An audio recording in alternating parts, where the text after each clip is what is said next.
before we see it on our end.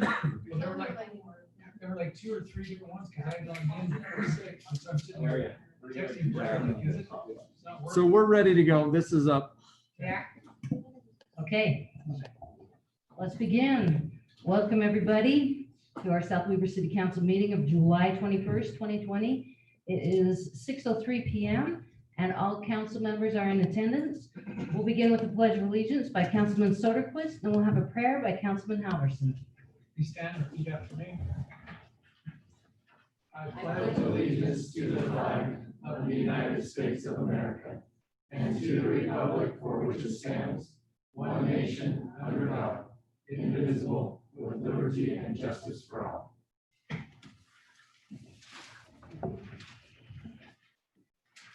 Our dear Father in heaven, as we come before you this afternoon, we're so very grateful for the opportunity to be here and to be members of this wonderful community. Father, we're thankful for our firefighters and our police and all of our military. We ask you to watch over and protect them, and especially watch over and protect our healthcare providers, that they may stay safe and healthy. Bless those who are sick and afflicted, that they may recover, and that we will find an end to the situation which we're in at this time. Father, we ask for thy spirit to be with us, that we may make wise decisions for our city and to the best of our ability. Again, we thank thee and we say these things in thy Son, Jesus Christ. Amen. Amen. Thank you, Councilman Soderquist and Halverson. All right, coronavirus update. Looking at the 7-day case average, we have a 1% increase this week after eight weeks of much more significant increases. We're hoping that this is a plateau and that we can soon see a decrease in those numbers. The past 7 days, there's 10.3 positive testing. So 10.3 of all the testing done has been positive. Not in a good way, like you've got the virus way. So, okay. The highest pre-existing conditions of hospital cases are diabetes is number 1, lung disease is 2nd, and smokers are 3rd. South Weaver City has 7 active cases and a total of 20 cases. And most of the transmission in South Weaver City is household contacts. And that's all I have. Dave, did you have anything you wanted to add to that? Nope. Okay. All right. We will move to our public comment item. Please come to the podium and give your name and address. Also, please keep your comments to 3 minutes or less. Please address the entire council and know that we won't be responding during the public comment period. We're now, should we do the online one first? It's up to you. We have one that registered online. Okay. Let's put him in at the end, if that's all right. Okay. All right. We're now open for public comment.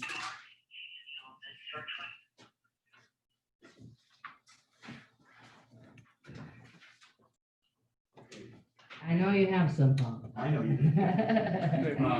do. We also have one. If you go into that room, look on the whiteboard on the left. It has the guest password at the top of the whiteboard. I believe Lisa, you got a public comment that said I was going to read some of those public comments. Yes. Okay. I got that. I'm gonna take that down. This is public comment from Corinne Johnson, 8020 South, 2500 East. Council members, I live off 2700 East and drive fast or go to Maverick Dale. The proposed entrance is of great concern to me and other citizens of South Weaver. 2700 East is already narrow and lacking a 3rd lane for right and left hand turn into Maverick. I have witnessed many near accidents as cars turn onto 2700 East from South Weaver Drive and then turn into the Maverick. I believe adding a car wash entrance at the south side via the Maverick parking lot is a safety hazard. Will increase congestion on 2700 East, the intersection of 2700 East and South Weaver Drive, and increase the risk of car accidents. Now, Lisa, were you going to be able to put some of these pictures up? Okay. This document has some pictures in it to show exactly what she's talking about.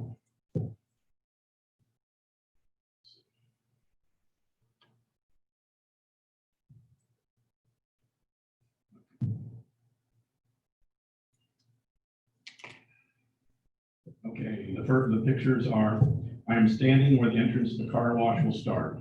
That is only 2 car lengths for 1 truck and camper lane. A semi will block part of the entrance. A double tractor trailer will block pretty much the whole entrance. When it is busy, you can wait for a semi to make that turn for several minutes. Traffic is already congested in that area.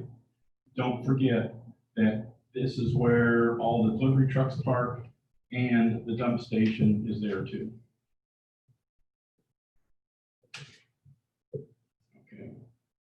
And then if you go to the, because that's showing the tankers going through. Let's go next. This is an area of what can happen in just a matter of minutes while the double tractor trailer waits to turn left. There's nowhere for the traffic to go. It will back up on 2700 East and to the light on South Weaver Drive. And so she just put in some illustrations of vehicles. And if any of you have been down in there, you experience it almost every time you go through there. Especially when you have double dumps, tandem trailers, you name it. Traffic will clear up the South Weaver Drive because they can't, you have to stop to let them get out because the traffic is already backed up at the line. And that's, once again, it has to do with the fact that there's only 3 lanes wide there at the South Weaver Drive, 2700 East. Anybody pulling through, like to the park and ride, blocks traffic for anybody trying to turn east on the South Weaver Drive. The next drive diagram is, it's sort of juxtaposed, but it is a possibility of coming in directly off of 2700 East into the car wash. You notice that the automatic bays and the self-serves are flipped. That was just a matter of just without having to redraw the drawing itself. And so their comment is, Saluch put the entrance on the south side and exit through the Maverick, because at that point, your congestion and backup at the car wash will be in that entryway, and people are not going to exit all at the same time. There's a good chance. Next. Another concern I have is about the aesthetics of the car wash, especially on the side that faces 2700 East. The Maverick uses hardwood board for their entire exterior, even the side and back of the building. I don't think the building should have any stucco or EIFS, which is synthetic stucco, that looks the same. Because this is how because of how this sits, the visual image you will see from the highway and coming up 2700 will be a blank wall of stucco. This is not okay for a building that will be the visual gateway to our community. I took a picture of some of how Maverick wraps their corners in stone with contrasting colors of hardy board. This would look great in between each car wash bay. Also, they also use timber, a material that is also used in the strip mall on South Weaver Drive. This would be great to incorporate to the end to tie it into the look of the other buildings in our community. And if you look at that lower illustration, what she has there is, instead of just a stucco wall, is to put in, well, you're looking at it right there, no, there, that view right there, is to have boards going across to give it the woodsy type of feel, and have a sign there that says Morty's Car Wash. In addition, the lack of proper buffer on the south side of the property will cause a will cause massive light pollution and sound issues for the residents who live within 300 feet of this car wash. A buffer needs to be added and the hours of the car wash adjusted. We don't want nor need a 24/7 car wash. Quiet hours should be from 10 p.m. to 6 a.m. with no operation of any car wash bays. I have children that attend Highmark, and the car wash needs to be put in a proper privacy fence to the west side, or have no parking there where people can sit in their car and watch their kids play in the fields. This is not okay. I also don't think the car wash wants their parking used by parents who will park there to watch sports. Thank you.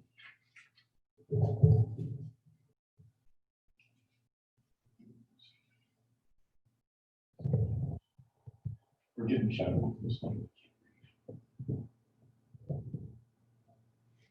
Okay. Now this is one of mine, and I'll pass this out to some folks after the one. Oh, Yeah. sorry. Name and address. Sorry. Paul Stern, 2527 Deer Run Drive. These are just administrative comments and suggestions. In the action items, agenda item B, the meeting minutes presented in the city council meeting of the 7/21 of today's meeting packet. Agenda item 5B are really for the meeting of June 16th, not June 23rd. Only 2 agenda items are listed in the body of the packet. Those missing demarcations are agenda items 6, 7, 8, 9, 12, 13, 14, and 15. And my suggestion on that is that in the event that you have something that starts a section, is to put in a slip sheet that says agenda item such and such, because otherwise the entire document just runs right together. Okay. I'm not going to address this one because it's self-explanatory on that. Part of it has to do is there's an agenda item 6, which is the ordinance 2020-02 city zoning map. I don't see that agenda item anywhere in the packet itself. I mean, it's buried in some of the other verbiage in the packet, 344 pages. On a conditional use permit, this is page 174 of 344. The location is not actually identified. It should be lot 1, South Weaver Transition Subdivision. The word subdivision is missing from this official document. There's also been several people ask me questions of the adequacy of when the public notice sandwich board was placed upon lot 1 of the South Weaver Transition Subdivision for this meeting. The sandwich board was not placed in the park strip for that lot, was placed in the park strip between 2:43 and 3:55 on yesterday, July 20th. Are not sandwich boards supposed to be placed 2 or 3 weeks in advance to notify the public? I've had several people asking comments on that. Mark McRae should be applauded for putting his agenda item numbers in some of his correspondence. This should have been the job done to delineate each of the agenda items. And I've sort of explained that already. Okay.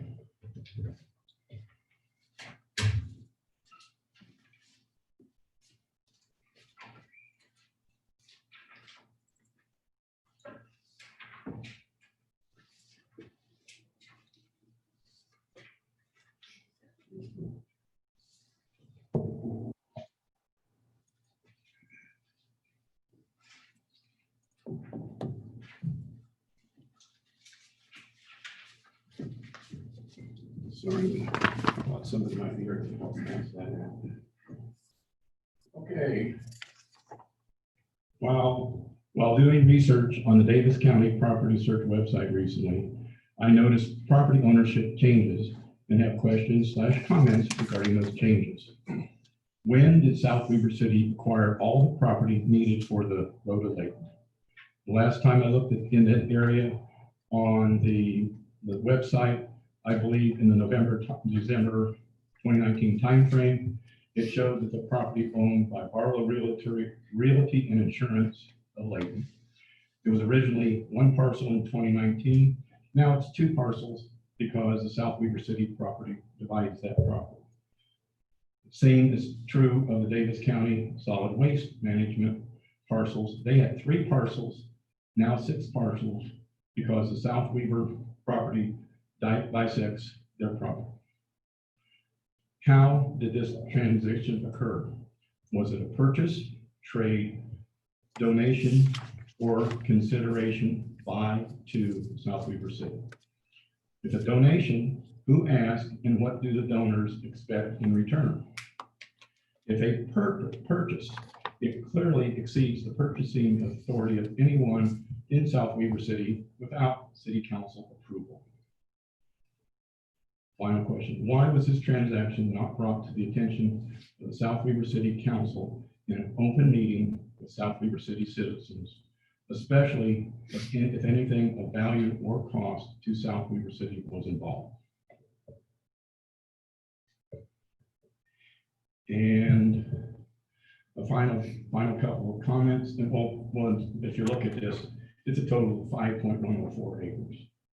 And the second page shows each of the parcel numbers and the acreage associated with each that I then transferred to the summary map. A couple final comments. Request that any city council member who did not watch the Planning Commission's general plan meeting, please do so. It was a very interesting and in some cases disturbing portions of the meeting. I've also heard through the rumor mill that the Planning Commission is planning a redo of that general plan meeting that they had. And if they are doing that, this should also be a public meeting. Thank you. Thanks, Bob. Okay.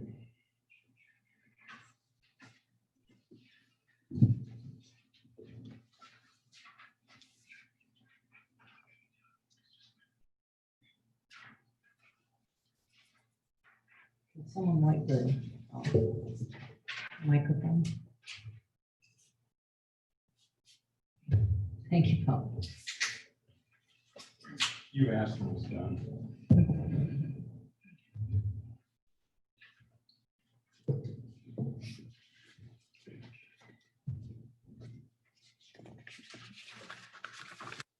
Thanks for doing that, Paul. I appreciate it. You're a giver. It's not a slide. It's just I to get apologize. things I done have a right. really nice written out thing with pictures and my printer will not print. So I'm going to read it off of the screenshot and I'm sorry that you can't see the pictures that I have because they were impressive. Amy Mitchell, 1923 Deer Run Drive. It's positioned. My public comments tonight are twofold. First, I would like to address the planning commission meeting from this last week as they reviewed the and are proposing changes to the general plan based on the latest survey. Watching that meeting was interesting to say the least, but I was glad to see that the opinions of the citizens were heard by most of the PC members and taken seriously.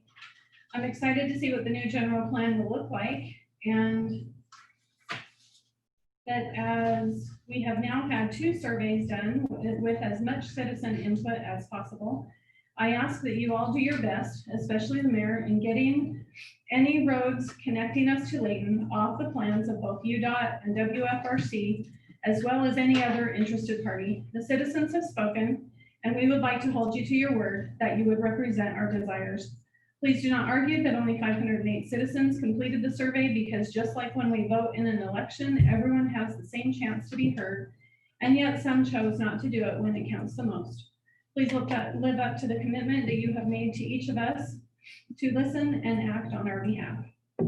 Next, I turn my comments to the car wash that's being considered tonight. Many of us have brought up the concerns in the size of the car wash, the entrance, the parking, hours of operation, the noise and light pollution, as well as how to make it look like what we want, welcoming people into our city. Please ask the developer to tie it into other buildings in that area with similar materials as the Maverick and the office spaces. I'm very concerned about the entrance of the car wash through the Maverick. I brought this up to in the PC meeting on June 3rd, 2020, but it was completely dismissed by Mr. Osborne, saying that it was Maverick's problem, and he wasn't worried about it at all. I do believe that moving forward with this will not only be Maverick's problem, but a city problem. Maverick is so busy, especially in the summer months, and to expect people to use the same entrance seems outrageous. A lot goes on in the back of that Maverick. With the dump station, deliveries, and semis parking on the back, it seems poor design to have one entrance lane on that side of the store. I believe a good compromise, kind of like what Corinne said, would be to have the entrance to the car wash come off of 2700 and the exit going into Maverick. There are 2 exit lanes on that side, and unless we are planning to widen 2700 to allow people to sit there in the median, we need to provide a place for them somewhere. I see it as a huge safety hazard. I would also like to ask that if possible, we scale back the amount of bays. The one in Layton has 3 self-serve and 3 automatic, and it seems huge, but it makes sense in that area, serving all the people that it does. I don't see that it makes as much sense here. Please consider setting the same quiet hours for the car wash as was set for the RV park. And we have no need to review it in 6 months, which is the recommendation of the Planning Commission. I think once it's set, let's leave it alone, not dangle a carrot that we might be able to change it when we know that we won't. Make sure we get mature trees and not saplings and tiny shrubs in the landscaping. And as I said in my PC public comment, we have one chance to get this right and have the entrance to our city look inviting. Let's make sure that the car wash helps do the job we hope it does. Now I have been forwarded an email by Joel Dills. He asked me if I would read it. Joel Dills, 7749 South, 2100 East.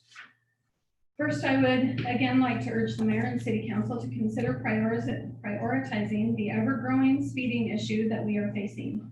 South Weaver roads are getting out of control, and because of a few consistent repeat offenders, our children are at risk. Last night, as I was putting out the garbage cans, one of our road's regular racers was flying up 1900 in his 4x4 truck as a little girl on a bike turned onto the road and was almost killed. He was easily going 45, as he usually does, and would not have been able to stop if he would have bothered to look up from his phone. I know Sergeant Pope and the DCSD have increased patrols, and the city has been working to get new tech and accurate numbers to best fight this issue. But until such time, I implore the city council to make this a priority. Everyone slips up and goes over the speed limit once in a while, but there are those who flagrantly go 10, 15, or 20 miles an hour over the speed limit repeatedly. I don't think they will stop until they have enough points on their license to have it revoked or a child has been killed. Please help. And I probably read that a little too fast. I don't think he was implying that Sergeant Pope was on his phone. I think the driver of that truck was on his phone. I just want to clarify that. Second, Voorhees Car Wash, noise pollution caused by the vacuums and automated blowers. Many citizens have raised the issue of amount and level of noise that will be produced by this business. The phony sound analysis was done by Supreme West, a car wash equipment distributor in Salt Lake, and as such, recommendations from it should be taken with a grain of salt. According to the manufacturer, a single new 3-motor vacuum operating correctly will at 10 feet create 86 decibels of noise, which Purdue University points out can cause hearing damage over an 8-hour period. At 70 feet, it would still be 70 decibels, and at 150 feet, 62 decibels. They tried to compare that volume to background noise of the nearby highway, which is ridiculous. 70 decibels, which is where their proposed townhomes will be, is equal in loudness to standing next to a large vehicle driving highway speeds. Keep in mind that only one of 6 vacuums, that's only one of 6 vacuums. Imagine having all 6 of them going at the same time. I would hate to be the neighbors listening to that constant high-pitched roar all day and night. I wanted to test the findings of the car wash sales and distribution company's findings by recording my own sound measurements on the road in front of the nearby homes on 7800 South. I chose these homes not because they are the closest ones to the new car wash, but because they are the closest to I-89, which is being considered an equivalent background noise by the study. I conducted the study using a number of apps on my cell phone that measures sound in decibels. I would prefer to have some actual sound measuring equipment, but I don't have the resources to purchase the expensive equipment required. Still, it's by far better than a study the developer and his distributor did. Seeing how they are just using tables on the internet without any actual tests presented. You're all welcome to try the tests out for yourself and see for yourself. I tested at 5 p.m. rush hour and at 9 p.m. evening traffic.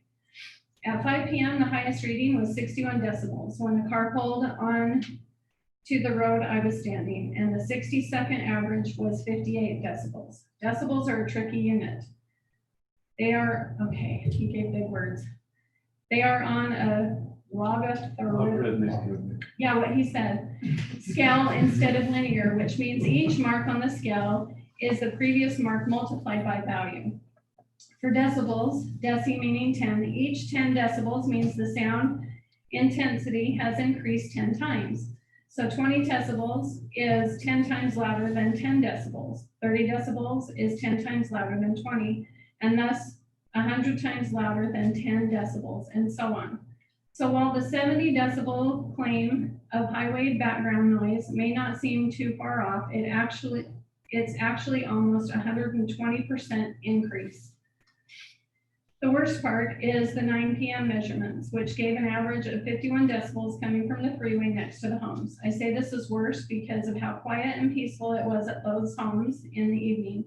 I begged as members of the city council and even the planning commission, who fully admitted sound studies were not their strong point, to drive up to 2700 East and 7800 South at 9 p.m., or even better yet, the proposed 11 p.m. they wish to stay open till, and listen to the sounds of a quiet evening, and then imagine not one, but 6 high-powered vacuums showering the silence. 5 minutes of research online will also provide the mayor and city council with a ton of cities facing similar issues. Fortunately for them, they at least have a noise ordinance, which South Weaver still does not have. A quick reminder to everyone about the initial subdivision on this lot. Lot 1 is the car wash, and Lot 3 includes townhomes. I hope the city council declines the current proposal and then requires, at a bare minimum, that the vacuums be moved to the west side of the lot, where a concrete sound barrier wall can be placed between the extremely loud vacuums and the homes it's going to affect.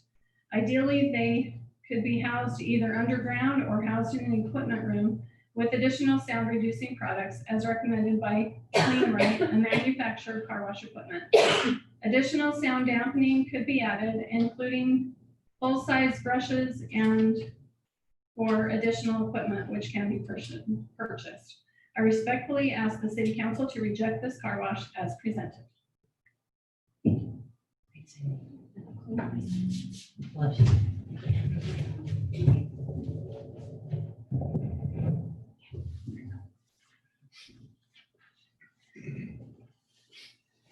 Other public comment? Then we'll go to our online, Jeffrey Eddings, I believe.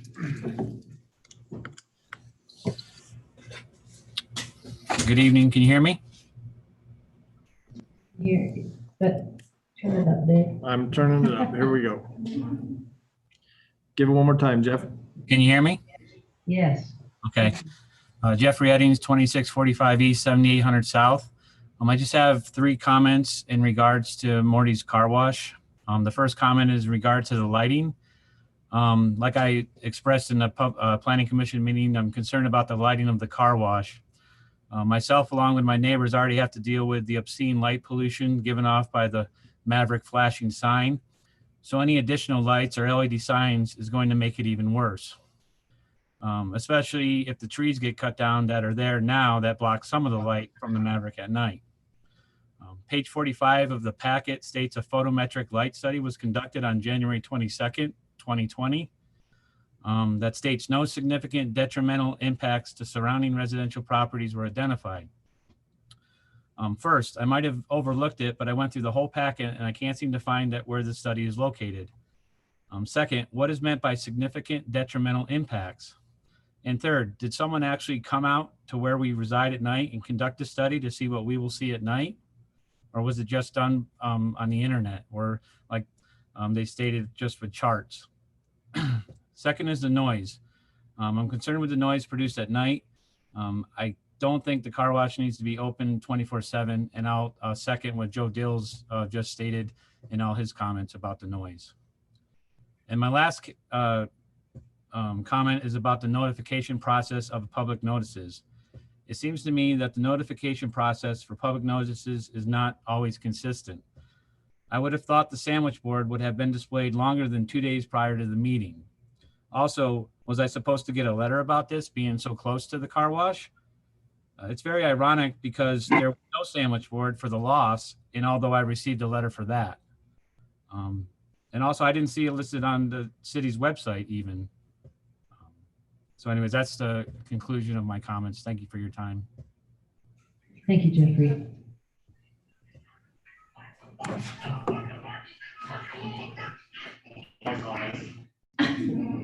Okay, any further comments?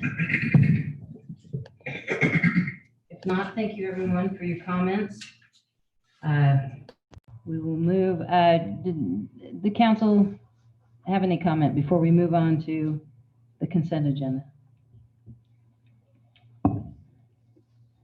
Do you, Black? Well, I have a quick question, Okay. and maybe, and the reason I want to ask the question, and because I wasn't involved at the time, but correct me if I'm wrong, because of the question that was posed, it was a question of something maybe what the city or the city council did on the purchase of the property. Was the only property I understand purchase going up was the property, the actual right of way to the tank, correct? And the tank property itself. And their surrounding property still says, as I look at the Davis County, still says around just the road, it still has other property owners listed. So can I make one clarification on this? You've talked. There was a clerical mistake at the county in regards to this property, and so the change that is reflected in the public comments and the question that's brought up, the city acquired that property, submitted the quitclaim deeds, I believe it was quitclaim deeds with the Barlows. There was a few different quitclaim deeds that were all presented at the same time. At the time, the county did not record them in the proper order. And so that was found and rectified within the last 6 months. But the city acquired that property and the purchase was done with the water tank project over a decade ago. But yes, if you looked in over the last 10 years, that didn't show up properly. And it wasn't caught until recently when we started reviewing this again and found that clerical error, approached the county about it. They made the switch, and so the records now show that. But there was no additional money, donation, anything like that recently. That all took place as part of the water tank project. And it is only, it's the roadway. And it's just the roadway Just that the the roadway. city. That's what it shows on county records right now currently. I'm looking at it right now, it's just. All right, thank you. Thank you for that clarification. Anything else? A lot of comments, but I'm going to wait until we get to those agenda items. Okay, all right, that'll be good. All right, Councilwoman Petty brought up a good point and a good idea. I think moving item number 12 with the fire department involvement would be good to move that to item number 6 or move it to before the car wash. So let's plan on doing that, but let's go ahead with the Mayor, you need to have a motion to amend the agenda to do that. Do we need a motion to amend? You can, I don't- you can move the order. Yeah, I don't think, it requires that. All right, But your council has to agree with you to do that. You have to ask your council if they're okay with that. is the council okay with moving that item? I'm okay. I'm okay. All right, thank you. All right, item number 5 is approval of the consent agenda, minutes of June 9th, 2020. Is it true the minutes are of June 16th instead of 23rd?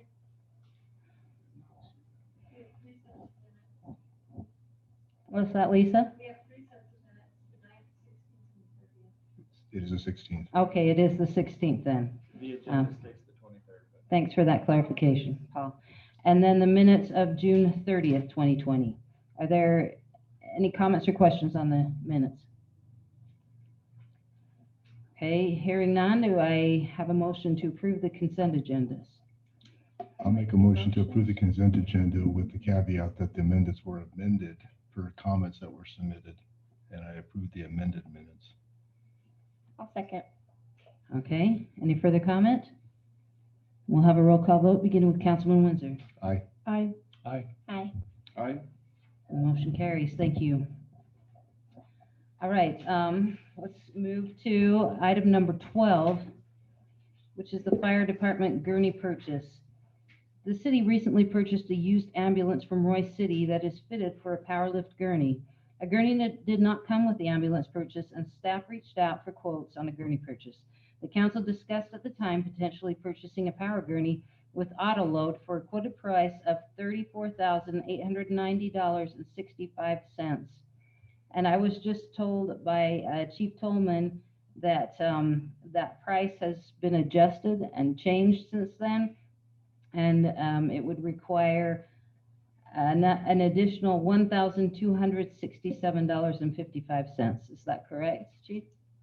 Okay. The council decision was to budget money for the full cost in the fiscal year 2021 budget, but have the Public Safety Committee review gurney options and bring back a recommendation to the council. CARES Act funds have also become available for the city, and a power gurney with auto load function provides for greater physical distancing between the patient and fire department personnel, which makes it an eligible expense for the use of CARES money. The committee evaluated the following options: the power gurney with the auto load and the power gurney without the auto load. The committee recommends using CARES money to purchase the power gurney with auto load for, have you done the math, Wayne? Yeah. $36,158.20. I knew I could count on Wayne to do that. Okay, thank you. Some considerations in the recommendation include limiting the risk for back injuries to employees, knowing the ambulance is already fitted for auto load and would not require a retrofit for option 2, and knowing that using CARES money means the cost is not borne by residents. Okay, are there comments or questions?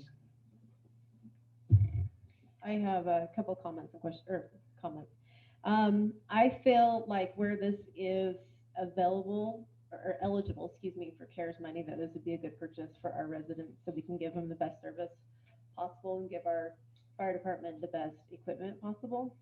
And I had after speaking with our firefighters today, which I appreciate them taking time to meet with us, I had a thought. So I want to run it past the rest of the council. Whereas we do have CARES money available to us right now to purchase this with the first tranche. If we deem that we have more money available, I would like us to entertain purchasing a second power lift gurney, so we have complete redundancy for our backup ambulance. In case this ambulance goes out of service for any reason, we'd be able to have another one.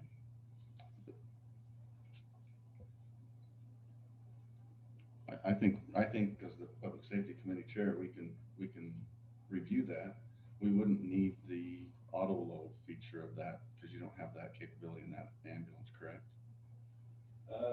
No, not currently. Could you stand up at the mic there, Chief? Thank you. So the reason if I may, the reason we had this conversation with Chief Tolman, and as part of our vehicle procurement policy, if I may call it that, for our ambulance, where we would be getting ambulances every few years from other agencies, they would already be outfitted to receive that type of gurney. Right. So when we talk about doing the 5-year rotation with Roy, they are only purchasing these systems. They keep their system and move it into their new ambulances because the life of the gurney load system is longer than what they plan on keeping their ambulances for. The current ambulance with the 1998 would need a mounting plate put in it for this system. So yes, we would need to fit the mounting plate in there for this new system. But moving forward, if we keep that handshake agreement with Roy and look at getting their ambulances every 5 years, their ambulances will come equipped with the auto load system Then we could have at both. time of purchase. And then we would just use ours the same way they're doing theirs and just move them into the ambulances as acquired as we do our rotation. Does that clarify everything? I would think that we could look at that as a public safety committee, and if we get our second trench, what is tranche, whatever it's called. Please pronounce it Second wave of correctly. Money. I don't know if any of us are pronouncing it correctly. I don't know either. I think it's tranche, not tranche, but It is, I don't know. it has an E in there. It's I a believe it's tranche. tranche. That's what it is. Tranche. Tranche. Ooh, I like that. Tranche. Transfer. Allotment. Okay. Are there any other comments or questions on the gurney? I'd just like to appreciate Chief Tolman finding an updated cost, because the cost we had earlier had expired. And he went ahead and made the cost, or the call, and found out that it had gone up since our last quote. So thank you for that. Yes, thank you. Do we need an official vote for this purchase? Yes. Okay. All right, then do I have a motion to purchase the old, what's it called? Which one? The Power gurney with the auto load. Yeah, do I have a motion for that? Mayor, I'll make the motion to purchase the power gurney with auto load for $36,158.20. Great job. Okay, do I have a second? Using CARES money. Using CARES money. I'll second that. All right, any further comments? I'd like to see if we would amend that motion to consider buying a second one with the second tranche if that money becomes available. Or do you just? Can we want to- do that now if we don't know we have that money? You can condition it that way. Or you just wait until the second tranche and make another motion. I'm good to make that to the motion. So you don't want to change your motion? No, I'm good to add that and change Okay, that to the then motion. I'll second that amendment. Was that with the full amount, the updated amount? Yes. Okay, any other comments? Then we'll have a roll call vote, beginning with Councilman Halverson. Aye. Aye. Aye. Aye. Aye. And the motion carries unanimously. Thank you. All right. We are on item number 6, which is ordinance 2020-02, update to the city zoning map. And before we go through each of these items, I want to turn the time over to Dave to review the 4 items. Okay, Lisa's gonna pull up a little visual to help just walk through what the process is for this development proposal. The next 4 items on the agenda are all associated with the proposal for Morty's Car Wash. The first one is a rezone request for the property that would house the development. It is being called Lot 1. As soon as this is up, just for visual reference, I think it might be helpful. Excellent. Lacey, if you go to the next one. So I know this has been discussed already in terms of the exterior that's been brought up in public comment. I know that the elevations and the renderings that were provided, there was some question about the labeling of that, what was east and west and north and south. Seemed to be a little bit of a question and a concern. So we can address that as well. But this is ultimately what is being discussed, this car wash. So Lisa, go to the next one. The first item is a rezone request. That is an aerial of our current zoning map. The area in question is the northern part of the current parcel. They would only be rezoning the section that is called Lot 1, the northernmost portion of this parcel, from commercial highway to commercial.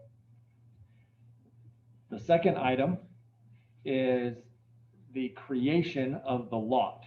So it's called a final plat, and it is the subdivision process, which will create that lot and subdivide it off of the remaining parcel.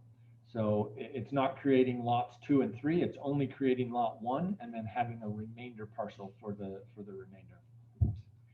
The next item, item 8 on the agenda, is actually reviewing the site and improvement plans. This is the landscape plan. This is the the site plan, this is the infrastructure, all of those things are associated with the development itself. Much of the public comment was surrounding the site and improvement plans, not necessarily the zoning or the creation of the lot. And then the last item is the conditional use permit. Because this is a conditional use in the C zone, that means that the use is permitted, but there's an opportunity to analyze potential detrimental effects to the community and surrounding neighborhoods. And where there are detrimental effects, we have the opportunity to put certain conditions and restrictions on the property owner, on the developer, in order to mitigate those. So the Planning Commission has reviewed the conditional use permit and brought forward 3 conditions. The council can review that, obviously, and take that recommendation or add or amend the conditional use permit for a final conditional use permit approval. So those are the 4 steps that we're taking in order, that need to go in that order, because you can't give a conditional use permit if there's no development, and you can't do a development unless there's a lot, and you can't create the lot unless there's a zone for that. And so that's why the order is the way that it is, and it's 4 separate items on the agenda. Thank you, Dave. Appreciate that. So we will start with the zone change. Just a couple more comments on that. Jones and Associates, Barry Burton, and the Planning Commission recommend a zone change to Lot 1 of the South Weaver Transition Subdivision from CH to C zone, subject to an approved CUP. This parcel will revert back to the original zone of Commercial Highway on January 1st, 2022, if the proposed car wash by owner Scott Mortensen is not at that time fully operational. Okay, so comments or questions on the zone change? Yeah, I do. All right. And it's tied to some of the later steps. And the question becomes, if I can phrase it, the zone change is tied to Lot 1, which has Lot 1 has a legal description, correct? So if in later steps we don't agree with the Lot 1 description, or the Lot 1 needs to grow, we would then have to go back and amend our zone change if it was to grow. Yep. So we're kind of out of step in this discussion if we go ahead and approve the change and then have other problems down the road and then have to come back and redo this step, correct? Or is that the risk? If we tag, if it's still called Lot 1 though? If you If make the you're still motion to referring Lot it to 1, then Lot it's tied to 1, that legal description. And well, but if Lot 1 grows, it's still Lot 1, Okay, is what I would say. It wouldn't change the approval of the rezone as long as it was still just Lot 1. Lot 1 may grow by 20 feet or whatever. that's my question. Is it tied to the legal description or is it tied to the description? Tied to the legal description. So you would have to remove it. Okay. But I would assume you could go back and revisit the previous item. Talk into the mic, thank you. Sorry. It is tied to the legal description. I would assume if, based on later discussion, you want to go back and revisit the rezone, because out of necessity, then I think you can still do that. Am I correct? Yeah, it is all wrapped as one bundle, right? But action needs to be taken on each of those items. But if one action is affecting the other, yes, you can revisit that and make sure that that is clarified. Revisit it tonight, Yeah. possibly?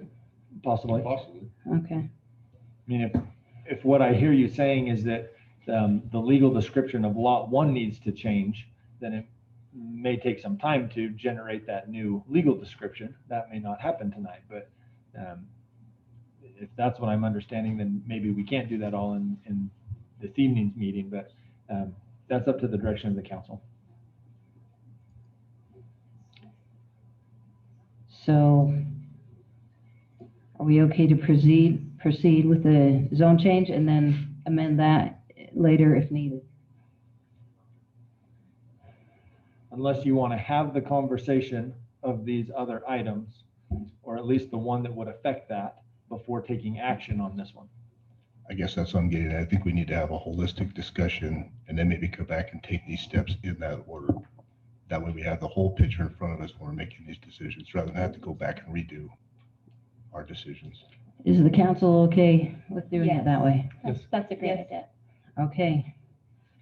Well, then we'll bring up questions to do with any of these 4 items or comments. That's a big bundle there. So who wants to begin?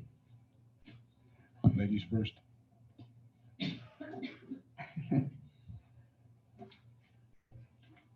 All right, I'll start. Thank you, Councilman Soderquist. I'll start with, one of the ones that's been discussed a lot is the hours of operation. I listened to the plan commission discussion, back and forth, negotiation, give and take, whatever they came up with the 5 a.m. to 11 p.m. And I believe you said in there that about 5%, you expected 5% of your business would occur during the 24-hour period.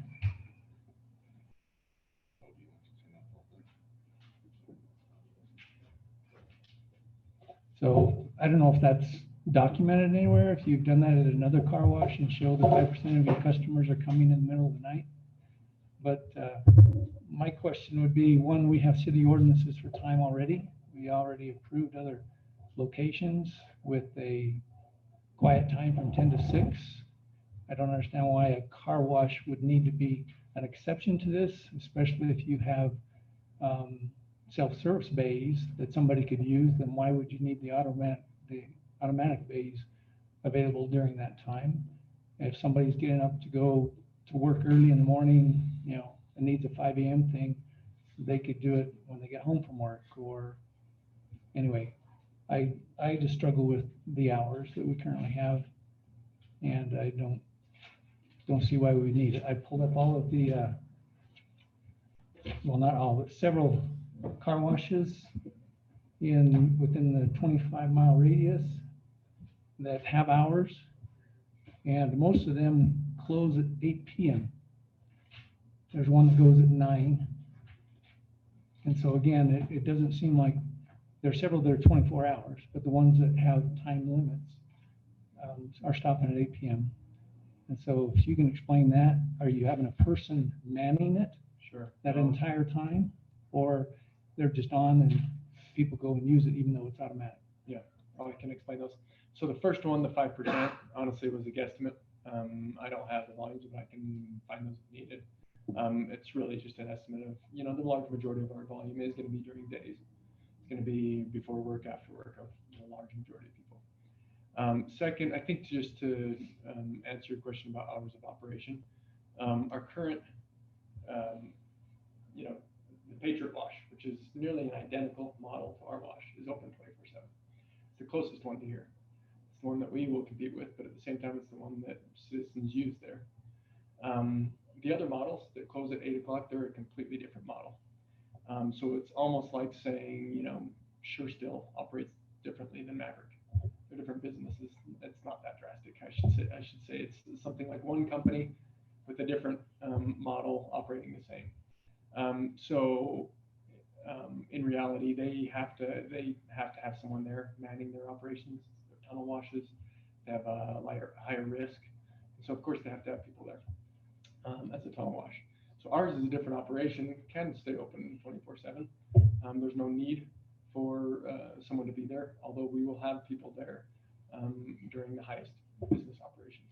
For customer service more than anything, but also from the safety risk questions perspective, we'll have them during highest business operations. I think, to your point, self-serve, it's no question that can and probably should be open 24/7. There's no vacuums there. We can close the vacuums during that period of time. There's no air dryers on the self-serve. And in my eyes, I work with other people that have different hours of operation. People that work at Hill Air Force Base, they're mechanics. They come home at a certain time. Could they do it before or after? They could, but we probably shouldn't direct them exactly when they should wash their car. Nurses and physicians who have different shift-based models in the hospitals work different hours to allow them to wash their car when they want to with minimal impact. It's kind of what I would prefer. At the same time, we have people that come home from vacations at Sunday night at 10:30, at 11, at midnight, and want to wash their car, want to wash their ATVs, want to wash whatever it is before they start their week. And so more than anything, it's meant to be an opportunity for our citizens, those that are going to use the wash, to have it available when they want it. So that's really, from an hours of operation, that's what I would say. I'll just maybe clarify on a few notes that I had made from earlier comments.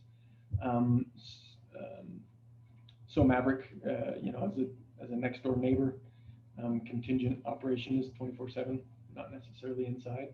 Although I believe it might be inside as well, but it's 24/7 operation. And so a large majority of the traffic is going to be coming from Maverick already. It'll play a little bit in my comments about the traffic, but a large majority of the traffic comes from there anyway. To maintain consistency there, I think would be a good thing. I mentioned Patriot already being 24/7 as well. And then, the other comment about decibels, we'll get to that as well later, but it applies to the hours of operation. There are homes right across the street, hundreds of homes from Patriot Wash, from the wash just up the street, and from most washes. There are hundreds of homes, and they are able to maintain their hours of operations with happy citizens. So that'd be I think past performance is future performance.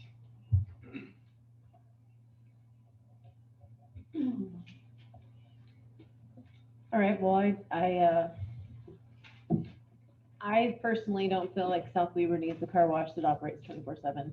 I called and spoke to a few of the residents that live there on 7800, is that what it is? 7800 South. That was their biggest concern, was the sounds. 24/7 just really doesn't seem necessary. They are really close to that car wash. And if it's 2 in the morning or midnight and someone's washing off their ATVs, they're going to hear it. And that's really not fair to them to have that open 24/7. And then the lights, we'll talk about the lights. My big concern also is lights that would be, giving off more light pollution than they're already dealing with the Maverick sign. But I personally don't see any reason why this needs to be 24/7. I feel like you can make it work financially and not be 24/7. That's me. Yeah. I would not go for that.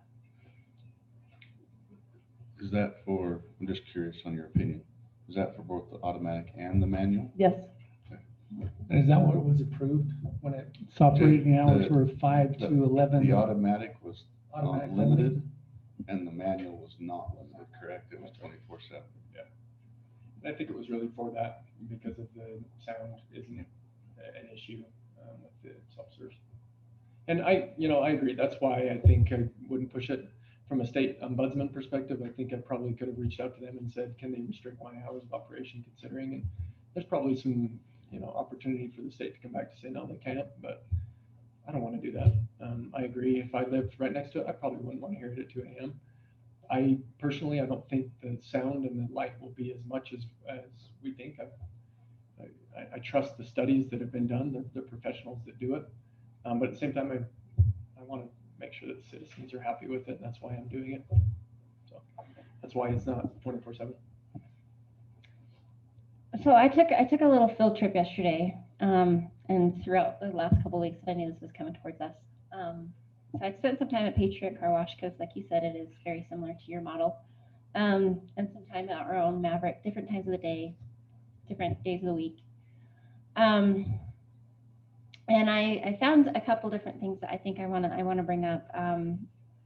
At Patriot, I sat out there just the other night about 8 p.m. and you can actually, because of the lights, you can kind of see what the car wash sounds like when no traffic is coming, because it's all stopped up ahead and then they come through, right? So you have this little portion of time where you can actually just hear the car wash. Can I ask where you sat? Where did you sit? At Patriot on 193. Okay, just at in the grass. I was just sitting there in the parking lot, just over by their vacuums. Okay. So I was just pretty close to it. 10 feet from the parked strip, probably. Okay. Yeah, probably about 60 feet from the car wash. Sure. So I did some testing on my phone, and like that was mentioned in a public comment. I know that they're not the most professional equipment, but it kind of gives you an idea. And I'm going to be honest, I went with the intention of thinking it was going to be really loud. I kind of actually was dissuaded from it being too loud at that moment, from what I could see, but there was a lot of other things that came up that brought me greater concerns. So one of the things I noticed is as I said, I went about 8 o'clock and stayed about till about 9 o'clock-ish. There was a lot of people who came. They used the self-serve and the automatic, which was perfect for me because I was able to see kind of both of them. One of the things in the self-serve base I noticed right off the bat were 3 vehicles that came and they idled the entire time, 2 of them diesel trucks. That is loud. In fact, that was louder than the sprayers or the vacuums. A person did come and do a vacuum and their diesel truck was still louder than the vacuum. In addition to that, they had their headlights on the entire time. So the way that that's sitting, those headlights will be shooting right into those neighbors' yards. The lights, they came on when I was out there as well, so I noticed that they were quite bright. There were speakers that came on, and I'm not sure how yours is equipped, but they come on to tell you to go forward, to stop. Those were loud. Those were louder than the car wash as well. Another thing that they had was lights, stop and go lights. Those were quite bright. I think that neighbors would be able to see those quite well. So anyway, I wanted to see what it sounded like when I went to. You were sitting on the exit side, right? Not the entrance side. Park strip, close to the main. I was, yeah. So I was sitting at the front of the building, or yeah, as I drive. South Yes, side. south side. Thank you. So I went ahead and drove over to the neighborhood over there because I saw that they were all there. I measured it on Google Earth. They're about 300 feet away, which is about what ours are going to be, and sat out there and did the same recordings. It was a little bit harder to hear because of the highway right between them, but I would try and get it in between, again, between the lights or the stop lights where traffic would stop. You could still hear it. And then I had 3 neighbors that just happened to be out. So I just hopped out of my car and went over and talked to them and said, hey, how is this car wash affecting you? I think they thought that I was a representative from Layton because they really wanted me to get a wall to be built. But, and they thought that's what I was there for. But they didn't have as many complaints about the sound because of the highway was so loud, but the lights were a problem. All of them have had to put black lights or blackout blinds on their windows on all of those homes. All of them have complained consistently to the city council to do something. There's not really anything to be done. The lights, the parking lot lights aren't necessarily as much of the problem as the lights that are actually on the base. Which looked very similar to yours. I'm not sure if they are the same or not, but they looked quite very similar to yours. They were bright. From where I was 400 feet away, I would guess, I could see them shining towards me. So when I look at the slight study that says that it's going to stop about the property line, I have a really hard time believing that. In addition to that, I then went over to our area and on 7800 South and just trying to look to see what those homes would see. And one thing that you notice right off the bat is there's trees on that lot, mature trees. They're almost the perfect buffer right now from Maverick for a lot of those homes, minus the sign that's so high. When those trees come down, that's going to add a lot of light pollution to them. And in a way, the car wash could potentially block it unless the car wash is also giving off the additional light. I'm really concerned, even with those self-serve bays, if you're open 24/7, those lights, they are bright. They will absolutely disrupt those neighbors. Those trees being gone is going to cause a lot of additional noise or light pollution that they currently don't have. So those were just some of the things that I kind of experienced on my little field trip. I did pull over into the front side of Maverick and sat there for a little bit. At this point, it's about 9:30, almost 10 o'clock. And the comments that were addressed were the same thing I saw. A lot of diesels would come and fill up. People who have been voting, they go on that west side of Maverick parking lot and they all go around the back, the south side of it. And they take a while to be able to turn out left back onto the frontage road. So I do think that you are going to see those traffic kind of piling up there as they try and turn into the car wash while other people are trying to turn out. So those are just a couple of my observations. I have a few other things, but from that, well, can you give me any of your thoughts on Yeah. that kind of? First of all, I think it's impressive that you guys did that and have taken the time to do that, so thank you. I think, let's see, let me just answer a couple. I do wonder if, did you do any decibel studies I at did. Maverick? Mhm. Oh, our Maverick or Yeah. their that Maverick? This Maverick, at our Maverick? Maverick, yes. Yeah. Did any? The ones that I did were last night about 10 o'clock where it does quiet down quite a bit. If you got a semi going by or anything, I got up to like 65, 70. But if it was just regular cars or if there was a break in traffic, it would go down to about 50. Yeah, okay. Because to your point, I mean, there are trees there right now, but at the same time, there are also semis there right now that make a lot of sounds and they beep when they go backwards and they honk and they have issues, right? And their lights are taller than a normal car, 2 to 3 times taller. And they probably already get in the citizens' way. And to your point, I think, you know, the car wash could help there. There will still be trees, some trees, but you're right, we'll have to remove some. But there will still be some trees in the rest of the 3.5 acres that are there, 3 acres that are there. Aside from that, I mean, I can only trust what the experts, it's kind of a trust but verify type thing, trust what the experts have shown as far as our light studies are showing. And so, you know, the goal for us is to point everything down and to point it at the car. The goal is for the car wash to be successful with washing cars. And so people need to see if their car is washed or not. And so that's the goal. The goal is not to point it outward. I think we've actually minimized as much as possible, to your point, the parking lot lights. Those aren't the issues, but we've minimized them as much as possible. We don't have our sign is, as I think you had requested the height of the building. And our sign is much shorter than the height of the building will be hidden. Can I ask you one point, because I don't think I wrote this down before Yeah. I forget. You mentioned your sign is a monument sign, but then at other times it's a pole sign. So just for clarification, it's a pole with a bottom, An LED. an LED sign that will scroll or flash, That's and right. then a fixed portion That's above right. the top. Yep. Okay, thank It's you. double-sided. Double-sided for both LED and the Yep. top Yep. fixed portion. So it will flash both directions. Yeah. Sorry, I didn't mean to interrupt you there. That's okay. Just That's okay. reminded me of something. Let's see. So just regarding the decibels, I recognize that it's proximal to the residents. And again, I think to your point, it's whether it's a car wash or some other business, for security perspective, lights come on at night. And so that might be an issue. But again, our studies show that it won't be more than, I'm forgetting the wording, won't be more than is justified or needed. And really the goal is to keep it safe. We'll have our security cameras there as well to keep it safe. And part of my issue is if we close everything at, say it is 11 o'clock to 5 a.m. and everything's closed and turned off, there are also security issues with that. You know, whoever wants to come and defile the place.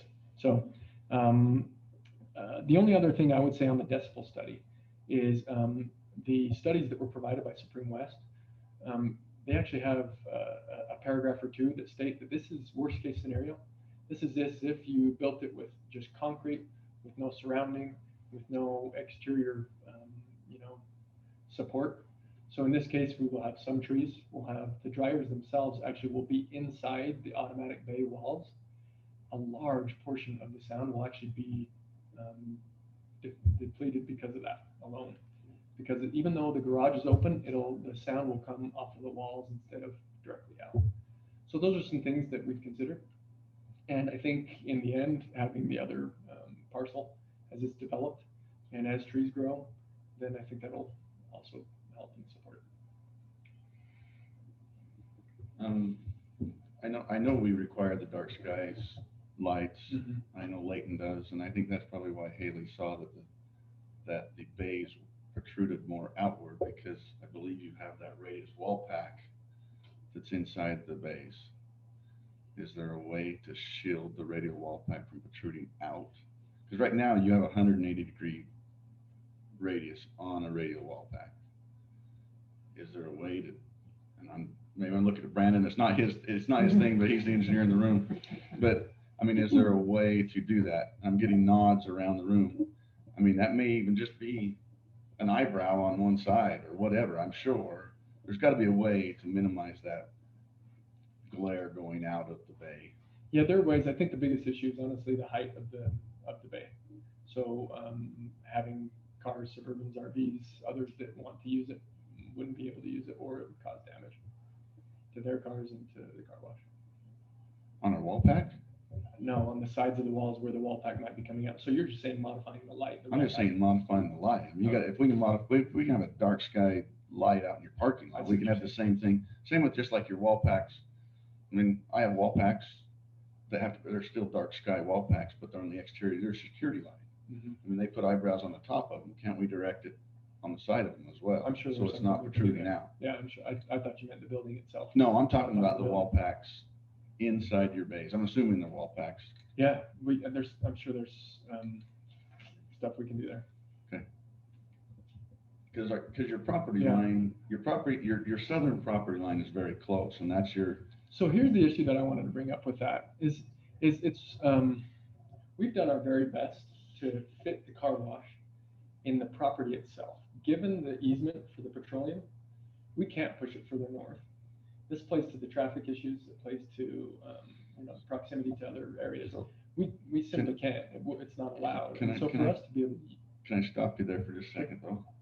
That's because that's the amount of property you purchased or agreed to purchase. Yeah. You could agree to purchase more to make it fit better on that piece of property. I mean, you can only build a certain building, a home, a certain size on a piece of property with certain buffers and certain setbacks. Sure. Because that's that. If you want to shrink your car wash. It increase it or buy more property. Yeah. Making the excuse that you don't have enough room over there. That's why I've said it since day one. I didn't like how little it was. We only grew it by 10 feet. It's still very, very small. I mean, I was the first one to bring up, 5 months ago? I don't know how long ago that was. Yeah. I didn't like the south side of that property. And I still don't like the south side of that property. Buy more property would be or move the building or shrink the building or do something that I think everyone here sitting here has a problem with the south exit being the south exit and not an exit and an entrance. Okay, so assuming that the property is what it is, that's basically the limitation that we have is that we can't build on the easement. Vacuums, we can't build anything on the easement. And so we're limited by that. To your point, if the property was 5 acres large, then sure, I could build whatever you'd like. At the same time, there's a limit that I have on how I can make this work, right? I can't buy it all. And so you're right, we added 10 feet, I think it was 12 feet. But because of that, if we, there were some modifications, some looks at different designs as far as entering from the south side, that actually concerns me more because of the amount of space that currently is there, given what it is, current space that's there, you'd back up cars onto 2700, which to me is a larger, concern than cars coming from the Maverick. So your point's well taken as far as additional property. It's just there's only a certain amount that I can afford, that I can do, that seller might be willing to You sell. get my point. That's not. Yeah, I do. That's not our problem. That's yours and the landowner's problem. Yeah.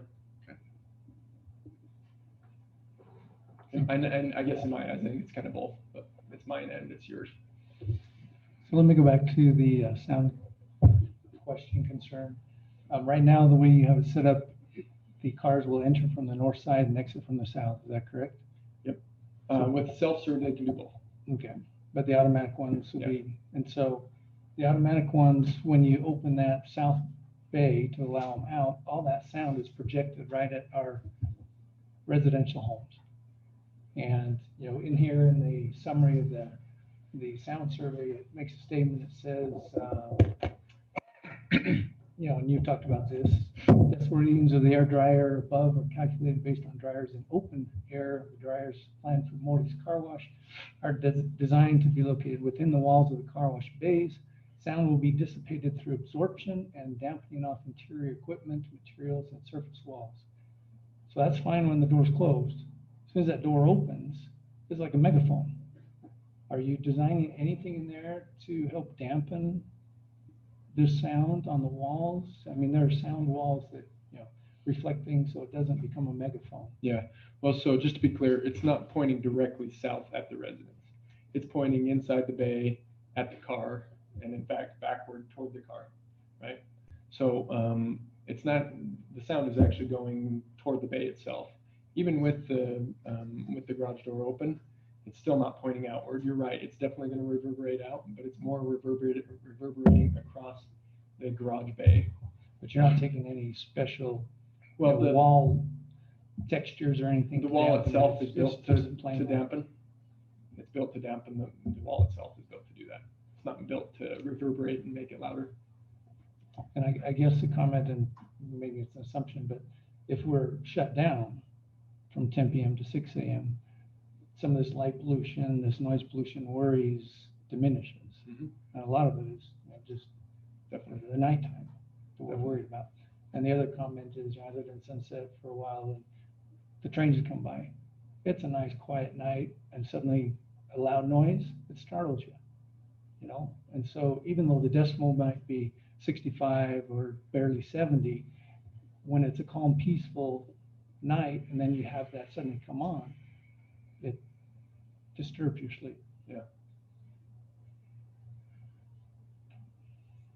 Will the garage doors close each time? Yeah. And will you have a speaker system like the one I mentioned at Patriot? So the speaker says, yeah, it says drive forward. And again, it's not pointed outward. It's actually inside the bay and it's pointed toward the car. Yes. Okay. Well, for the record, We can at, set- we at, can at set the those. at the Patriot, I was on the back side. It was louder than the actual car wash. Yeah. So they're quite loud still. So let's talk about this, let's talk about this access here. So access from Maverick, where that easement's granted.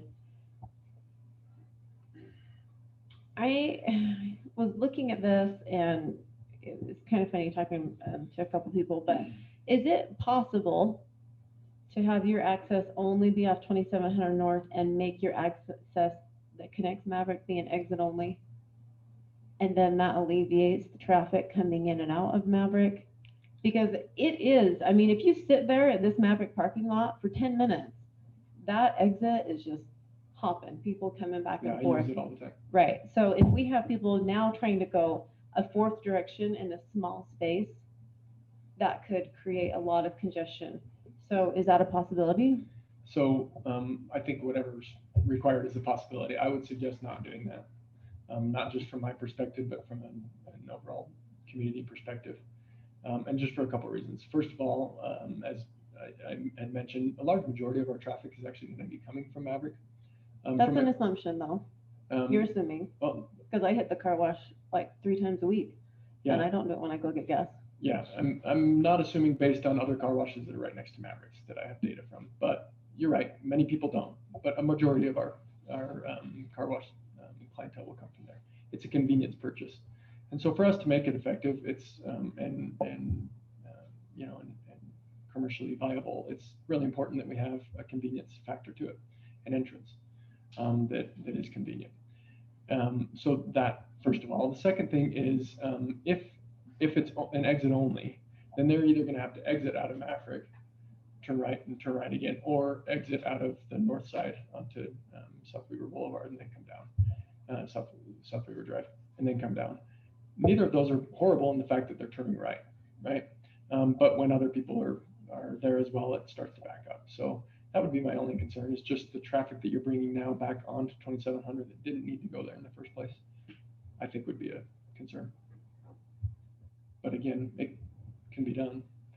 I would just argue for the record that having it on that north end would not be convenient. You know, having to sit there and wait to either try and get in or to get into Maverick parking lot or to get into the car wash would probably be enough for me to just drive off and not do it. So I think it could be argued that that very layout would not be convenient. So, and we talked to the planning commission about this and the city council, a number of months ago, but the planning commission especially about different entrances and different possibilities from the west side of that north, Maverick to the east side to just 2700. And in the end, I don't have the notes and I can't remember exactly, but this was recommended by the planning commission as it supported traffic flow. So, It was brought up at the planning commission. I don't know that it was really thoroughly discussed, but yes, it was brought up. so the very first planning commission, it was pretty thoroughly discussed, and that was what, probably almost a year ago. Okay. My turn. Go for it. Thank you for being here today. Yeah. Before I give any of my comments, I want you to know I like the idea of a car wash in South Weaver City. I think what's presented to us here today has holes in it. And what I'm wrestling with is, do we try to patch the holes, or do we have to rule on what we've given, or do we send it back to the drawing board? And I understand there's costs associated with this. I get the noise. And I think we can legislate noise. I think we could put a performance spec together with regards to what is the noise level at a certain boundary, at certain hours of the day. So I think your hours of operation could comply. I think you could put a performance spec to lighting. How many luminaires above the ambient light at a certain property line, so that whatever they do, they have to meet those specifications. Rather than us trying to figure out what the solutions are, they just have to meet the spec, as long as the spec is reasonable. And I think we have some reasonable go-bys out there. The problem I'm having is the traffic. Now, back to staff, there was a report given and staff said the level of service doesn't change. I have a problem with that assessment. You're putting, you have a proposal for a car wash which deals with traffic. It deals with vehicles to get to their place of operation. You're going to have an increased level of traffic. The fact that it doesn't change level of service doesn't mean you're going to have more congestion. It just means you're filling up that level of service, whatever it be. Well, at what point in time you're going to cross over level service B to level service C? And what property owner is making that development? Is the hit going to happen with regards to the road? Everyone's trying to impact that road. So I'm looking at the bigger picture. You got the vacant property across the street. You got the other lots that are undivided. You got other property further south. The traffic is going to have a problem, yet we're not addressing that necessarily here, but it is an impact. That's just a segue or comment. Sewer's the same thing. We're adding more ERUs here, and there's a discrepancy in your notes. One point you say 25 ERUs, another note you say 40 ERUs. I don't know what the sewer capacity really is. All I know it's going up than what the current CFP suggests for that area. Again, we can legislate that. We could go forward for that. The traffic coming in, the way you've proposed it, that's a deal killer for me. That's why I wanted to pause to have this discussion, because along with what Blair's saying, I know you can't move the building any further north. You got the easement. You can't put any permanent structures inside the easement. I get that. Flip-flopping it and bringing it into the south requires you to either have to get more land to make those sweeping angles. And that's what it's going to have to come down to, because if we make that entrance, the entrance exit, it's going to have a problem. It's going to have a problem for the citizens, and it's going to have a problem for your business as well as people wanting to use your business. We want to make sure you're successful, as well as the people aren't going to be having problems. Can I just clarify, your concern is more the Maverick entrance and the distance between the exit and where you would enter for the car wash? Is that the concern? No, my That concern cars is the back up, people or- trying to leave the Maverick. Trailers, campers, boats. I'm not worried about the fuel trucks that come in occasionally and they come in early in the morning, but people who are using the waste site on the back, that's the only way they get out, because it's come in from the west, leave to the east. They're going to block your entrance. So people are going to have to go all the way around the Maverick and get in the queue just to enter in if they want to use your automatic bays. And that's what we're talking about here. Okay. So your self-serve bays, you can come in the other way. That's basically what I was saying. So basically, it's the exit out of the Maverick and our entrance. into Your the car entrance. wash is your concern. For the automatic bays is a problem for me, if that's your primary purpose. I just want to be clear, because I just wonder if there are other options for that. I'm trying to find it as well, but I don't know if it's my role to solve the problems, as well as I'm trying to identify it. I'm trying to do what a legislator does, and not what I think should have been done to this point. And I know you've got a lot invested in here, so I don't want to just say, go away. I want to make this a win-win, but I think what we've got here has got problems in it, and we've got to figure out how to solve them, or solve them and bring them back so we're successful. But the code and the interpretation of the code, I'm also having a problem with. we were never given, this legislative body was never given an opportunity to discuss the code. It says it's a condition, automatic car washes is a conditional use, period. No more than 4 bays. However, that got interpreted all the way along the process that that was 4 automatic bays. My interpretation is different from staff. That's 4 total. We were never given that opportunity to have that discussion. Now I'm faced with accepting what the interpretation was from staff and moving forward versus what I think the code is. And you've got a lot of invested up to this point in time. And I have a problem with that. So we're being told, well, tie goes to the landowner. Well, if that's the case, 4 automatic and 104, you can have 104 manuals if you want, whatever the space could provide. I don't think that's what the intent of the code was. It was to keep it small and simple. But I think I have to punt on that one if we're going forward. But my real issue is the traffic coming in and coming out. I don't like what's been proposed coming forward. But if we do go forward, I do have some ideas on performance specs for noise. There is a bunch of information. Salt Lake Valley Health has an ordinance out there. I've looked at other states have noise ordinances with regards to how many decibels during daytime, how many decibels during nighttime at the property line above ambient noise, but not exceeding certain levels. I think those are reasonable. And then you let the owner determine how they do that. If it's sound walls, if it's closing garage doors, lighting is the same thing. That becomes more of a performance rather than give them 6 months and then we'll see how that works. Well, 6 months, people are going to go through a living hell. Could, not that that's your intent, but they could have to go through a lot of anguish. I don't think we want to do that. I think we want to say, here's our standard. Here's what we think is reasonable for the health and safety of our community. And I think that's what you want to be able to do as well. What's reasonable for the health and safety? But I can't legislate the traffic. I think we just need to look at that part, see what the solution is. Those are just my comments.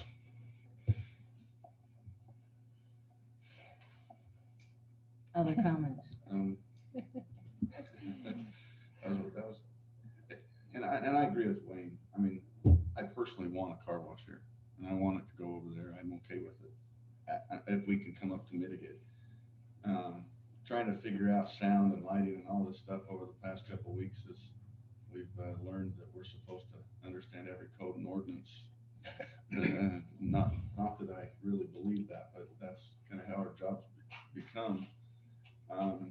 And when you research it, I mean, there was 100 cases in legal things over noise and lights, and cities in a lot of trouble over it. And so I don't want you to get discouraged, because that is why we're trying to be so thorough, is because of how many cases and things are out there when it's going next to houses. But I agree, if we can come up with a solution tonight, whether that be, I like Wayne's idea of a performance-based scenario that says so many decibels. I don't know where you take those measurements. I actually have sound reading equipment. I took a decibel reading over there this morning at 68 decibels on morning traffic. That's just part of my job, so I have it. But tonight it was only 58. So where do you put that measurement? That's a tough call. I mean, because it's going to change during the day. Or do you do it at your highest peak time? Or you're going to have to find an average. Yeah, you have to figure out it's a really complicated issue during the time of the day and where you're at. So, and I don't want to go round and round on it. So yeah, to that point, if you do parameters like you were suggesting, Wayne, could it just be a matter of, obviously I think people have more leniency for noise during the day than later hours. So something about daytime hours and nighttime hours, I mean, that's going to change with the time change each year and everything, but something that quiet hours, I mean, we gave the RV park quiet hours. Could we not do the same thing here? And should we not do that in reality? I mean, let's be consistent. Well, yeah, a lot of the code that I've looked up, and again, we don't have code, so that's why I'm saying performance spec, suggests depending upon the receding properties, what they call it. And I'm looking at receding property being the school, because that's the closest, the ball field, that's the closest than any resident, not assuming whatever the vacant land gets developed to. They're saying 5 decibels above ambient sound, but not to exceed 55 during 10 p.m. to 7 a.m. That's pretty quiet. That seems reasonable too. And that may determine, do you want to operate at those times because you can't meet that sound level, or do you operate and meet the sound level? The other one was between 7 a.m. and 10 p.m., 10 decibels above the ambient sound, not to exceed 65. I got a problem with that one when you got the daytime traffic going by that's already at 65. You know, maybe that we have to make that one more like 70. But I think, like you said, during the day, people are up and about. They're not as sensitive. And the other part of the report I got here from a consultant from UC Davis said a 3 decibel increase is not perceptible. Most people won't perceive a 3 decibel increase. You get to 5, people notice that. So we got to be careful at the logarithmic scale how much further we go. So I think sound will determine the business of operation, the hours of the business, and we may not have to legislate that. Lighting is the same thing. During the day, I don't think people are going to be as adverse to the lighting because the sun's up. It's at night, and we're trying to have quiet, and they're trying not to be disturbed. And what do we do with regards to light? Well, I don't know all the options out there. That's not for me to decide, but me is don't impact the health and welfare of the existing businesses, owners, and so forth, and what's reasonable. And that's, you know, so we can set a set of luminaires no more than 5 feet beyond the property line, greater than whatever that is. I don't have a luminaire scale with me right now, although it's 70 or 100 luminaires, but it's probably less than 100. It's probably like 65 or 70 at 5 feet from the property line. But you could put performance specs together like that. Do we do it tonight, or do we want to go back and say, you know what, if we're going to do this, do we have a construction agreement, but Development agreement? a development agreement, and we can put some of those performances there rather than put it in the conditional use permit and kind of work these things through rather than have to make the decision tonight. Yet time is of the essence. I get it. I don't want to drag this out any further, but those are the things we're left with because that's what we got handed. I disagree with the planning commission with regards to the traffic isn't a problem. I think it is a problem. And I think we're left with having to address that. So the studies helped, but they didn't help solve what's going on. So I'm kind of stuck between a rock and a hard place. I do want to see a car wash. I want to be successful, but I don't want it to be at the expense of the neighbors or the community at large. And that's what I'm wrestling with. You know, if, and I'm guessing it didn't because it was a different time, but did Maverick have any performance standards they had to meet from a lighting or from a sound perspective? I mean, they don't put up the sound. They don't put hard up to the come sound. there. That's But the they put up a lot of lighting. Did they have any standards that they were? I'm trying to I would remember. hope, I can't remember who said it. I would hope that there's consistency Yeah. between mine and Burley Burger and Yeah. Sure Still and whoever it might be throughout the community. Yeah, I agree. We shouldn't be putting anything more on you than we Yeah, have the and others. because I've brought it through now, and it's the issue now. It's the same thing. The next guy who develops across the street, if he does something more, it's going to add to the lighting, it's going to add to the noise, and they're going to point the finger at you. Yeah. You know, so we want to make sure there's a balance. So, and I think of timing, the question is timing as well. Yes, sir. So whether you do that after or not, whether you develop that as I'm developing mine and I fit to the standards that are formed as they come, or whether I have to wait and not develop until the standards are built. Yeah, you get to build for the standards we have today. Exactly. And Yeah. I guess that's kind of my point. Yeah. You don't have those standards built, but I brought it through and it's here. I'd like to continue while at the same time. The problem we have is we don't have a noise ordinance. Okay, so what do? We have to go with the next best thing. We just can't let 100 decibels go up, and you don't want 100 No, I decibels. know. We're trying to find what's reasonable. and Like I said, waiting. I'm building it for the citizens. If Yeah. they're not happy, they're not going to go. And Yeah. so why would I do that? So maybe, let me ask you a couple questions. Tell me what you think is acceptable for us to expect out of lighting, sound, and access. I mean, how would you resolve the problems? You've heard the comments, you've heard them from us. I mean, you tell us, I mean, is a performance-based spec like Wayne's presenting, say we come up with 5 or whatever that number is above the ambient noise of the freeway, is that at the property line? Is that the neighbors, That's the the question. closest You have to residents? say, is it from 10 feet, from 50 feet from the neighbor's residence? To me, it's from the residents. I don't really personally care what the ball field hears. I mean, we hear a lot of noises, whistles, and all sorts of things over on those fields. I care what the residents hear. I just use the ball field I know- because I know that's you the do. closest, I and know the you do. residents being so But I'm far just- away, it would I'm just be trying to- less noise to them.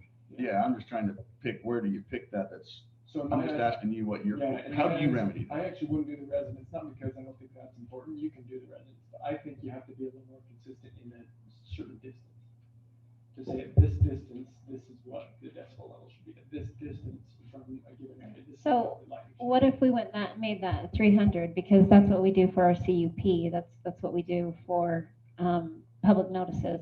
300 feet tends to be a pretty Yeah, standard number. Something like that, and if there's a standard, a national standard out there, I would go with the standard. 300 feet is measured from where, Haley? From the, On from the, the from the property line of the From the property, in property any line. direction. Yeah, in any direction. Like when they do their That's how we do conditional the use permit, they notices need and to figure out 300 feet from every direction of the property. For the property and then buildings, just anything. Yeah. on the property line. Well, it says, all properties within 300 feet, front, back, and sides from the property. So if we could That's just the case, kind then of you'd have to follow define that. it. I mean, I'm not an expert, I don't profess to be an expert here, but you'd have to define what level is that of both decibel and of lighting lumens that, Yeah. at the 300 that you're willing to accept. I'm just trying to understand the quality of life of the person inside the house or nearby. You know, and so if 300 feet is encapsulating somebody's house, that's gonna make a higher standard or a harder standard to meet than say at the property line, because if you're at the property line and that house is 60 feet back, it's gonna be less than what it is at the property line. So I'm not trying to make it so difficult, I'm just trying to think about what's impacting the health and welfare of the people inhabiting that property. In the end, though, it should be linear though, right? Like if your standard should be less, but at the same time, it's further away. Yes. So as you get closer, your standard's gonna be higher. We're saying the same thing. Yeah. Because, back to the ball field, well, yeah, I'm not gonna go Mhm. there. I'm done with the ball field.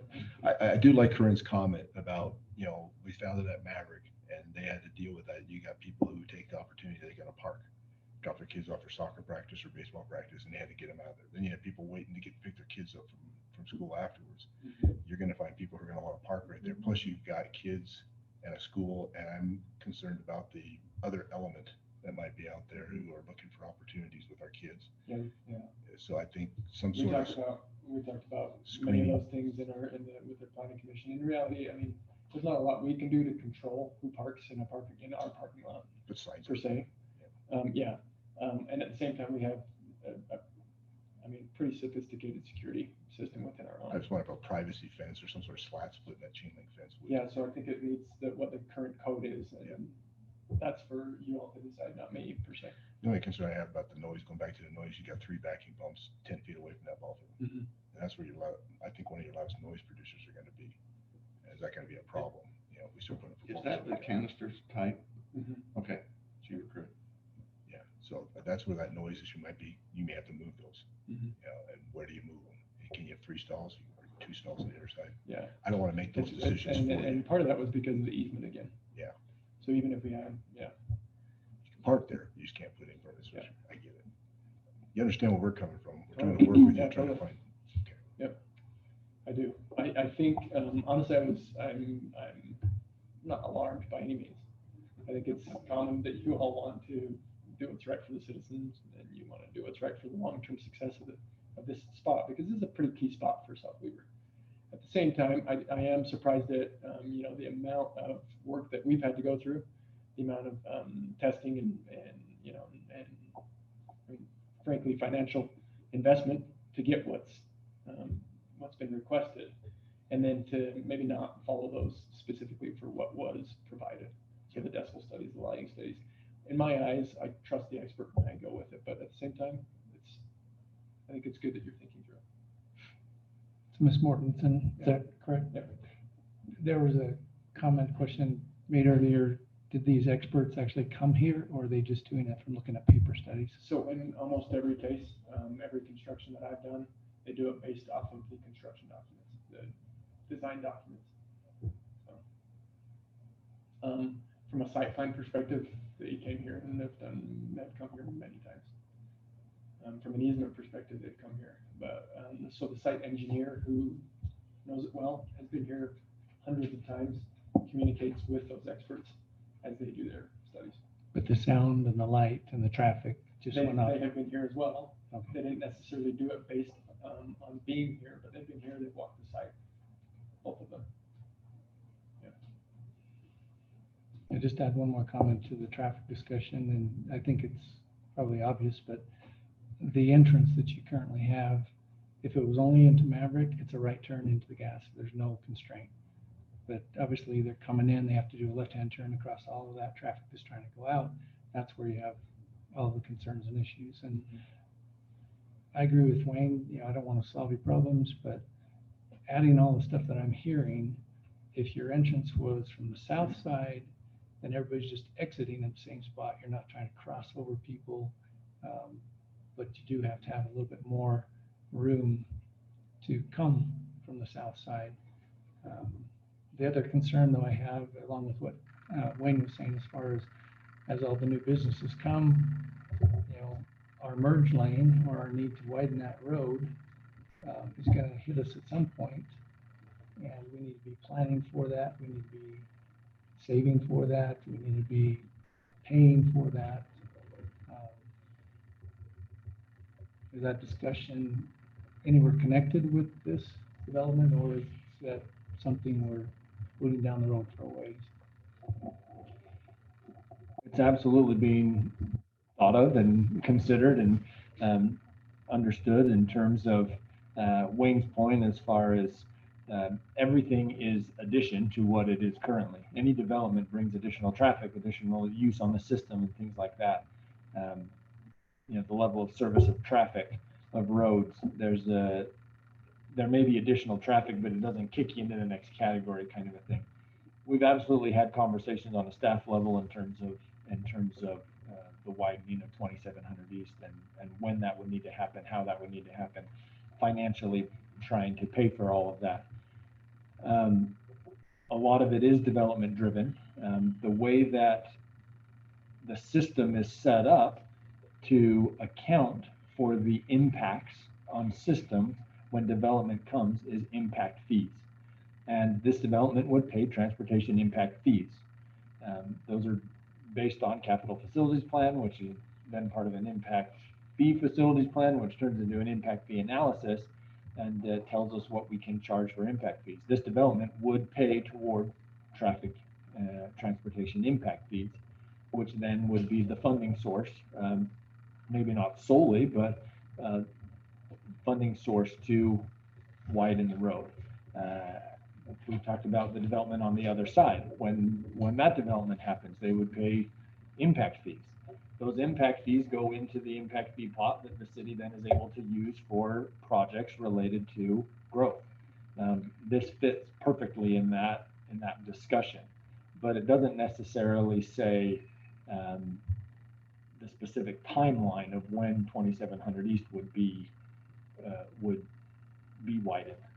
So it was not, the widening of 2700 is not on our current capital facilities plan.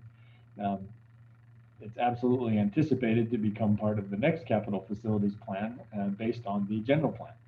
And so that domino has to fall first before it would show up on a plan, officially a document. But as a city, we're having these types of conversations prior to that. So it's absolutely being considered, and we understand that it's getting closer to that point of needing to be widened.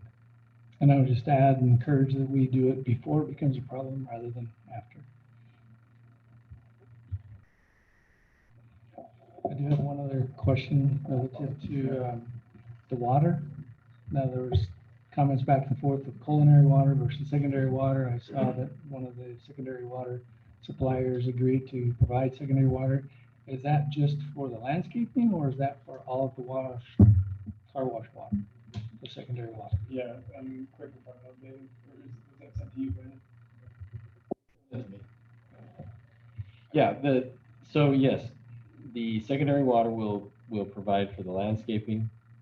They have a culinary connection for the car wash. The car wash is all culinary, Yes. the landscape secondary. Thank you. Yes.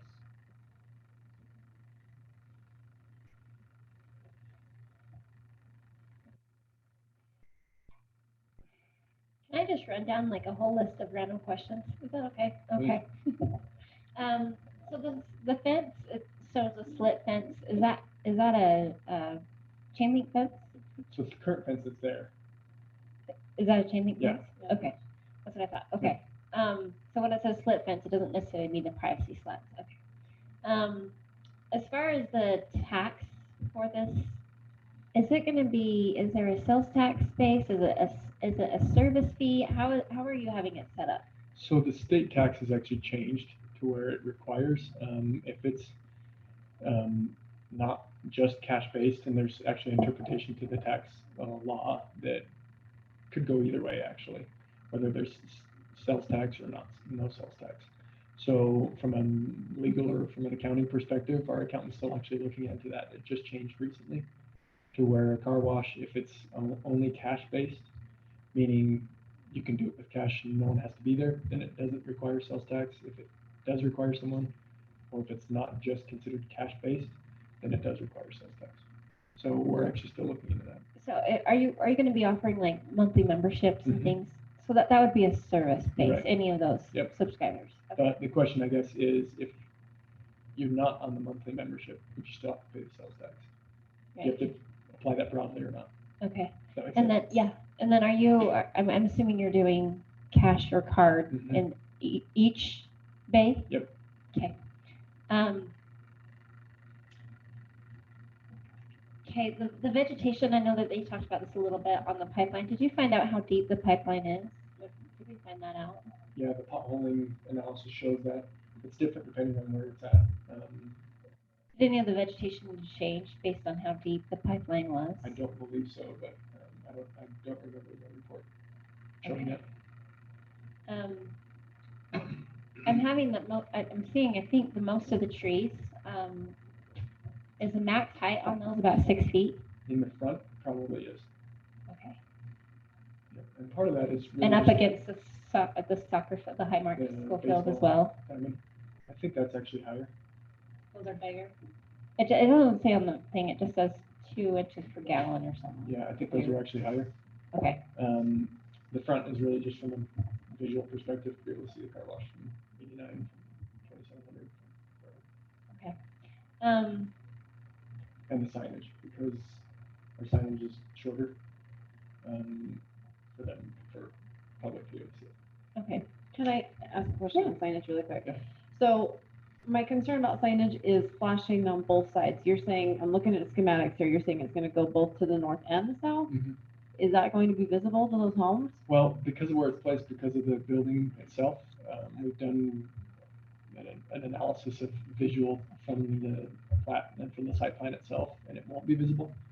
I mean, could you argue that somehow it will reflect off of something or a car as it drives by, things like that? Yeah, you could, but it's not visible directly.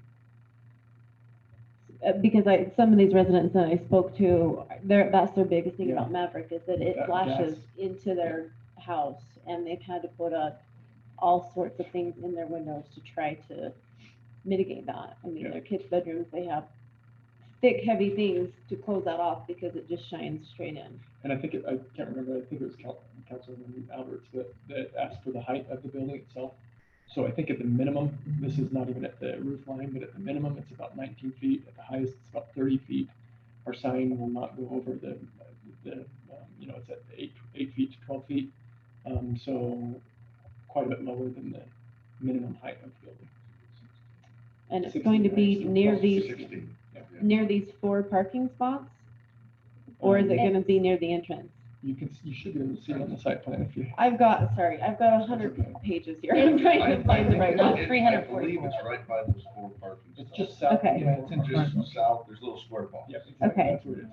Okay, Yeah, the way it's set up really does block that, We meant to those do it. homes. okay, all right, that Really was meant to do it that right way. on that corner. Yes. Yeah, and we appreciate that. And in reality, I mean, code would allow us to go Yeah. higher, 25 feet, whatever we want. but Absolutely. It's not key. What's key to our success in the business is honestly just being able to communicate. There's a special today. Come get your car washed for free, whatever it Yeah. might be. And so that to be able to scroll is important to us. You should do, if your name is Haley, you can come get a free car wash, like the Rose. Yeah, and. It's like if your name's Haley, you get a free rose today. Yeah, I mean, you can change names, or you can just keep it Haley. I mean, whatever you want. It's just an idea for you, just throwing it out there. Maybe at 11 p.m. Sense of humor. That was pretty good. Bonus points for you. regarding some public comment about the updates to the exterior, the beam and the hardy board, what are your thoughts on that? You know, we actually changed it based on her comments. Mhm. The original was to be more of a look like Maverick, Mhm. and I thought it would look good. Part of the reason we have to go with the exterior that we have is because it doesn't deteriorate. I think timber would actually look awesome. Timber wouldn't go well with the humidity that comes off of the car wash right there. It would deteriorate quicker. We'd have to redo it. It probably wouldn't look as good as often for you all. We wouldn't necessarily be required to stain it every 3 months, every 3 years, whatever it is. Mhm. So we're going with materials that we feel like will last longer, that still look really good. We have a stone exterior that goes across the whole building, even the east side. The east side, we plan on having a sign that says Morty's Car Wash, or on the north side. We've gone with more modern colors that actually match somewhat the development on the north side, where the Blue and Little Caesars are. So it's that darker gray with the wood look with a white stone. We actually modified these things because of the feedback that we got from citizens and from you all. I think that just breaking up the stucco, and I don't. I'm trying to think of where our renderings are. Yeah, there's a stucco, there's a vinyl, there's and it's EFS stucco. The new one was from Brandon. Sorry, let me just pull this You're up so okay. I can remember where I'm talking. Can you pull please that up, repeat Lisa? you? Oh, Just that there we make go. up. That's great. Okay, so just for clarification, the one that I'm seeing on the left, the second row on the left, Yep. that's what's going to face 2,789, correct? Or That's right. 84, 89, 89. Mm-hmm. Okay. And then the other side would face the school. Yep. Okay. So there's quite a bit of aesthetic and differences there, architectural difference. It's not a barracks, you get the relief. What's that? It's not like a barracks. Yeah, You got- exactly. You got relief. Yeah. Um, Honestly, it's one of my bigger concerns. I want it to look really good because I want it to. It's going to be a high quality wash. mhm. The technology that we're using inside the wash is not that you really care, maybe you do, but it's a 3D technology that scans your car that identifies if you're driving a Mini Cooper versus a Suburban, it's going to wash your car differently, and it'll do everything down to the tire shine of your car. So I want it to match what a car wash will be. Right. Okay. Just an FYI, one of somebody mentioned speaking with the neighbors that are down there. Maybe he mentioned it in his public comment when I stepped out, but talked about maybe doing motion lights on those bays.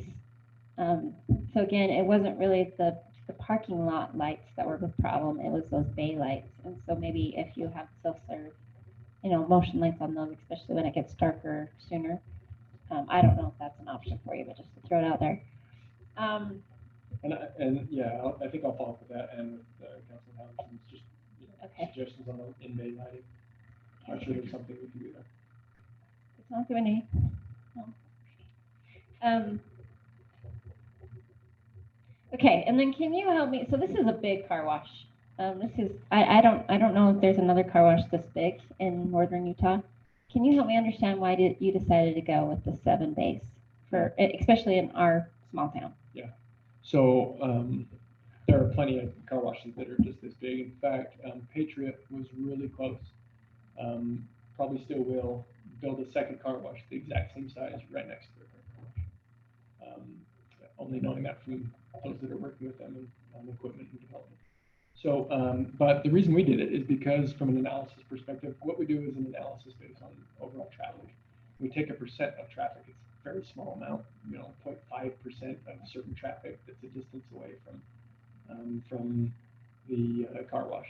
Then we also take just the overall population of the surrounding area within a 5-mile radius. And within that area, it shows that it's a need. We're actually starting with 2 automatic bays being equipped, and then we'll add a third if it's needed.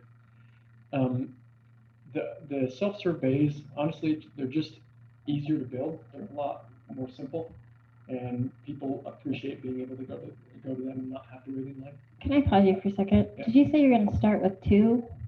So Auto. all three will be built out, But only two will be Wait. open. two of them. Okay, Yep. I thought you meant you were only gonna be two and then the third. I was No. wondering how you were gonna do that. Okay, Yeah. keep going. So, considering the traffic studies, considering the population, and considering what type of traffic it is, you have people coming down Weaver Canyon that, will have their ATVs, that will have their boats, that will have whatever it might be. The four automatic, or the four self-serve bays matched what the demand showed. Okay. It's not extremely scientific, honestly, but it's what we do based on traffic studies, population, and just overall. Okay, I'm gonna pause on you. I'm gonna go to you two for a second.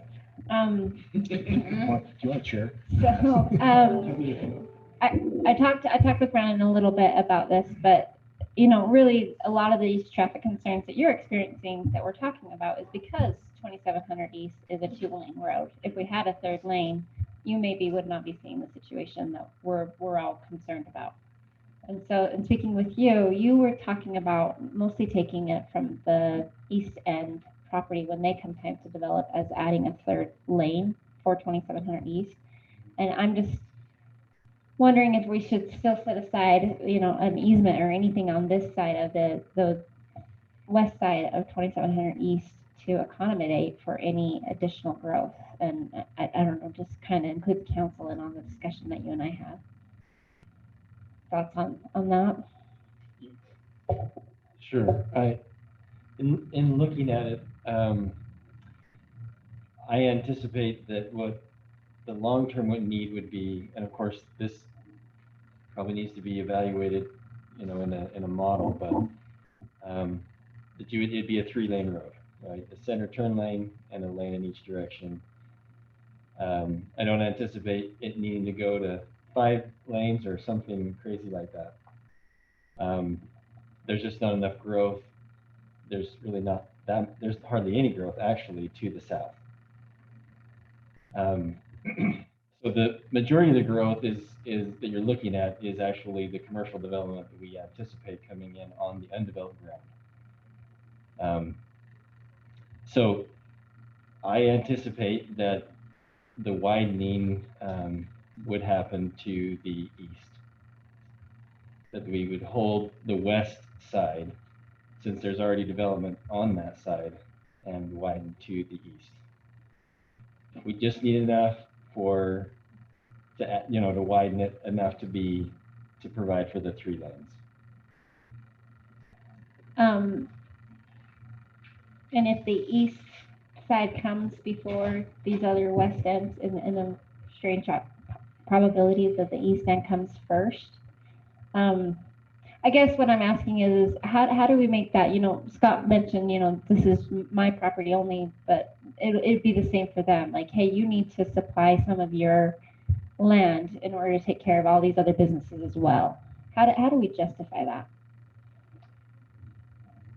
Well, I'm just thinking from a cost perspective.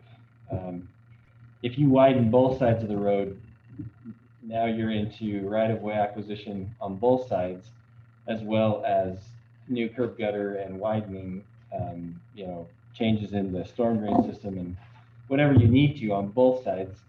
It's just more expensive than widening just to one side. So that's just what I'm anticipating. We would need to evaluate this further in the next update to our capital facilities plan. But we haven't done anything with that, just waiting for the general plan to be done. I guess I get nervous approving this now and in a couple months being like, oh man, it's too bad we didn't think to do that then, regarding any property on this west side, if that makes sense. Yeah, I can appreciate your point. You obviously can't just widen on one side for a certain distance and then widen on the other side for another certain distance. It has to be consistent all the way down. So I guess we haven't studied that in depth. So I just from looking at it, my gut tells me that the best option is to widen to the east.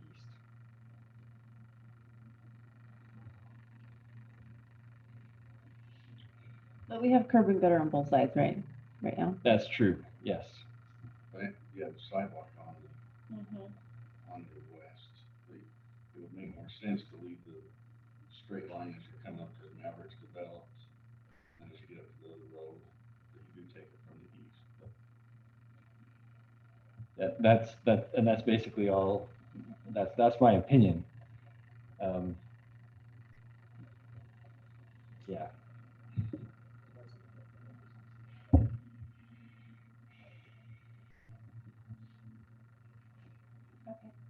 Does anybody have any thoughts on that? Am I alone in my concerns, or does that sound good? No, I totally see what you're saying, but I see Blair's point too about the sidewalks there. It's developed. I don't want it to feel like it's one-sided when we finally say to a developer, hey, you've got to contribute the most. You need to give your land. But I do see that it makes sense not to change it. I could see both ways. I guess, could we possibly come to the problem where this developer doesn't want to contribute the most of his land to business that isn't necessarily What are owning we it? talking about here? 2 feet? I mean, you're not talking a whole of 15 feet for a whole nother lane. The road's wide enough that you get a few more feet to the east, you can accommodate a third lane. We're not, are you thinking you're gonna have the developer to the east is gonna have to give up 30 feet of his land to make that happen? Well, yeah, when you say an extra lane, but when you say it like that, I guess no, I shouldn't think that big. Well, that's what I'm trying to understand, is we're only talking a few feet, right? Yeah, how many feet are we talking? Well, it widens already as you get to Maverick. So you would just probably hold that width, and then as it narrows, you would pick up the additional width as you go. to the I'm south. saying from basically like the power station on 2700 East, basically just down from the canal all the way down to Maverick is about the length that we would really need to widen this, Yes. right? So Yes. that length going how much wider, like say near 7800 South, how much more feet do we need on that east property? Well, at the very most, you would need 12 to provide one more lane. Okay. But it could be less than that depending on how, What the current right of way is. yeah, and Gotcha. you're currently Okay. restricting parking on the road, so you don't need the width for parking. And Okay. it does look, just looking at the county lines, it looks like it extends out to the east. 5 or 6 feet already, or more. I mean, it does go off the road, past the dirt, and it goes So I out. guess the hidden in the details is the actual asphalt or curb, is not Exactly. actually the right of way. The right of way is probably further out. It could be developed before more land is needed. I gotcha. Okay. I think with, and to me, with that issue is lessened by the fact that they're paying the impact fees to contribute to that now. And that's the point of them. So I'm not as concerned with that. So that's my opinion. So, did you have any other questions? I don't want to interrupt you. I just have one final, just another public comment talking about the landscaping. If trees die or, bushes die, I mean, we have our landscaping code as far as weed control. Do we have the ability to maintain vegetation in our code currently, or does that need to be included in the CUP? I don't know of anywhere in code that talks about having to maintain it like that. The gravel, and I know the gravel pit's not the same, but they have so many dead trees, and they say they're going to come to it, but sometimes they don't. And I just am wondering if we need to consider that. We did talk about, I don't know how That long ago that corner, was, that that corner triangle. up there on 8200. Yes, and that's the one she Yeah. talks about. We referred to saying, hey, hold on a minute, this is supposed to be buffer zone. Yeah. It's not being maintained. So do we have that in our code to enforce it, or is that something we need to direct planning commission to address?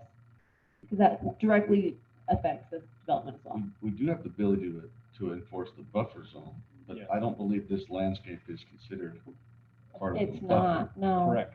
And so that's where I don't know that you have the ability to enforce. And if we were to create a landscaping code of some sort like that, would any existing property be grandfathered in? Or could we enforce that even though their development came later? That's a legal question that we'd have to Okay. get somebody more versed in the law. Just a thought, to Wayne's point, if you did some kind of a performance spec where they have to have a certain number of decibels or light or whatever, the landscaping is only going to help them. So having dead trees would not be to their benefit. Yeah, that is a good point. What we're comparing it to is not something that is trying to attract people to their property, so that is a good point. One final thing. I know I'm being kind of thorough, but I am also very excited for this car wash, and I wish that it was here quite often, but we just want to make sure that we're making sure that we're taking all the dotting every T and crossing, well, no, wrong way, dotting every I and crossing every T, you know, but I'm very excited for this. I think it will be a great addition to our community. So I'm very excited for this. So just wanted to echo that. And I'll be quiet for a while. Like 60 seconds, probably. Just kidding. I kind of wanted to bring it full circle just a little bit and address Mr. Windsor's point. How do we've kind of gone through concerns. I don't know if any other council members have concerns, but what do we do now? And can I just summarize? It's basically three: the lighting, the decibels, and then just the overall traffic.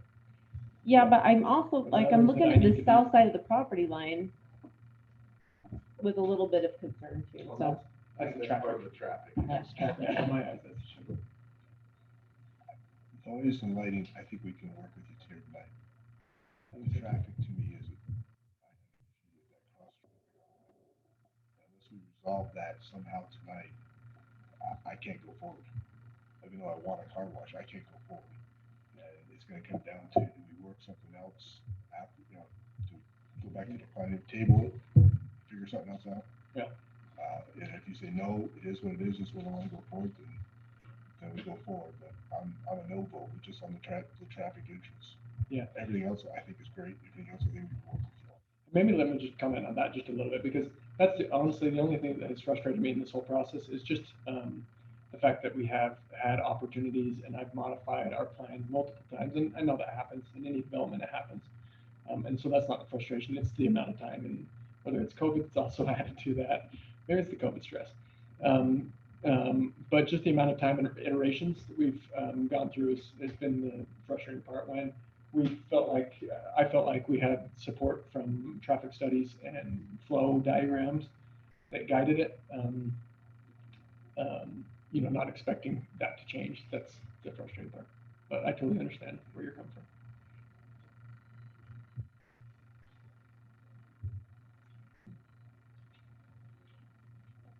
So what would staff recommend we do at this point? Because you've heard this conversation. Could you offer some? As far as process goes, there are 4 separate action items. And so to Angie's point of where do we make a difference?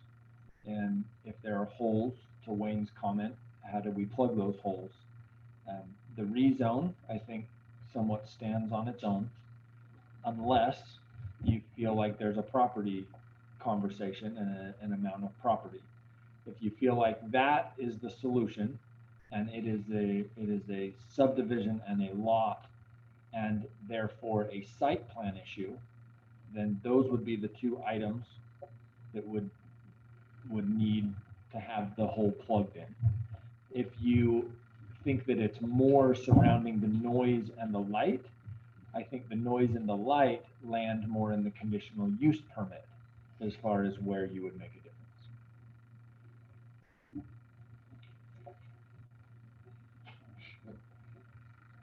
And hours? Conditional use permit. Yeah, hours of operation. Yeah, so that they're, Let me ask you a couple questions on, to make sure we can really resolve some of those.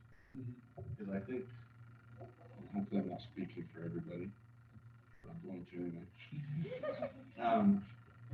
I think the consensus is the noise at the quiet hours be from 10 p.m., either 6 a.m. or 7 a.m. I don't know which, but I know 6. I go 6.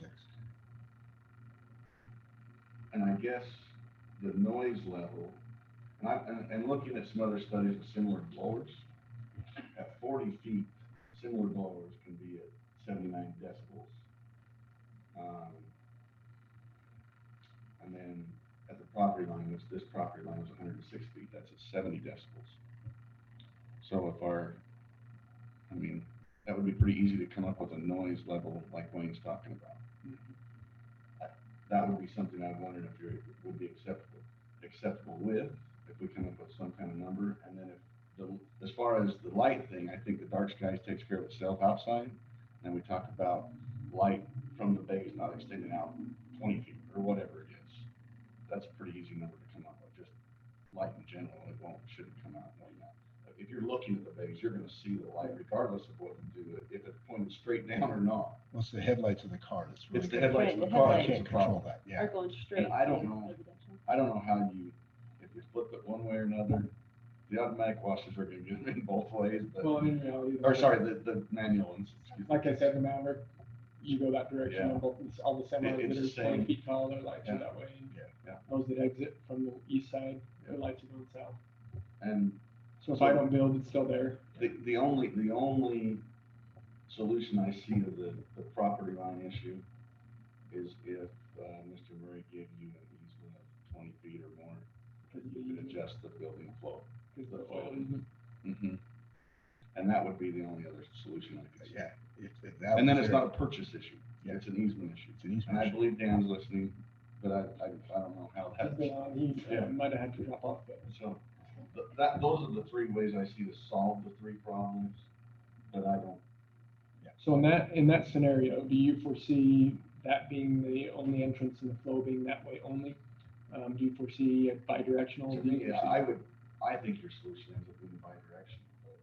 but- And you could go around your side and come in, but people would have a choice of coming either one. And then you don't have to redo your plans, you don't have to redo everything. But again, that's one opinion. Yeah. I, So just take a couple examples. Patriot is one example, actually, where they're perpendicular. There's another example where there's a Maverick and a car wash right behind it, and this is just the two because I know them well. And they actually have no curb and gutter at all.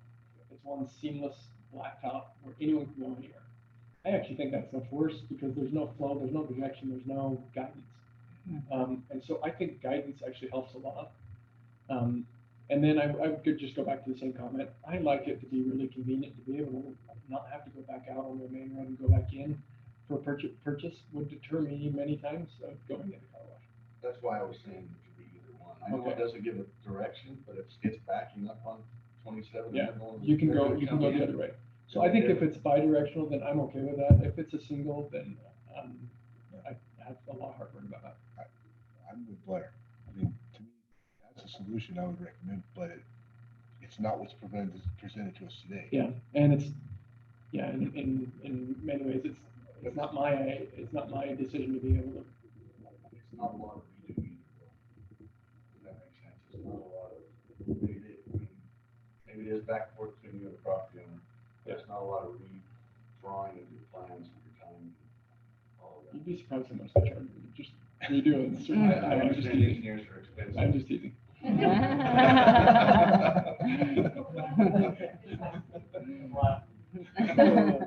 So can I just, to Blair's point though, if we turn to page, I don't know, 8,000 in the packet. It said it for half a second. 106, page 106 of the packet, it shows actually what appears to be like a Google Earth photo of Maverick and the proposed location. Is this in the traffic study? possibly? It's just 106, I don't know. I don't have page number. Okay. It does show a picture of a truck, a regular truck vehicle with a trailer, and it's taking up half. It's going, here's your exit, and it's going across. It's taking up half of that. So of that entrance. So And that that's just entrance is- one truck Yeah, with that a trailer. entrance is 40 feet wide. Ours would be 50 feet wide. So it would be wider than. Wider than the Mavericks by 10 feet. No, I'm looking at yours. The entrance on. The so entrance ours to is wider yours. than- yeah. So it I see is what you're one saying. truck with a trailer, and it is more than halfway taken up. Yeah, it's the same picture from Google Earth. Yes. Yeah. So just to put that in perspective though, that's one truck, that doesn't include any semis. So I would strongly encourage us to reconsider making that an exit only. And I understand it from your point of view, the convenience factor, as far as people wanting to come and hit the car wash at Maverick. I totally understand that, but just looking at this one simple thing, knowing how many trailers go back there and semis, So people go around. I mean, if you Yeah, make it and my that's- direction on this blocked off, if I'm coming up there, I'll just go to the next entrance. you'll just come around. Yeah, especially if I'm pulling a trailer, because that's the designated way to come in for my automatic. But if I'm just doing a self-serve, it's blocked and we go the other way. Look at you, I mean, I Well, can't- it's going this way. Oh, you're Right saying now, automatic. Yeah, I'm saying if we go with Blair's suggestion, he gets 20 or whatever. I can't hear you, Wayne.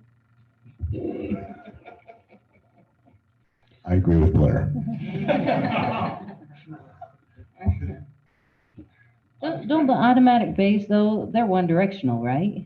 Automatically one direction. Yeah, well, that's why, I wasn't saying the traffic go in both ways, I'm saying come. In and out In of- and out the entrance and go entrance. around and go in. Yes. Is what I was Yeah. saying, it's just the entrance to the. I'm just off the trying street. to alleviate a traffic concern that has been brought up. That's And it.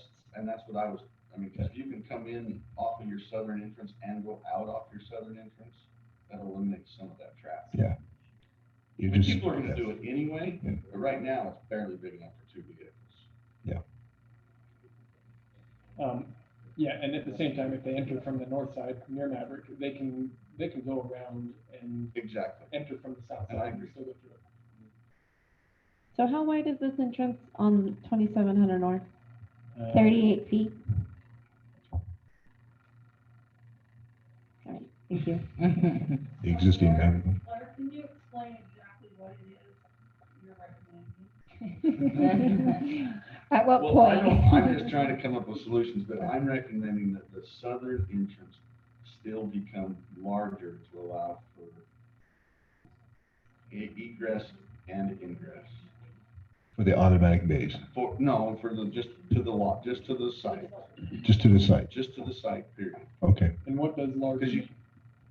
You mean 40 feet? 50 Well, feet because entrance? if you look, and it's not necessarily your entrance that's the problem, it's when you go around the building, that it's a problem.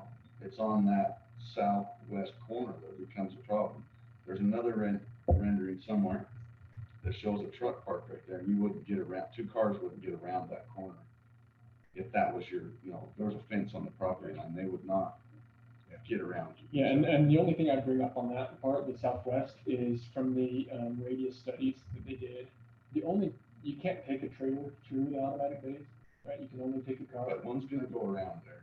Yeah, for sure. And they can go around, but if you're exiting and trying to turn, it can only be, I think they measured it on a 16-foot car. It's the maximum you can take through an automatic bay. Thank you. How can you guys have these numbers? It's because we're not Apple. I guess you're talking. That's gonna require a conversation. Yeah, he's got an apple over here.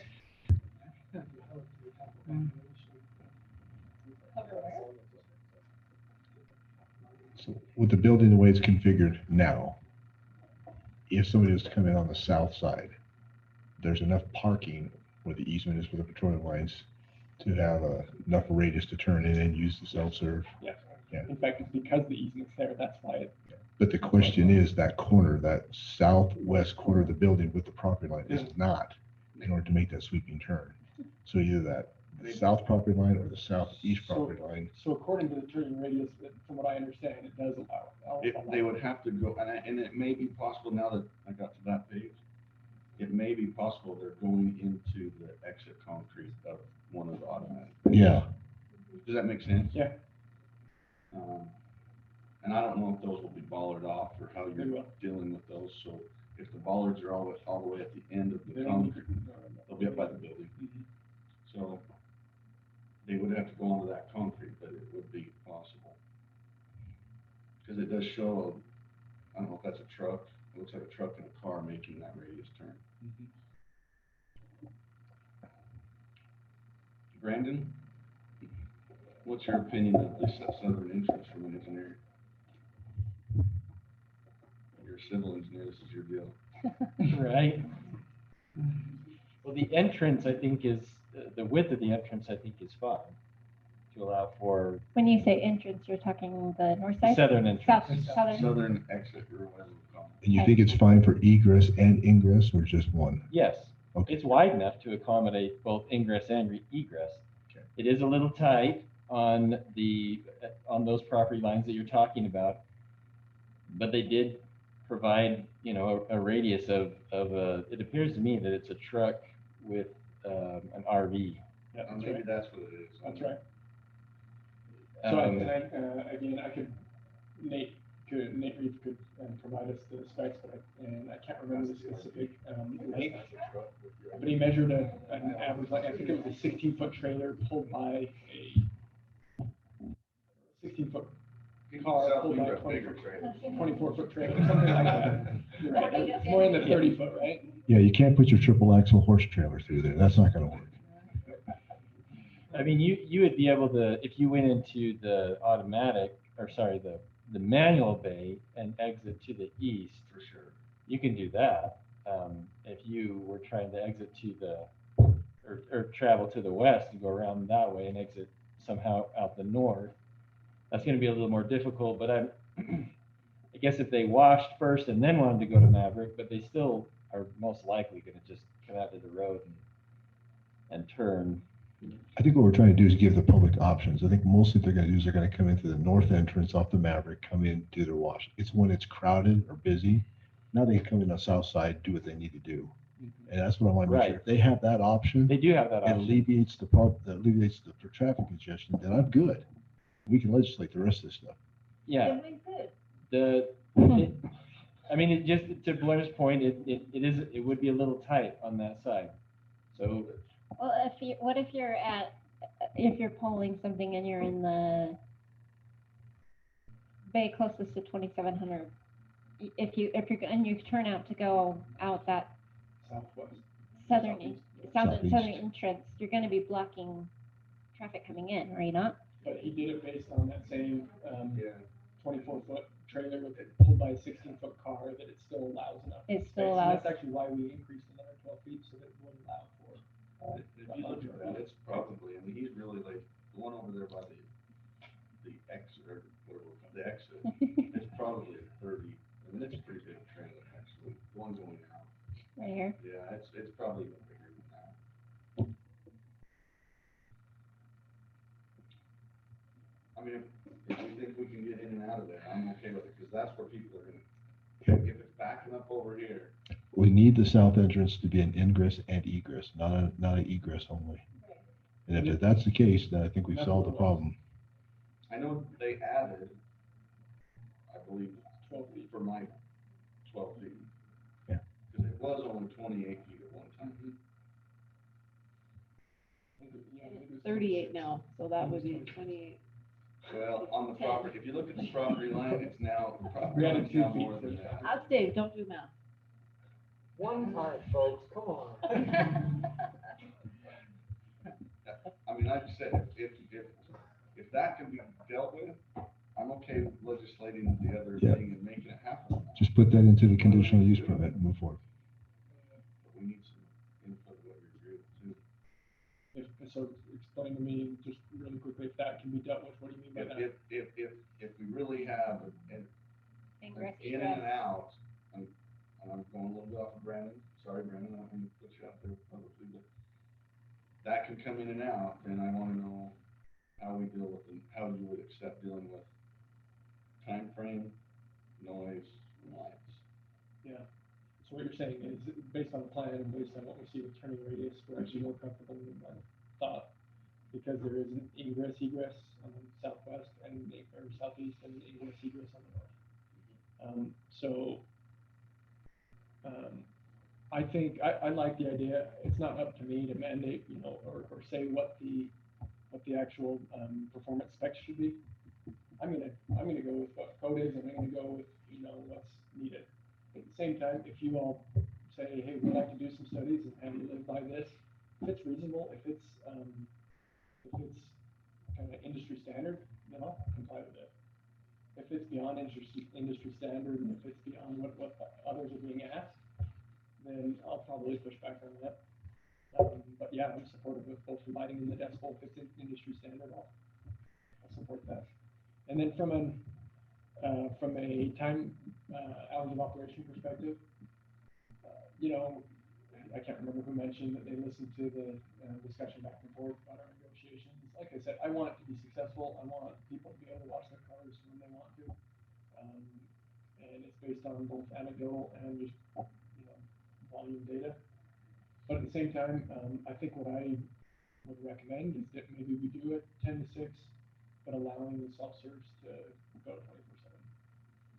I think from a lighting, from a sound, from a volume perspective, it's gonna be minimal anyway. And for those that wanna watch it, it'd be allowed to. But I say automatic. No, You said self-serve. and I know people would probably disagree. I'm okay with the manual being open to that. I mean, you're gonna leave the lights on in there anyway for safety. I mean, I would. But then if you have the diesel coming in and leaving their lights on in whatever direction and running at, 2 in the morning, I'm not okay with that. But is that happening right now? Yeah, Semis man. are happening. Idling at 2 in the morning? Yeah. And are they Idling, that close? idling and getting gas? Oh, No. yeah, a diesel doesn't turn the truck on, period. Semi trucks? Yeah, but look how much closer no, they that- are to residential. Mhm. Yeah, if you look, if you're sitting on 7,800, that west end of Maverick where they are filling up is not really in their line of sight as much as. Well, if his diesel was is louder than the car wash, he's not meeting our city ordinance. Because for he's the- in a For tunnel. an automobile noise anyway, because most diesels are not that noisy. I feel like we've made a lot of headway and had a lot of good discussion, but this is something that I really would have to be sold on why that's okay. I'm with Ange on that. I have to go back to those residents and say, hey, we gave them 24/7, and I have to be able to explain But why. That one's the automatic one and everything's 24/7. No, I'm talking about self-serve. Yeah, self-serve. Why are we implementing quiet time hours and then saying, just kidding? Because it's half of not, quiet because time it's and half not, of it's not? not noisy. So We what's don't the have a issue on light the ordinance or a 24/7? noise ordinance. If it's still quiet, what's the problem of being there at 2 o'clock in the morning? If the noise isn't any different, you're not gonna hear them. As I'm saying, If the Why light's won't not, you hear 'em? if the light's not going beyond the property line, we put that I have a hard performance time there. understanding And if how we're the gonna do noise that, is not but- going beyond the property line, what is if you don't, if it's no different from not having them there and then having them there and the noise hasn't changed, what's affecting the public? so how is it not different though? If you put a noise spec out there or noise performance, that says you have to be below 55 at night. Okay, 55 is pretty quiet. Somebody comes in and it's still below 55, you're never gonna know they're there. but what if they're not? How do you know that they're going to be below It's a 55? performance spec, and that's when you come Well, back and. but Wayne, I'm gonna ask you, how are you going to enforce this? What you're gonna need to do as Yeah. that resident at 2 in the morning You hearing have a a diesel. conditional use permit that says you have a performance spec. If they don't meet the performance spec, the conditional use permit comes back and it But gets in reviewed. order to have this proven, you would need to have a resident step outside and take a sound test and say, hey, this was too loud, and then have Or they Chris may- be there to verify it. Otherwise, it's a he said, she No, said battle. I think what you do is a resident would complain, then you'd have somebody go out there and they actually measure it. And then you'd verify that, you'd bring that back, and if it was verified, then you'd have a hearing on the conditional use permit and say, hey, you're not meeting your spec, you're gonna get 30 days to meet your spec, or we're gonna close you down. They're gonna do everything they can to meet that spec. Well, and they're gonna do that up front. Yeah. I mean, and if we put that in a development agreement or whatever we put that in. It's no they don't different than a get their speed limit. Occupancy until it isn't a big deal to go do a sound test. Hey, it's no different than the speed limit. You post the speed limit, you expect people to apply the speed limit. If they don't, then you have the cops to enforce it. It's an enforcement issue. But you can't control what people are gonna do. They're gonna do what they're gonna do.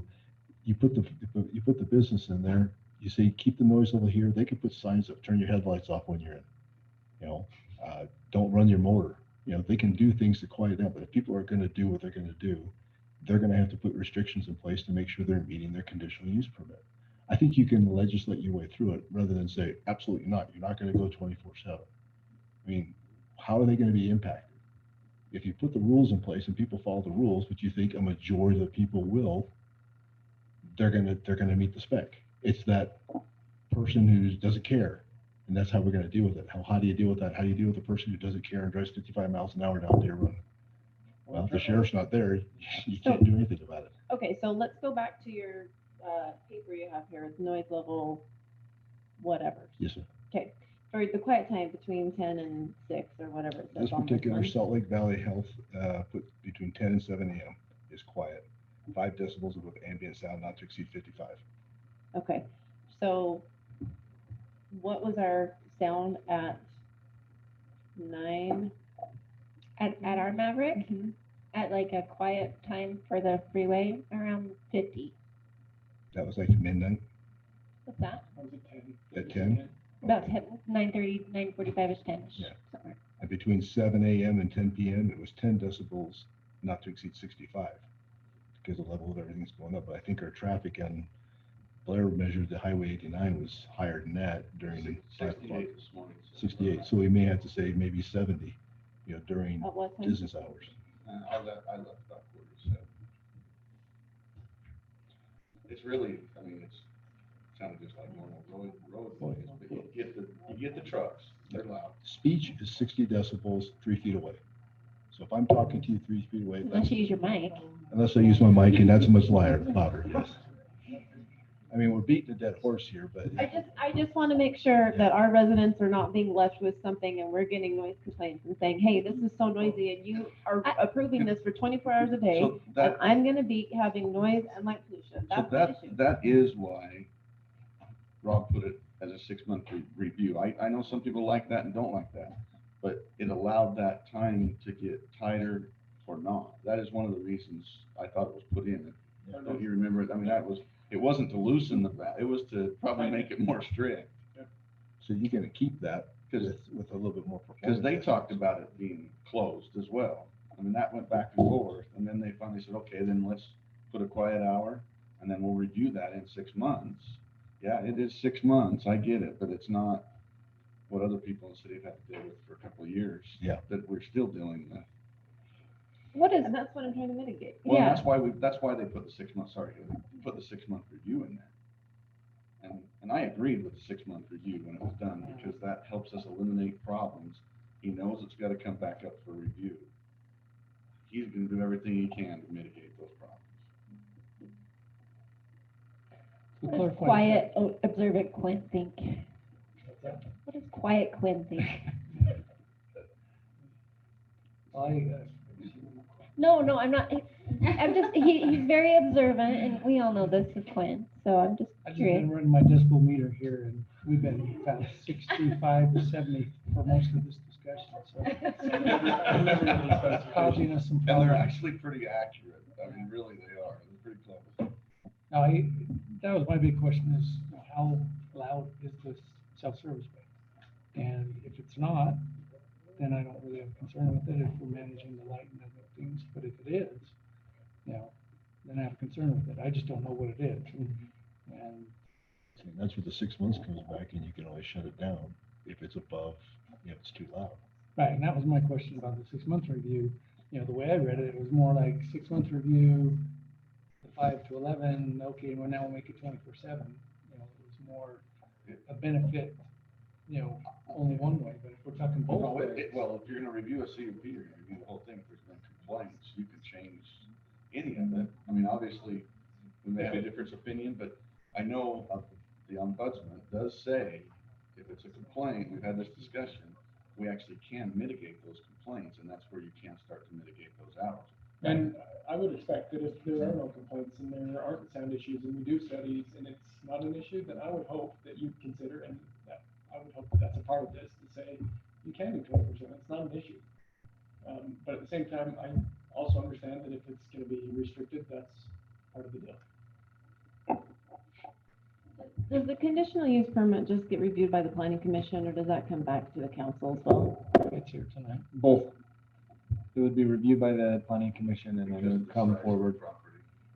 Because it's non-residential, it's a commercial property, so commercial properties come to city council for final. Now, there was discussion earlier about a CUP versus a development agreement. Why did we go CUP instead of development agreement? So those are two very different tools, actually. And so you wouldn't use development? The agreement development tools? agreement is not needed in this case. Conditional use permit is required in this case because it is a conditional use in the C zone. in the commercial zone, car wash is a conditional use, which means it's permitted, it's allowed in the zone, but there's an opportunity to discuss the potential impacts and thanks. put conditions on them. So that the conditional use permit is the tool to address those neighborhood and community concerns related to light and noise specifically.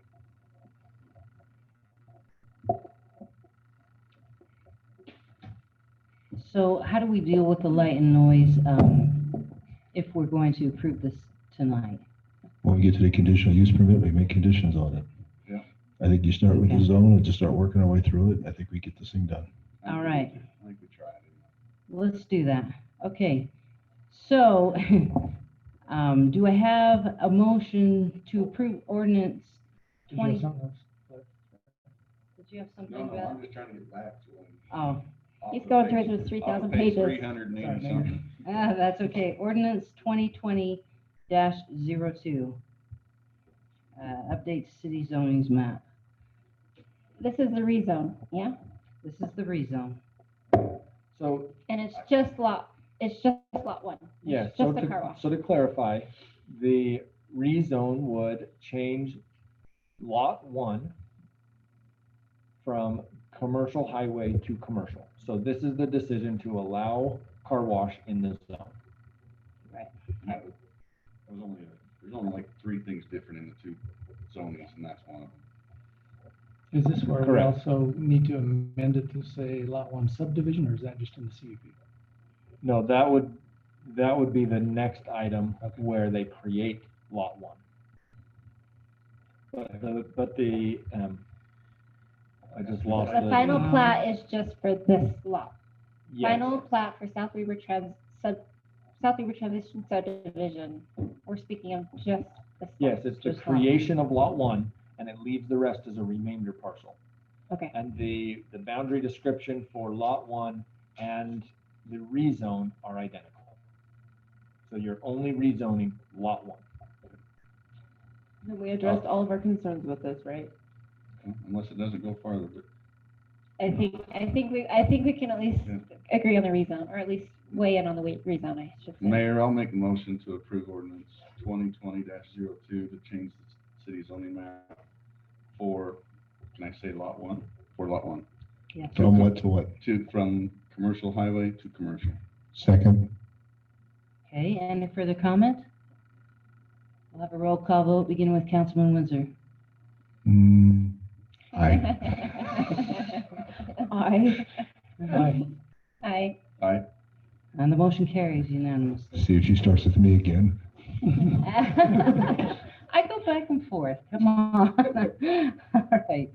All right, the second item is Resolution 2020-29, final plat for the South Weaver Transition Subdivision. I'll make a motion that we approve the resolution 2020-29, the final plat for South Weaver Transition Subdivision. Second. Okay, any comment about that? I feel like we should still extend that out at least 20 feet. It's tight. It's so tight right It's so there. tight. It's so tight. If I was driving one of those trailers, I'd block the whole traffic. But that's just because, anyway. I mean, I don't want to get into a long discussion. What is going to make the property line? I mean, are you fencing, or is it just It's asphalt? open, right? It's just asphalt because of not knowing what the other side is. Mhm. Yeah. And I guess, So- sorry, go ahead. No, I was just gonna say, part of it, I would just have to say, it probably looks tighter than it is because of the fact that the upper side, the north side, is very spacious because of that easement. But, like I said, the traffic studies with the trailer and a longer vehicle show that it's all within the parameters. Okay. But in my eyes, it looks tight as well, but it's only because the northern side is so spacious.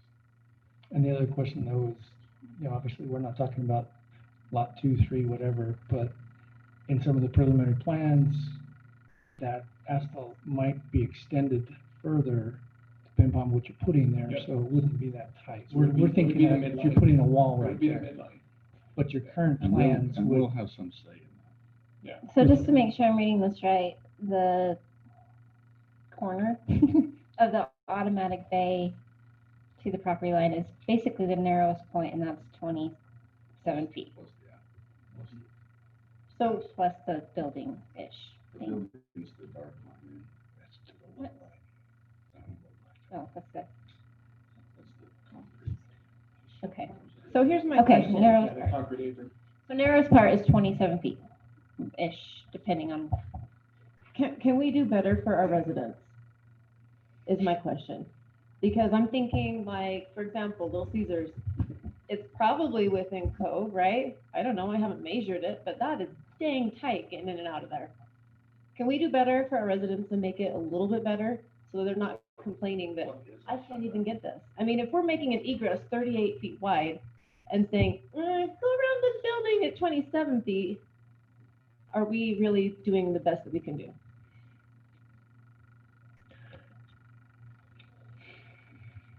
And I'm not trying to be difficult, I'm being honest, like, is there a way we can make this? Well, in your more mind's palatable? eye, you're looking at the property line as possibly a wall, even though that's not a figurative wall, it's an imaginary wall. When those other lots develop, it's more likely going to be blacktop and an entrance into those, so it's going to feel more spacious than what it's really. People aren't going to drive on the lot line just to use the car wash. They're probably going to sway out a little bit more. There's going to be more space there. Okay, but, But go, I hear you, I hear you. But look at Little Caesars. I'm not going to pull a That's trailer tight. through Little Caesars. Some people It's do. hard to compare those Yeah. two. 'Cause A it's tight not turn, 27 tight feet. turn. I'm trying to like get people to, Yeah. like, we've all gone there. We've all pulled that. It's tight in my car. My car's what, 20 feet long, maybe? I'm just trying to say, are we selling it short by not asking for another 10 feet for an easement? If it's gonna be asphalt anyways, who cares? Is it gonna make a difference? But it makes us feel better that there's an easement there of 10 feet. And so what I would say from my perspective is I feel like with my property line, I am doing the best that I possibly can. Because of the easement, I am pushing that as far as I possibly can to the north. Mhm. Knowing that and putting actually the automatic bays on the west side actually helps because only smaller cars can go there. And putting the self-serve on the east, allowing for more turn radius on both directions, east and west. So I feel like I'm doing the best that I can for the citizens. The easement side to the south, that is not within my jurisdiction because I don't own it, because I wouldn't own it. So that would be my only comment back. If there's a plan future with Detmary, with the city that allows for it otherwise, great. But I'm buying that piece of property and I'm doing the best that I can with it. So based on Google Map, a quick measurement of the entrance into Little Caesars. So not on South Weber Drive where it has the three different, once you turn and head to the east, so from the curb to the curb, that drive aisle there, that is just under 27 feet. And that allows for two cars. you know, what, one going in I'm and sorry, out. can you say that one more time? On the, like by the Mountain Peak Plaza? No, on Other the other, on the west side, kind of the west side of the building, the whole width of that drive aisle, not where the parking stalls are, but that whole drive aisle from Okay. curb to where the parking is, that 26 feet. That's the south side of the building or the west side of the building? South. That's the South south side of the building. Going east and west. So if you drive in to that entrance on the Pizza Hut side, you've got parking stalls. Sorry, not Pizza Hut, Little Caesars. The pizza place, I meant pizza place. Little Caesars, you've got parking stalls that you'd have to drive and then turn to the east in order to get into. Before that, you turn and now you're driving east along the frontage of the building. That drive aisle is 26 feet. Okay. And that's where I was That was referring the to. comparison, right? Yes, So that's my why I'm comparison. bringing So- that up. It to say narrows quite a bit on the east side. of The that east road. side where it turns is not 27 feet. And that's where you get your bottom. Right. And ours is at the minimum 27. Yes. And that's not to the building, that's just to the concrete. To the apron, which is another, which Does the concrete apron slope or is it a step? It's just, So you're adding 6 more feet to that. Okay, I'm just trying to make, I understand. No, I appreciate it. Call the motion? Yes, we have a motion and a second, I believe, right? Yes. Okay, there's no further comment. We'll have a roll call vote, beginning with Councilman Halverson. Aye.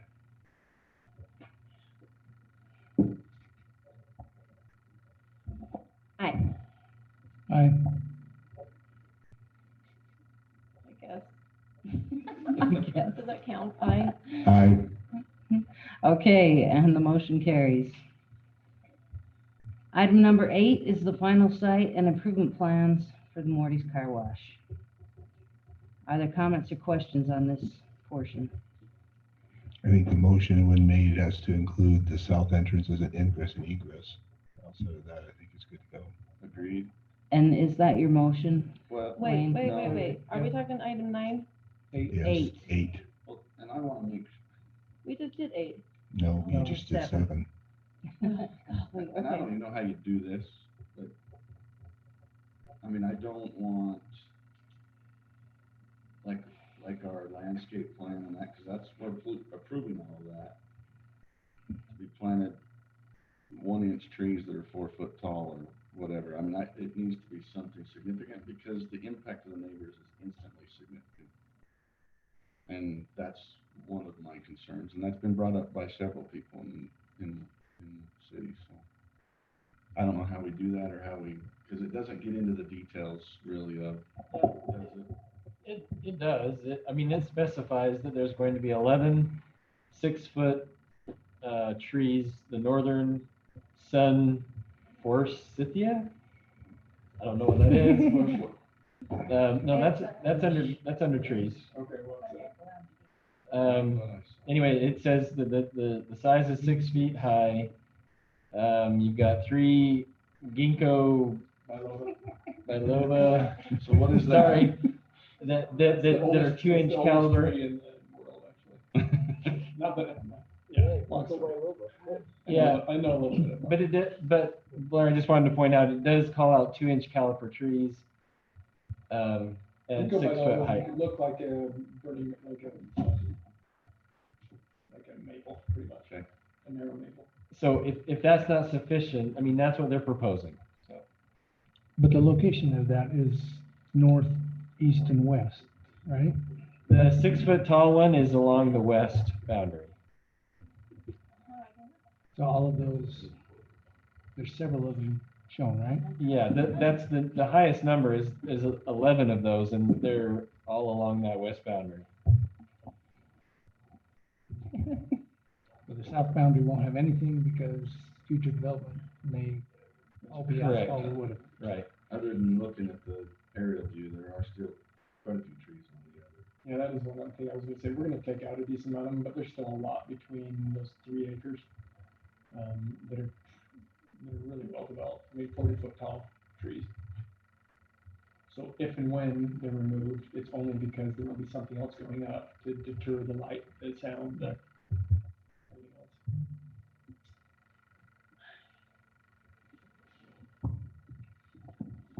Were we okay with all the other appearance items? That falls into this, right? Final site improvement, Yes, it's everything. the stucco, the styling, all that stuff. Fine Yes. location. Any other comments? Do you have a motion to approve the final site and improvement plans? Wait, I thought we did that. Okay. never mind. No. Oh, okay. Yeah.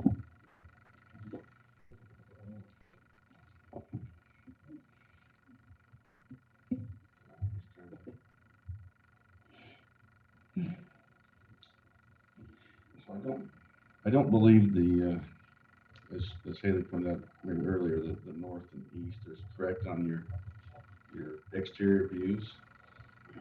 I think it's going to be the west view. Is that mainly just all stucco? No, If you want, I mean, there's like a 3-foot or 4-foot rock, but then the rest, there's nothing breaking the rest of that stucco. It's, I mean, every other one you have either a stone or a tile or, so if you look, it's the middle right one, that one right there. Sorry, Lisa. On the east side, is that one area, an overhang that goes about halfway up the building, that comes out from the building, correct? Which overhang? On the east side, that. That one right there. Yeah, that comes out, right? No, that's just an eave. That's the, says- that's the manual it- wash that's coming towards. it says south, but it's the east side. Oh, that's just. That's just the Oh. manual These are base the, coming these are the towards. self-serve bays that are coming out. Now, this is the view from the front. That's just an eave that's gonna stick out, what, It's the east face, 2 feet or south something? facing west. Well, I mean, those are the two issues I have with that. And our plan is either to put a wall sign on that wall there, or to put it on the north side. On the, and you can't see it on this section, but on the north side, facing north of the main section of the building. So that gray section right there, that light gray is the stucco? That's stone. No, That's stone. That's stone. Coaching stone. It's the dark gray that's with no lines in it that's stucco.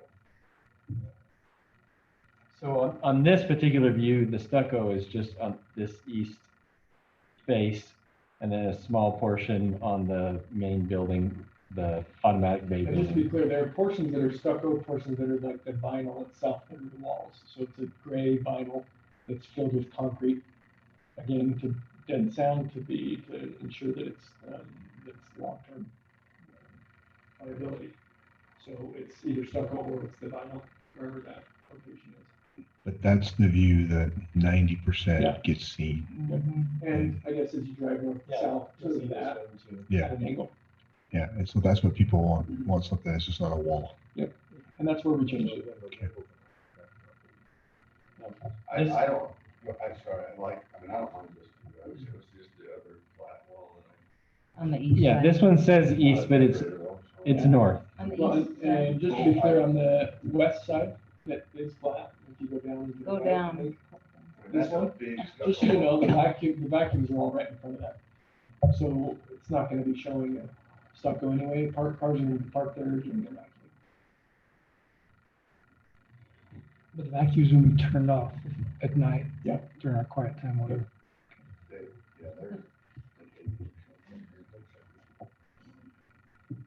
I don't mind the west side because I don't care what the charter school sees personally, but I on the east side, that protruding, yeah, that one right there. I mean, It is. how big is that, 30 feet? Yeah, about that. It's 30 feet wide. long, yeah. Long. But you got, No. you have a few bushes or trees in front of it too, right? That's what it's showing. Will there be, yeah, there will be landscaping, I guess. Signage, landscaping. You have, Go back down, please. Yeah, go. in my eye, And that's 4 feet tall of stone on the Uh-huh. bottom, which is pretty standard for most of our. it is, in my eyes, this is about as good as we can get. I mean, it's a drawing, but in reality, I think I'm happy to I- take pictures of other locations that are similar to this. I think this will look absolutely tremendous. Well, I think I'm okay with it. If there's landscaping in front of it, I just wish I could see what the landscape looked like from the base in front of that. I mean, Are we talking vinyl siding, is that what you said? So there's sections that are vinyl, sections that are stucco, and it's not a normal vinyl siding. It's actually, I could probably send you all the link. It's basically a vertical vinyl that's seamed together. It basically looks like stucco, and it has concrete injected inside of it with rebar, so that it's as secure as possible. And you can get it in multiple colors. The color we're going to go with is dark gray. It's made for the car wash. It's made for car wash.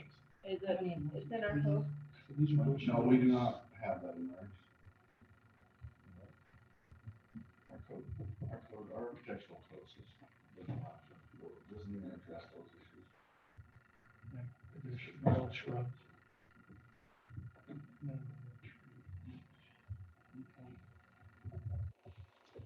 So, All right. just out of curiosity on that west side with the stucco, are you anticipating any sun fading happening on that? Yeah, or do you have a grade that kind of protects it from the sun? We're not anticipating it. Yeah, I don't anticipate it. And then as another question from a resident, as far as upkeep on the building, do you know how often you'll need to maintain or replace or whatever? Yeah, so there's nothing that's really sustainable. It's not, it's all actually permanent. Okay. I mean, the siding will be painted. Okay. The tile is commercial tile. Okay. And then the EPIS and the vinyl is meant to be permanent. At the same time, part of the duty of the items that we have that are doing high peak types during the day is really to go and wash the wash both inside and out. It's, I mean, from a customer experience, it's going to be a good experience. I don't know how to explain it. Can you go to the left there, Brandon?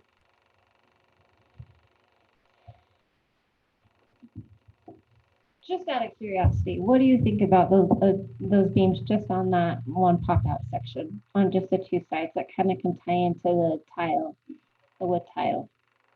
I mean, Maverick has something similar.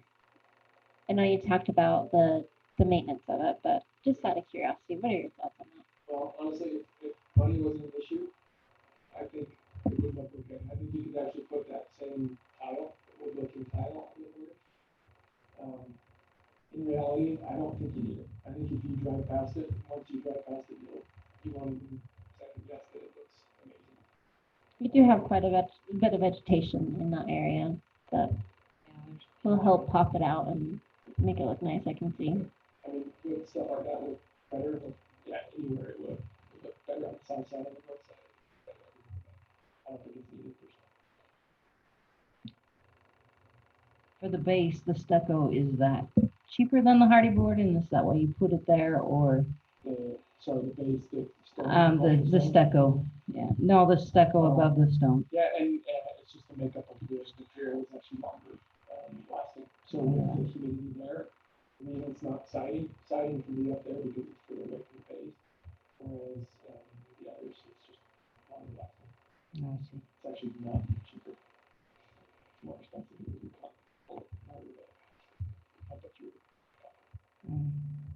We occasionally get wind here, and so siding rips off side houses. You're prepared for that? Just occasionally. Occasionally. Yeah. Okay, And that's other, actually another reason why we built it at an angle. I mean, with the easement itself, but hopefully we can understand that. other comments?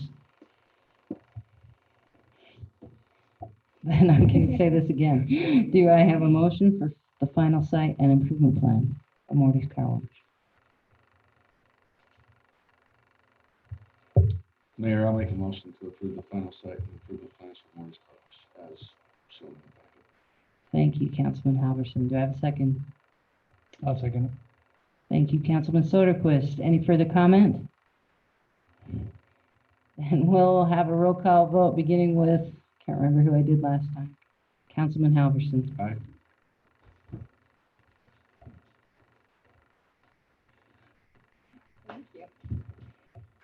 Where's mine? Hi. Hi. Hi. I want one. Aye. I didn't even know. Okay, and the motion carries. Thank you. All right, item number 9, conditional use permit 2020-02, Morty's Car Wash. And can I request that we pull that back up and read it? Because I don't think we addressed the 3 items that are on it directly yet. But Yes, we'll I want to can- modify it. I can read them as well, if you'd like. Page 174.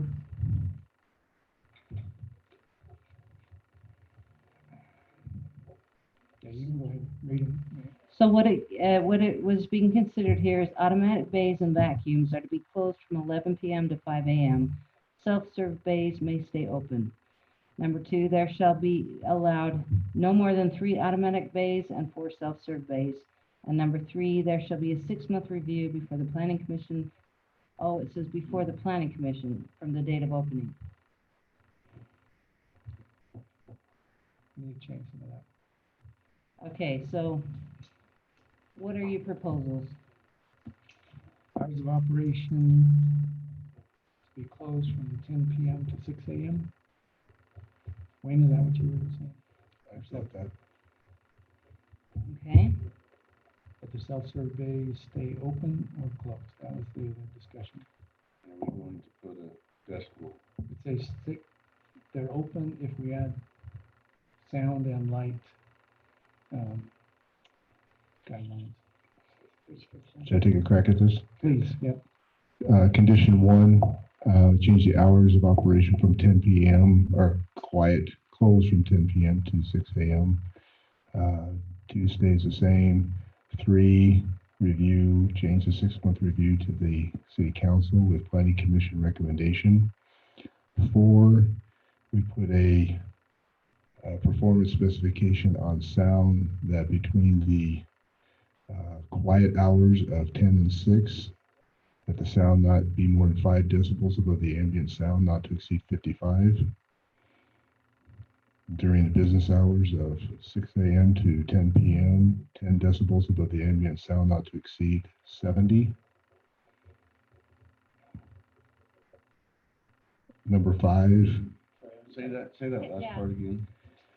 during the, well, I'm going to say closed hours when the self-service is going. Okay, When I say closed hours, that's for the automatic bay.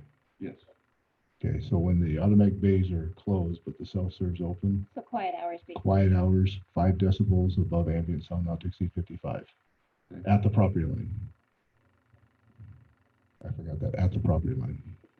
So that's And- 55? 55 at the property line. 5 decibels above. 5 decibels above ambient sound, not to exceed 55 decibels. Second half of that is during operation hours, 6 a.m. to 10 p.m., 10 decibels above the ambient sound, not to exceed 70 decibels at the property line. I think that one will be hard, and I only say that because I took the reading at 68. And so if he's at 7, that's only 2 decibels above what I took the reading at 68. So I'm thinking maybe go to 75, but I'm just throwing that out. And I would offer to say that we do this at 95% of the time. You can have a variable so you can spike above that, but at 95% of the time, it needs to be at 70 or below. For the lighting, number 5, I would say that the ambient light not exceed more than 30 feet away from the building.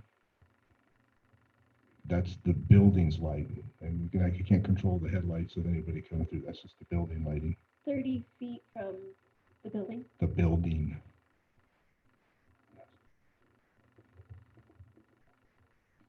Unless you want to go to the property line, because you got the street lighting, but the street lighting is what do you call it? It's a whole nother issue. So I think it's just the building itself and the light that's inside that gets out that you're concerned about. So if we keep it to 30 feet, that's not going to get to the property line. That's not going to disturb the neighbors. And you know that is doable. I'm assuming that is. That's why we got the 6 months to work it out. And then, do you mind if I ask another question just about the decibel? Sure. So property line, so that's at that, so for the automatic bay, let's say during the day when it's open, it's from that automatic bay to the property line. Yes. So Oh, you the measure car at one? the property line. You measure at the property line, whichever property line. I'm not too worried about 2,700. I'm more concerned about the west property lines I guess and the I south was property lines. just wondering more about the certain distance from the given location rather than the property line because of, you know, the 36 feet, that's only 36 feet. Take it from the bay to the edge of our property line, the closest spot, that's 36, 38 feet, that's pretty close for some. Okay, but I amend that to say the western property line. But what if there's residential that goes to the south? There will not be I'm just saying, what if? that. Over my dead body. I just wonder if it's a distance from the location rather than the property line. It's just right at the property line, put your decibel meter. I feel like we gotta be consistent a little bit with that. So I just put it at your property line, but I'm not so worried about the frontage road because that's where your high noise is gonna be. I'm more concerned about, but how do I put that in motion? The conditional use is, that's the decibel at the property line. I don't think people are gonna be complaining it's loud on the frontage road. They're gonna be complaining because they live next to it. Right. And so that's where you wanna measure is at their property line. So what if we do the southeast corner of the property line, that's further away, but it's still, you're gonna get a different reading, and if you're right next to, directly next to the dryers coming out of the automatic bay, 36 feet away.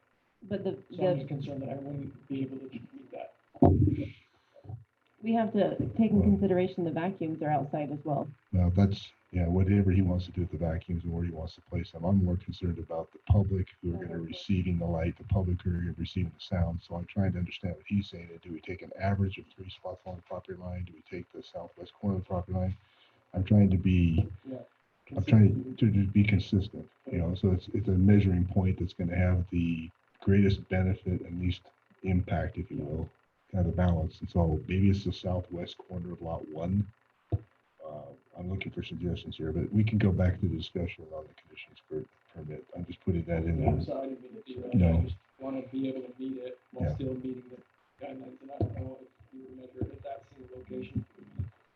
So Wayne, you're saying not to exceed 70 during the day operation? During daytime operations.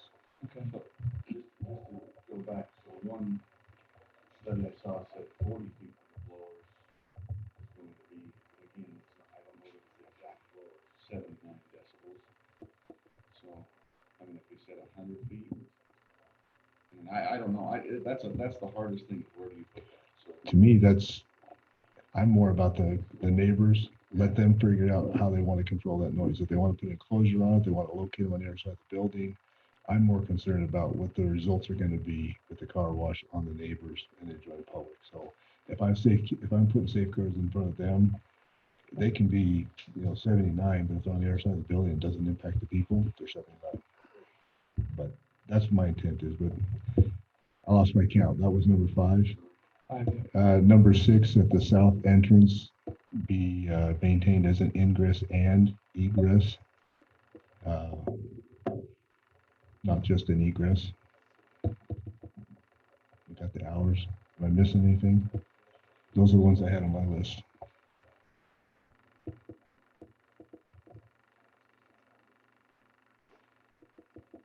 That's my motion. Okay, thank you. Councilman Windsor, do I have a second to that motion? I'll second that motion. Okay, any further comment? Yeah, I'm sorry, I just gotta make sure I know what I'm motioning here, what I'm agreeing or not agreeing to. What, are we doing it 100 feet or 30 feet or 800 feet or in the sky? Like, we didn't decide that. I think if you look at their sound study, and they're willing to stand by it, they're saying that the 3-motor vac gives off a certain decibel level at, 10 through 60 feet. And then the actual dryer readings of the local wash, this is page 99, has the same thing of 10 through 60 feet away. They're saying at 60 feet away, they should be below 74 when the door is open, below 62 if it's closed.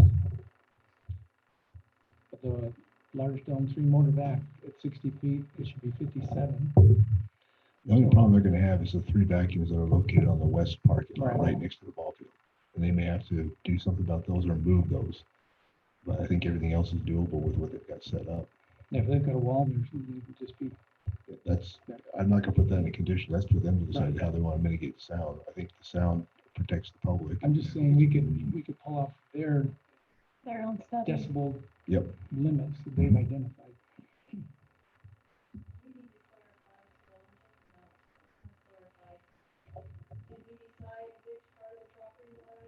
I was gonna have to read that back. Sorry.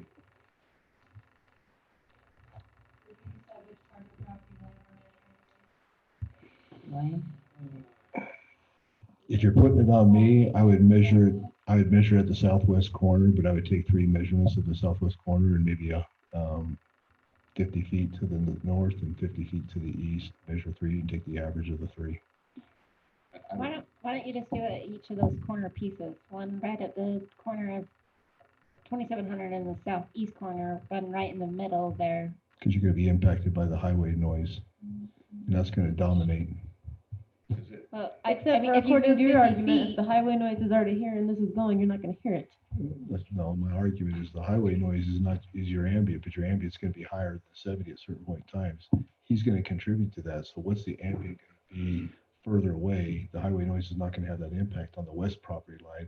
He's going to have more impact on the west property line, but he's going to be in addition to the highway. So you got to find that compromise.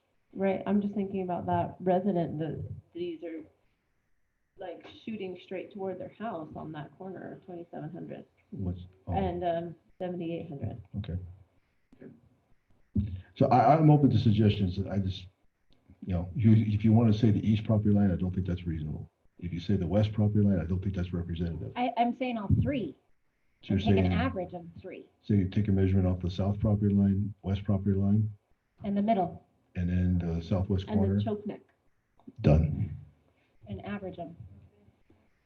Is You that take an the average of the amendment 3. to your motion? So 3 measurements, 95% of the time has to be at or below 70 during the day and 55 at night. And Larry, you seconded, are you good with that? I seconded that. My only other comment on it is the 6 months.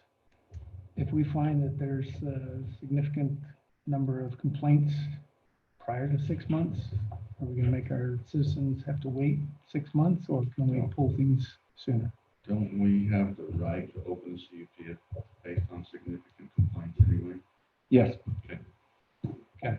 No, we don't have to wait, but we're giving them 6 months to come into compliance Right. if they're out. And I think what he's asking is at the end of 6 months, could he open up the automatic for longer if it's proven that they're not as loud?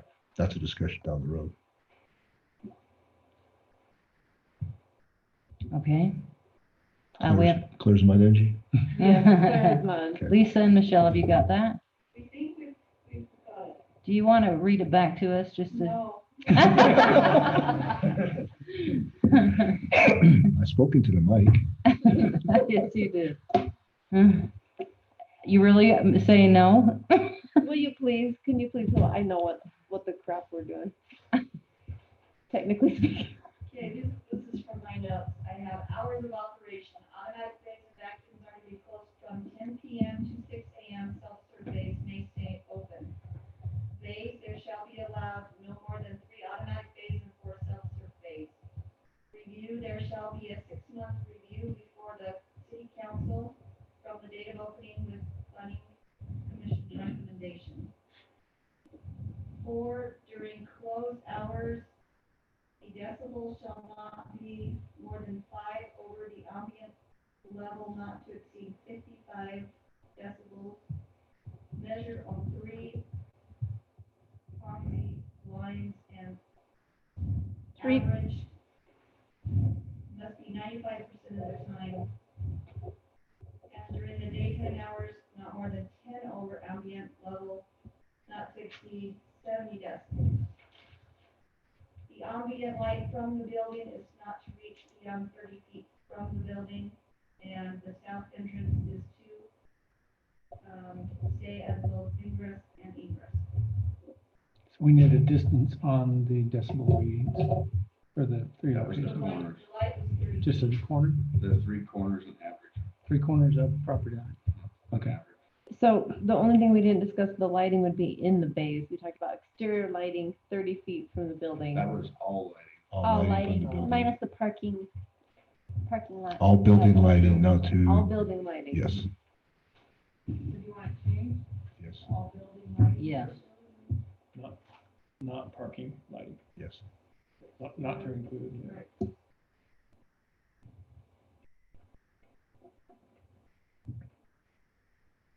Okay. We have a motion and a second. Is there any further comment?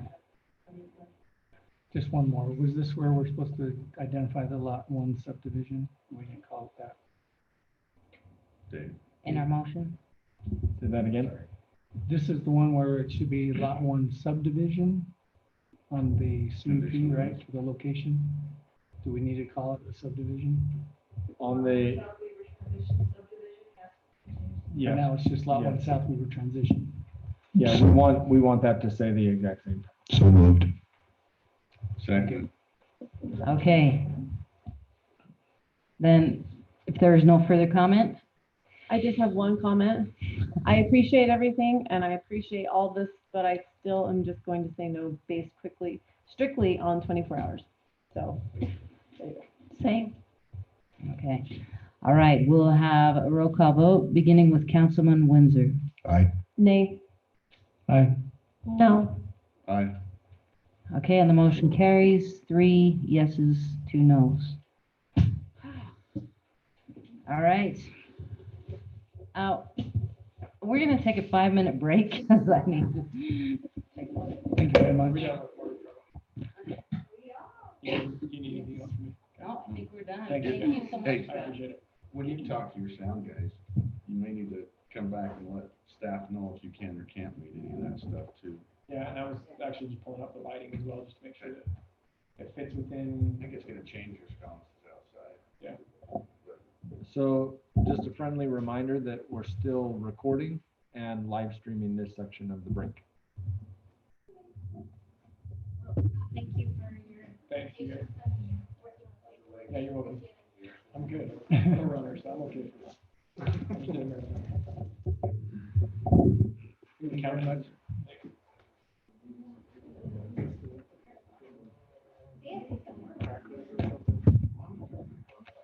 No, it was. If I sit right here, it wouldn't bother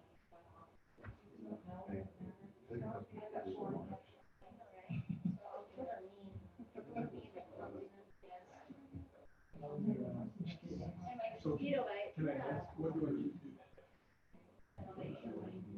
If you come back, I think if there's anything, then I think we have to do it. Or you say, or say, well, here's what I can do when you guys accept it. And then I'm sure the staff can take the poll and find out.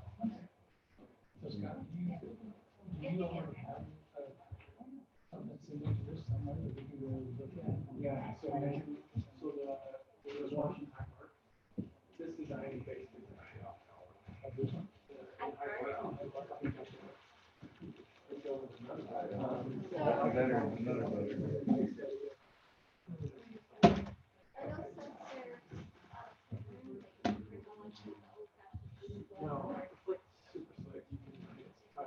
probably not hard, but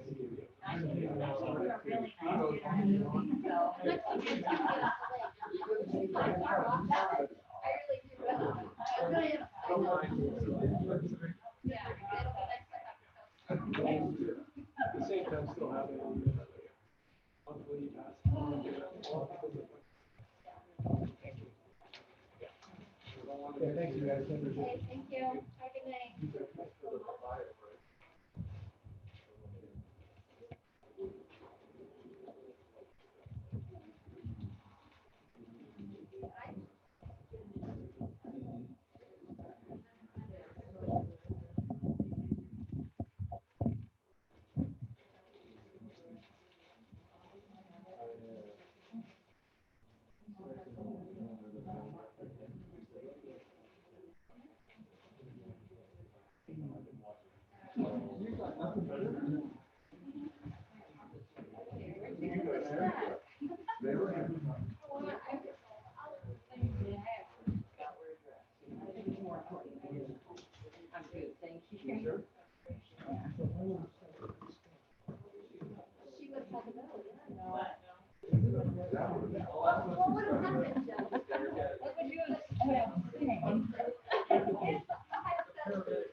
No, would I have restricted?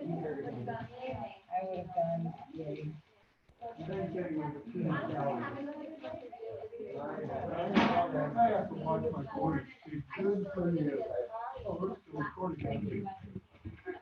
Yes, we are.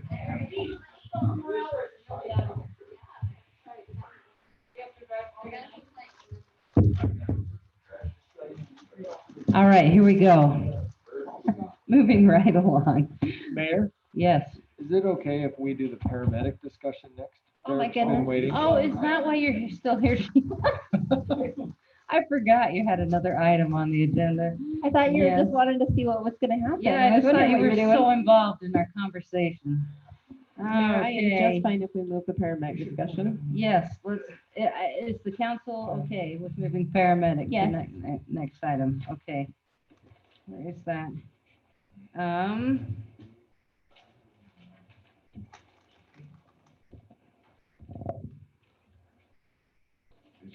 What item number is that? It's just a Discussion item. Oh, thank you. Okay, that's right.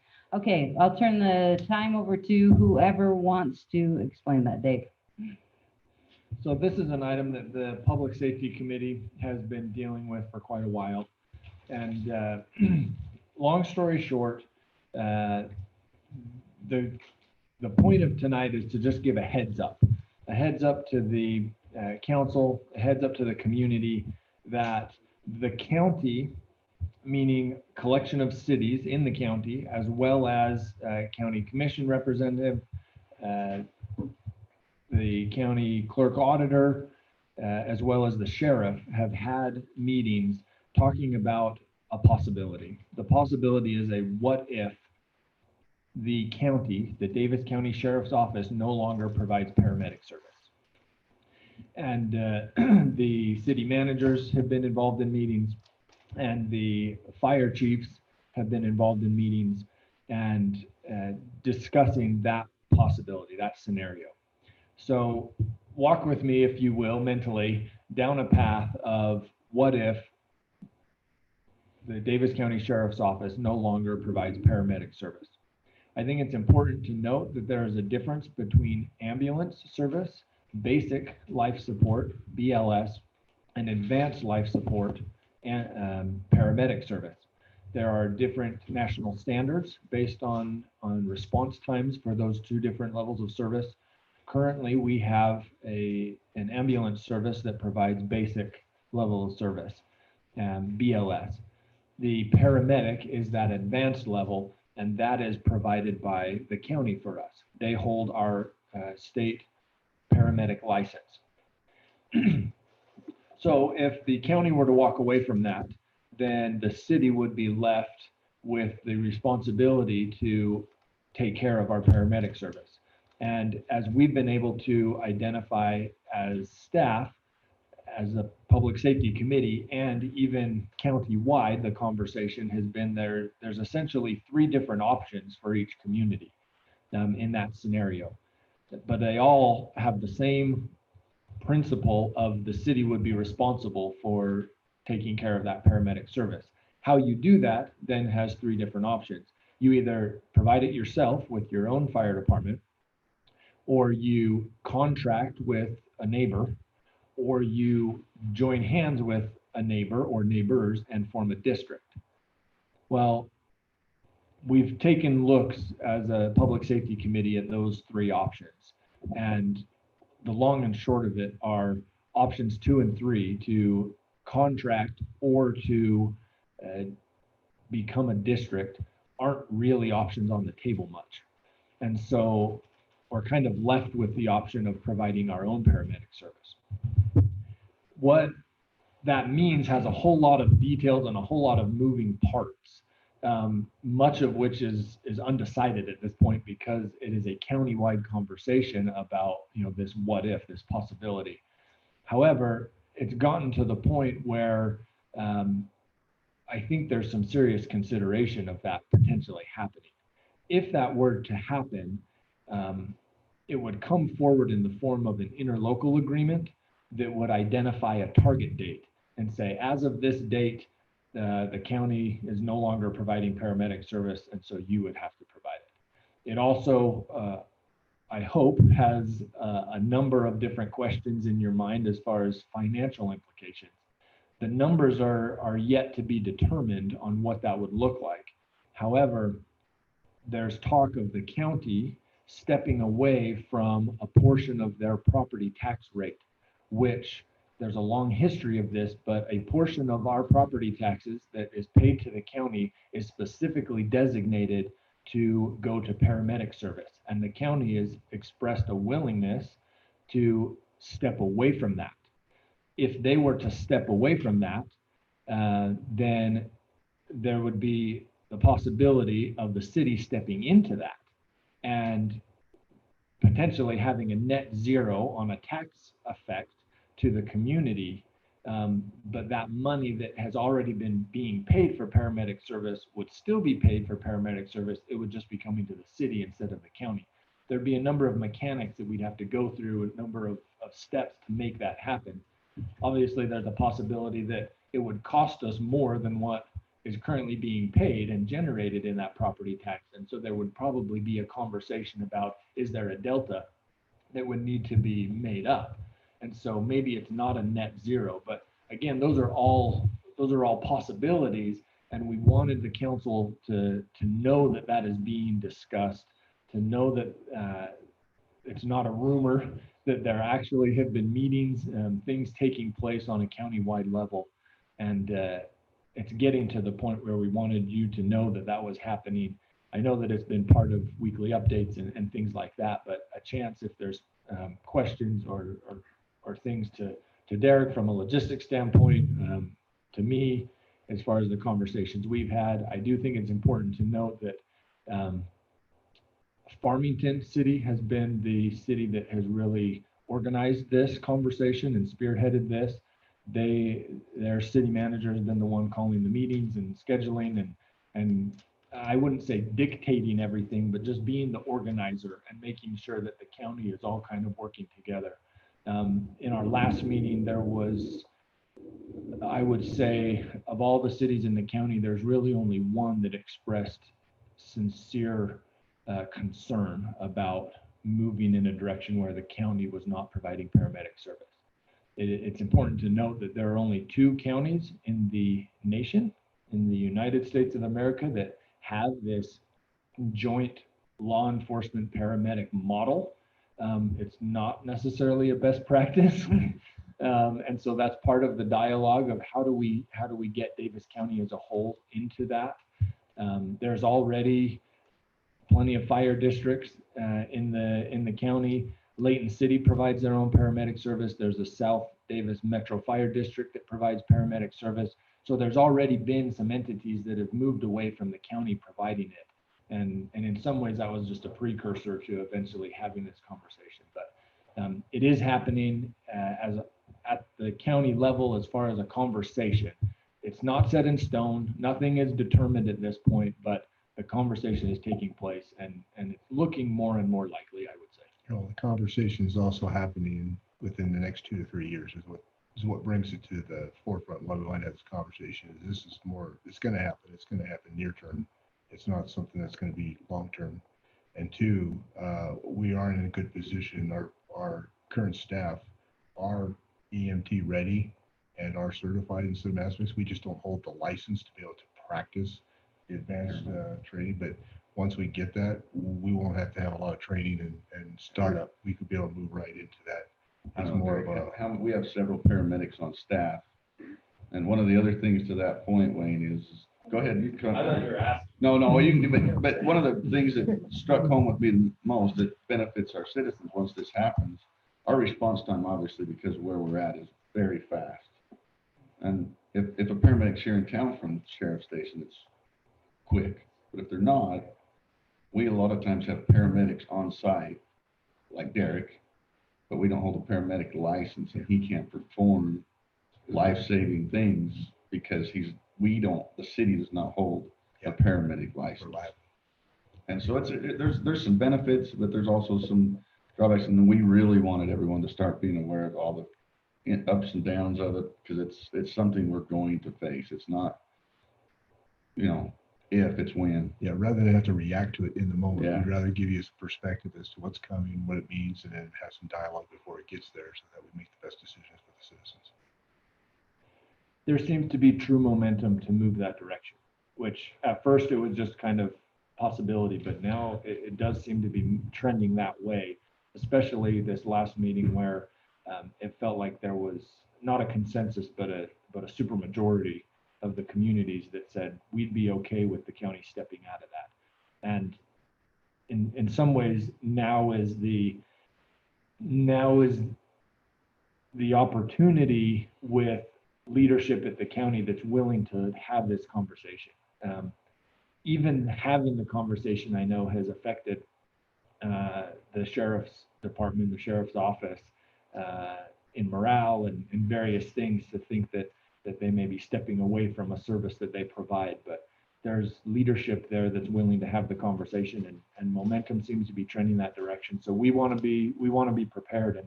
And to Chief Tolman's credit, I think that he foresaw this a long time ago as a possibility. And as I have heard some of the concerns of the other cities in relation to how difficult it will be to step into a paramedic service, depending on their individual circumstances, we don't have that same problem. Our model is different. We don't have full-time firefighters that we're paying benefits for and things like that. And so we are hiring paramedics part-time. They're already here, like was said. We don't have to go out and try to find new paramedics to make that happen. Where some of these other departments are talking about the difficulty of having EMTs that would then need to go and get trained, or they'd have to hire off the street. And in all honesty, there's a little bit of a dearth of paramedic level ability and certification in the state of Utah. And so we don't have those same challenges, but we're in a great spot thanks to our chief. Yeah, thanks to our chief. Thank you so much. Do you have anything to add? Since you waited so long. No, you're good. I appreciate it. Yeah, like Dave mentioned, we have quite a few paramedics already on staff, and that's a big concern with the rest of the county, is where they're going to hire them from. And fortunately for us, we could make the move tomorrow. It's just a matter of the licensing aspect of it. So I don't want it to sound doom and gloom like this is going to be some huge major hurdle for us, because like Dave said, we've kind of been knowing that's coming and working towards that, and it'll be interesting to see where it goes from here. Chief, I have a question for you. We talked about in that meeting that I was able to attend, doing a variance for the advanced EMTs. Can you tell me what happened with that? And Yeah, so when I initially approached the state, they said that they would be willing to issue us a variance. And then right after I sent the letter of approval from our medical director for the variance, they said, no, we now want you to have a parallel license with the Davis County Sheriff's Office, which would take a letter of support from Sheriff Sparks saying that we are willing to do a parallel license with South Weaver City. And that's kind of where we're at now. And when I initially approached the Sheriff's Office was right before retired Lieutenant Swanson passed away. So I've kind of just given them a couple weeks, but the plan is to reach back out to him and talk to him through the logistics of having a parallel license. And if that's something he's willing to. do you know what the logistics of that would look like? So they would still hold basically the primary license. What the parallel license would do, like today we had a call. I'm a paramedic. I'm on scene. If that patient needed life-saving care, I could provide that life-saving care within my paramedic scope. Whereas currently, by law, I have to operate at the advanced EMT level because that's what we're licensed at as a city. And since I have 13 paramedics on staff, when we go on these calls, they're handcuffed based on state law what they can do.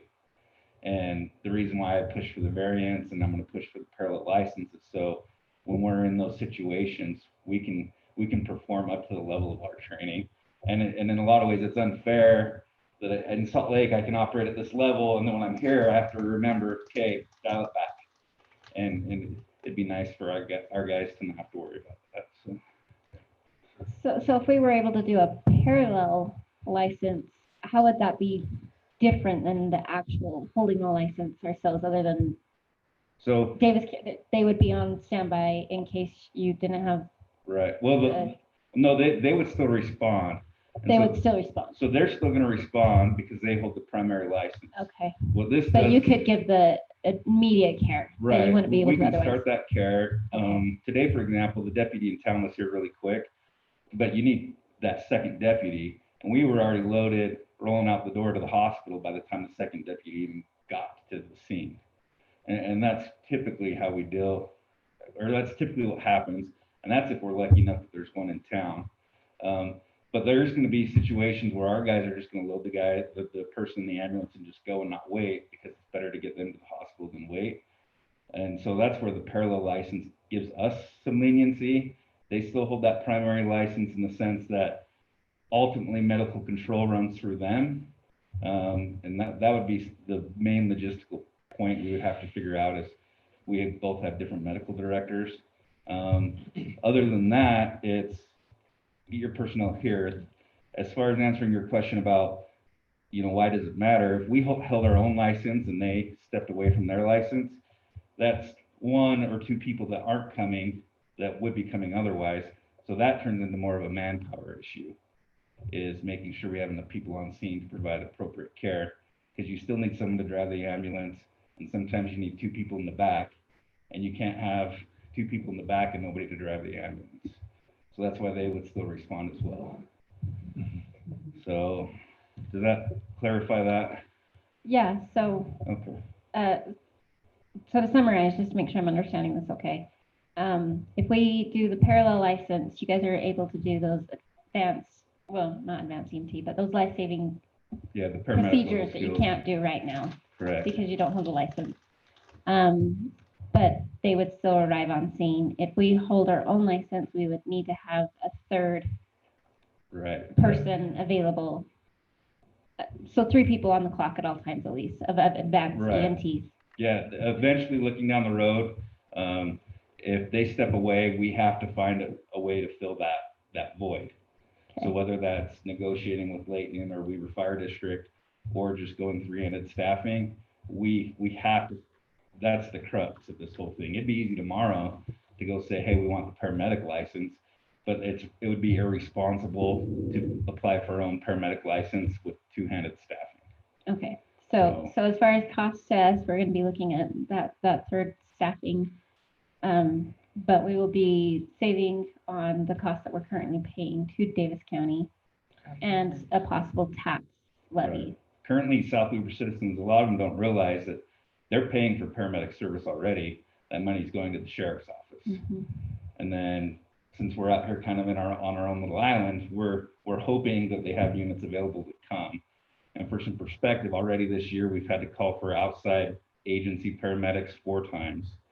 And I know that doesn't sound like a lot, but when you're waiting for paramedics to come from Ogden or to come from Roy, and there's that delay in dispatch centers, our dispatch center has to contact their dispatch center, who has to then contact those units and get Ogden units coming or getting Roy units coming. That's a long time to be waiting. So you said even today, you were all loaded up, ready to go by the time their second Correct. paramedic We were in the came. back of the ambulance. So how did that affect you? Like, were you not able to leave to go to the hospital, or what? So no, we were ready to go. And luckily it turned out being a situation where we didn't even need them. So we sent them away. But that's just the unique situation of that one call. A better example is we had what's called the Trauma 1, critical trauma patient, and we were rolling up the hill to Ogden Regional before we even got paramedics on scene. And luckily, both situations, I happened to be working at the station that day, and so I rolled as their third hand. And me being a paramedic, I was able to jump in and help, but again, even then I was limited on what I could do. Mm-hmm. So the days where I'm working at the office, it's great because it's a lot easier to just load the patient and go because we have those 2 people in the back. But if it's just the 2 people on duty tonight, sometimes it's not the case. You can't breathe for somebody, put them on a backboard, load them in the ambulance, and do all that with just 2 people. It's impossible. So there's logistical challenges, but that's why we wanted the council to have a heads up to know long term that we got to be thinking through solutions. I mean, if there was an ideal scenario, it might be that variance idea that we're not required to have the license, but our personnel could operate at their level of training, but that's no longer an option in the meantime. So the bridge might be the parallel license. That requires Davis County Sheriff's Office to agree to that. They may not, but it may get wrapped up in this larger conversation of them entirely stepping away. So there's a few possibilities there, but I think the end game is still probably them stepping away at some point. So you said you were giving Sheriff Sparks some time. Have you had any conversations with them at all regarding this parallel? Yeah, well, yes, I contacted him right after I got word from the state about, hey, we need to have this conversation. And I've been waiting to hear back from him. And then, like I said, with the Lieutenant Swanson thing, but I'm gonna reach back out to him and say, hey, we've had these discussions. We know what the long-term, well, we're pretty sure we know what the long-term solution is gonna be. But in the meantime, help us bridge this gap and let my paramedics operate as paramedics. And I think if we take that reasonable approach with him, we're not coming for your license. This isn't us attacking you. This is just me freeing my guys to be able to operate at the level they've been trained to operate. And I think that's what's best for South Weaver citizens, is for our paramedics to be able to operate as paramedics. Sure. So is this something that would go to Public Safety Committee and then to council? Once we have an agreement, if and when we get an agreement with Davis County, is that the procedure? Yes. Right now, the countywide group has essentially divided themselves up into a couple of different subcommittees. One to talk about what the interlocal agreement might be, a potential timeline, if there's standardization across the county, various things like that. There's another group that's talked about what is the kind of public relations side of this. How do we spread the word? What's the right way to have that conversation on a county level? It's not just one city having that discussion if the county's stepping away. So it's really the rubber meeting the road at this point, where it's been theoretical and now it's okay, if this actually happens, what would that look like? What would be the timeline? And what is the financial aspect of that? What would that look like? And there's a lot of moving pieces because the county is on a different fiscal year. They're on a calendar year for their budget. All the cities are on a July 1 fiscal year. So they can't just simply say, we're going to have the property tax in our budget year and then we'll step away and then the cities step in. There's a lot of moving pieces just from that angle. Dispatch, they've talked about how this would work on a dispatch level, because there's various dispatch centers throughout the county that currently are on different software platforms.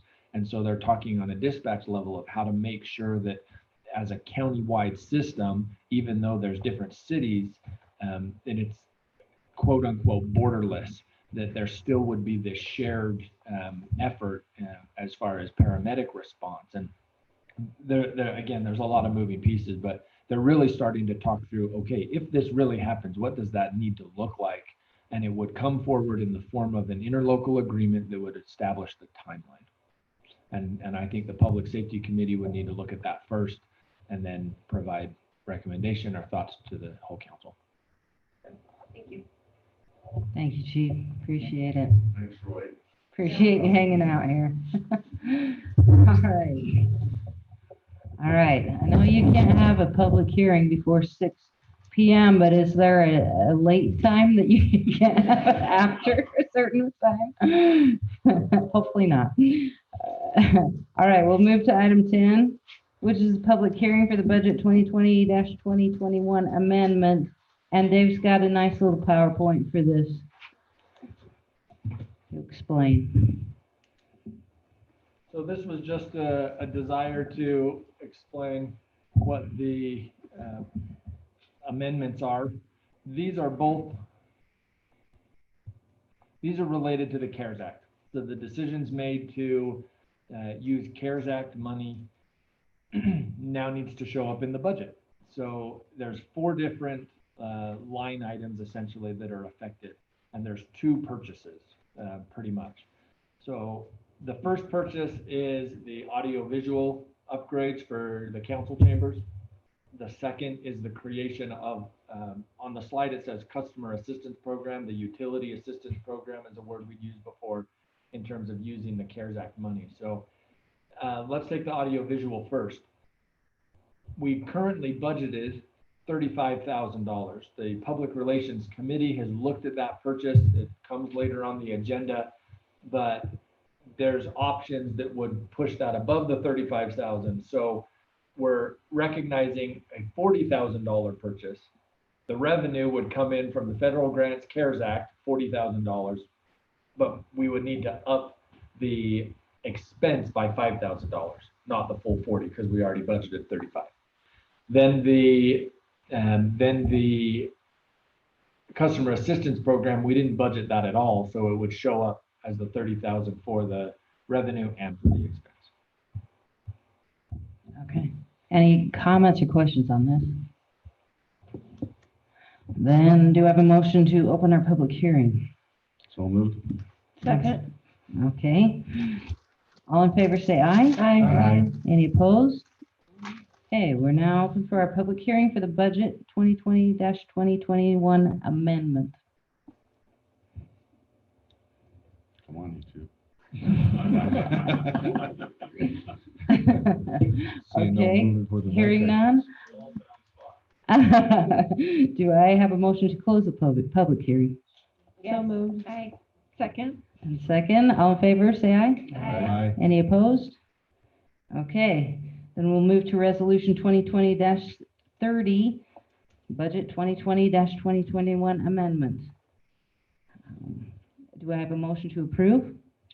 Mayor, I'll make a motion to approve resolution 2020-30, a resolution of the South Weaver City adopting budget amendments for the fiscal year ending June 30th, 2021. Second. Okay, any further comment? Then we'll have a roll call vote, beginning with Councilman Windsor. Aye. Aye. Aye. Aye. Aye.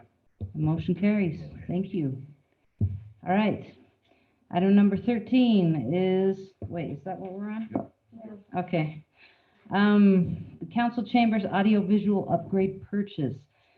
The need to provide quality live streaming of city meetings became paramount as the state guidelines relating to COVID-19 prevented the city council from meeting together at City Hall. City Hall does not have the proper equipment to provide the quality necessary for live streaming of meetings. 3 vendors were contacted to provide proposals for the upgrade. 2 were on state contracts, and the 3rd was our current IT provider. After receiving preliminary estimates, it became apparent that our IT provider did not have the desired expertise in this particular area. Staff made some revisions and asked for written proposals from the 2 vendors on state contracts. The 2 proposals were very similar in price and product. The 2 proposals were reviewed by the Public Relations Committee. Quantity revisions were made, and the committee has recommended Web Audio to be awarded the job with the lowest proposal cost of $39,955.24. Both companies were highly recommended and have done similar projects throughout the state. The original budget was $35,000, and a budget amendment is proposed to raise this to $40,000 and use CARES Act money to pay for the entire upgrade. Are there comments or questions on this? Then do I have a motion to approve the audiovisual upgrade purchase from Web Audio? Can I make something? Can I make a comment first You bet. before that? Okay, I just want to tell you all how excited I am. What this is it's new mics. These are like performer mics, so that's why we have to be so close. But these new mics we can actually be a little bit further away from. And there's going to be enough for all of us and staff. And if we do joint meetings with Planning Commission, and a screen behind us, and screens for the members on the dais, so we can all see the same thing that the public is seeing. And How will it be streamed? how? Yeah, how's it streaming? I mean, is it gonna just go through same YouTube channel type thing? We'll still be able to go through YouTube. This is, I just didn't know. yeah, but the equipment itself will be upgraded. The camera won't be so fuzzy. The audio will be better. We'll be able to have multiple cameras, hopefully be able to, when we show something on the screen, we could toggle back and forth between those things, or when somebody's speaking at the podium, be able to toggle back, between, It'll also allow us, if we have a member that isn't able to attend, they can join in yes, and the video conferencing is a really video big part of this. conferencing. Hopefully, we will never be in a situation where we're holding a cell phone up to a Yeah. microphone ever again. No. Yeah, that was so bad. And all of the microphones are actually tied into the system Mhm. instead of having to rely on Right. Right, whatever comes out speaking. we're jimmy rigging this, and it's getting It's us working. to a certain point, but we'll have a much higher quality and a better And it's experience for the replacing community. the podium mic as well will be replaced.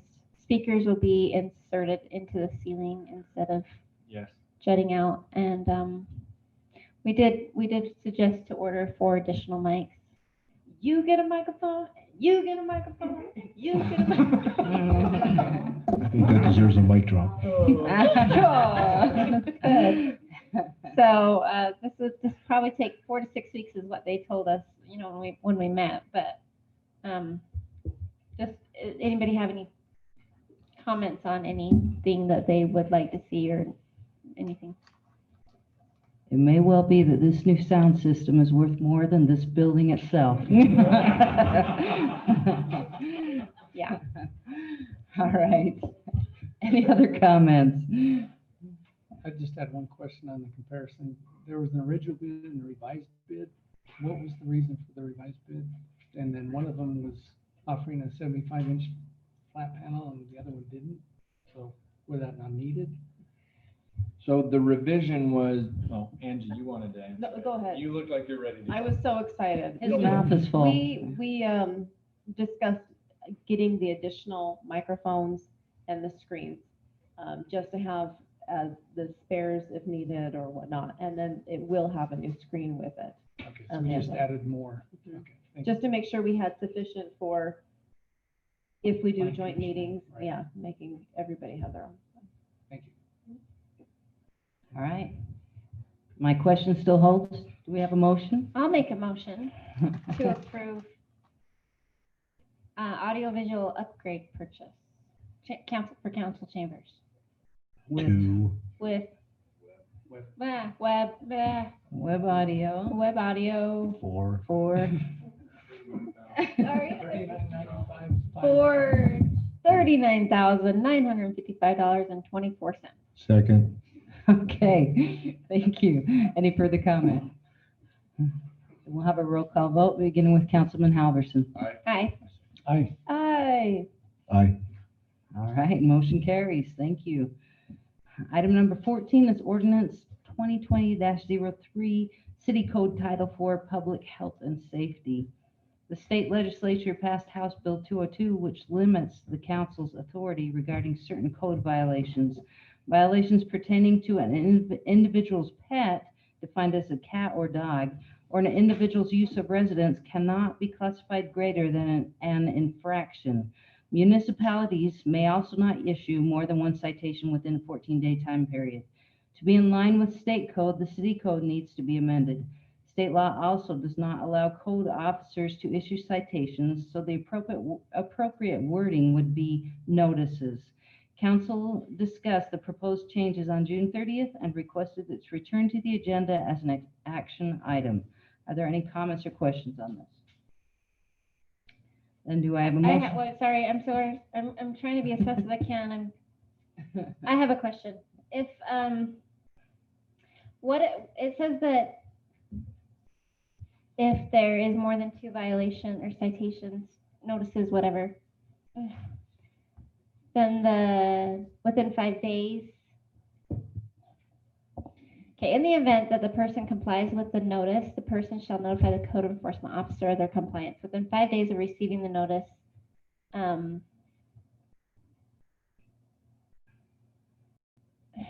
Shoot. Sorry. If there's no fine assessed, are we able to? I'm sorry, just give me 1 second.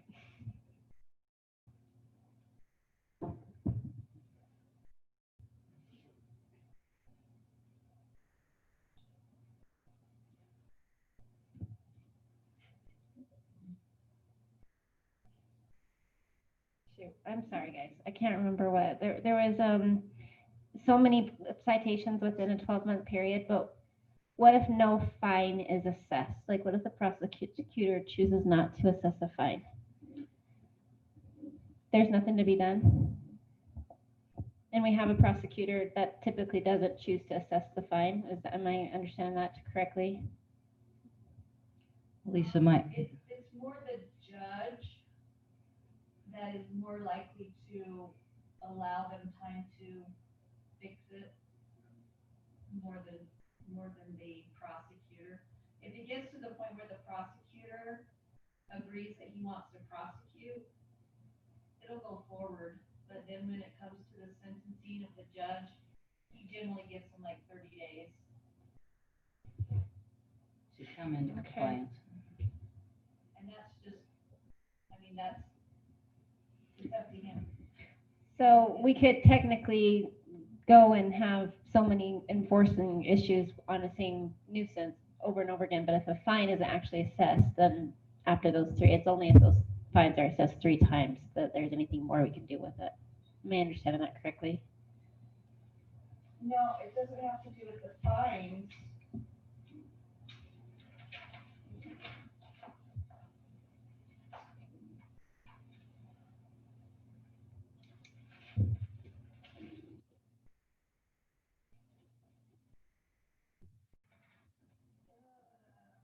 I'm trying to see what you're referring to exactly.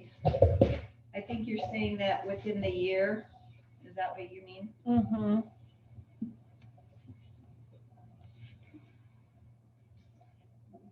B4A says. If a fine has been imposed for a violation involving the same residence or pet. Yeah. In that case, I think it would count because even if the judge suspended the fine, they still were given a fine. Okay. So what he would normally do is, he would say it's $150, but if you get it done within blah, blah, blah, I'll suspend it. I see. So in that case, I believe it would still count. Okay. Okay. But we could change the wording on that, although that really goes straight back to the state law, so I don't know that we should. Yeah, I'm just trying to understand that a little better. But yeah, I think in that case, he doesn't just waive it completely. If they plead guilty, for instance, he'll say, here's the fine, but if you do what I told you to do, I'll suspend the amount. Okay. If we have that 3 times and he suspend, okay, that helps clarify. Thank you. All right, any other questions? Do I have a motion to approve ordinance 2020-03? I'll make a motion to approve ordinance 2020-03, the city code title for public health and safety as noted. Do I have a second? Second. Okay, any further comments? We'll have a roll call vote, beginning with Councilman Halverson. Aye. Aye. Aye. Aye. Aye. All right, motion carries. Thank you. Item number 15, resolution 2020-31, legal service contract. South Weaver City received proposals from 8 recommended firms and attorneys willing to provide ongoing city attorney services. A committee consisting of myself, councilman members Haley Alberts and Quinn Soderquist, and city staff members David Larson, Lisa Smith, and Brandon Jones evaluated the proposals based on key personnel, qualifications and experience, municipal law expertise, and cost, with proposals ranging from $85 per hour to $250 per hour. The committee met on Thursday, July 2nd, to discuss the evaluations and selected the following firms to interview in person: Blaisdell Church Johnson, Daines Jenkins, and Hayes Godfrey Bell. Interviews were conducted by myself, council members Alberts and Soderquist, and manager Larson. Unanimously, the 4 interviewers recommended awarding the legal service contract to Hayes Godfrey Bell due to their knowledge of municipal law, qualities of key personnel, recommendations, and philosophy. The committee believes they are the right fit for the community, knowing the legal issues facing the city currently and the anticipated projects coming up. Are there comments or questions on this? Okay. The only quick comment I have, will they, do they have a tiered representation, correct? Yes. No. What do you mean by tier? Well, so Yeah. some of them, as I read through the proposals, they had a fee for a main principal, kind of like what we're getting with our current council that we're using. Yeah, they're all full attorneys, and so it's one. Yes. It's one flat fee? Yeah, Yes. they It's don't no have matter any who associate. comes? they don't have- Oh, then it's not a tier, okay. Not a tier. Okay. And so it's stating that they will hold their rate for 3 years. So is the contract 3 years then? The contract will be for 3 years, correct, Dave? No, just the rate Well, holds for 3 years. It holds, doesn't have a right, term so to it's the a 1-year, contract it's a other 1-year than- contract to be reviewed each year. Sorry, I misspoke. Yes, 1-year contract, but the rate is, they guaranteed that for 3 years. Okay. All right, So my only question is, where does it state that in here? Yeah, I don't think it states. It doesn't state like a term on here. It says termination, that we can terminate it with a 30-day notice, but there's no term on it. Isn't that how we had our current contract too? So, yes, I thought. I'm speaking of our current contract, it was a year term. The one that we are setting up now does not identify an end of term. It identifies a termination process, but it does guarantee the rate for 3 years. So it's essentially indefinite. If we get to the point where we're unhappy, then we can move on that. We don't have to have any contract term that way. Okay, thank you. I'm sorry I made that so confusing. any other questions? Do I have a motion to approve resolution 2020-31? So moved. Have a second? Second. Any further comment? We'll have a roll call vote, beginning with Councilman Windsor. Aye. Aye. Aye. Aye. Aye. And the motion carries. All right.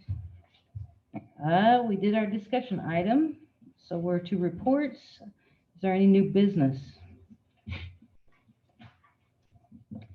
Okay, hearing none, we will go to reports.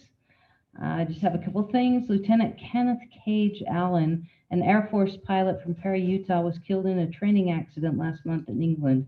They had a funeral for him at Box Elder High School football field on July 4th. Then there was a procession that went from the high school through Perry on I-15 to Riverdale, then on to I-84 to the Mountain Green Cemetery.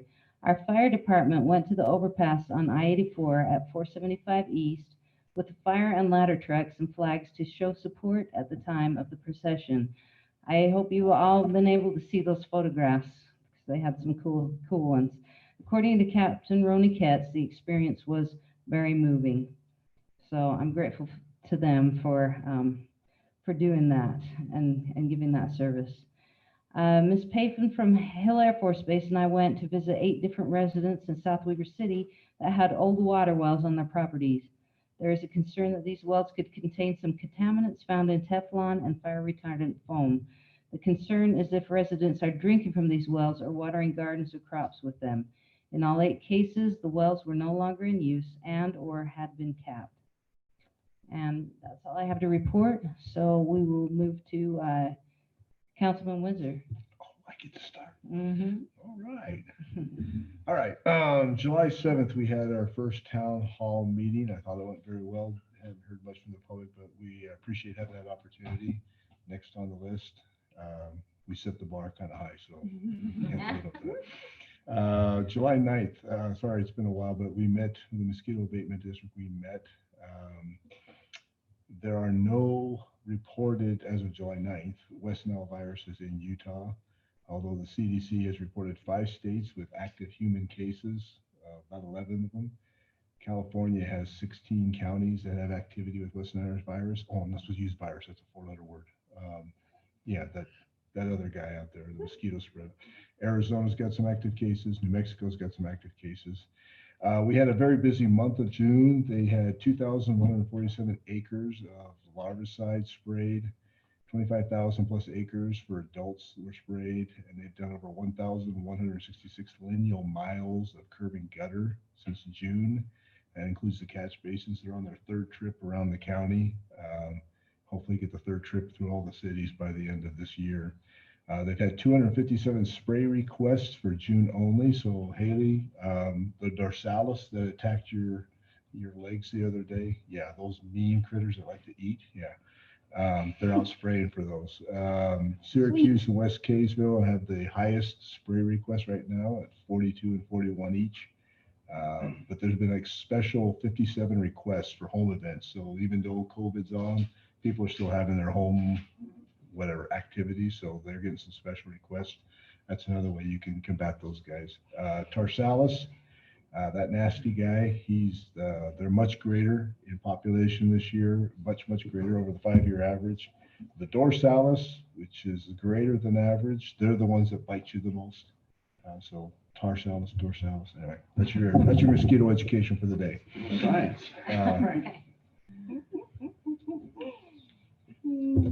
I can keep going, but it's 10 o'clock, so I'm done. If you keep going, Angie might get a little giddy and start laughing at everything if you want to push it. Don't push it.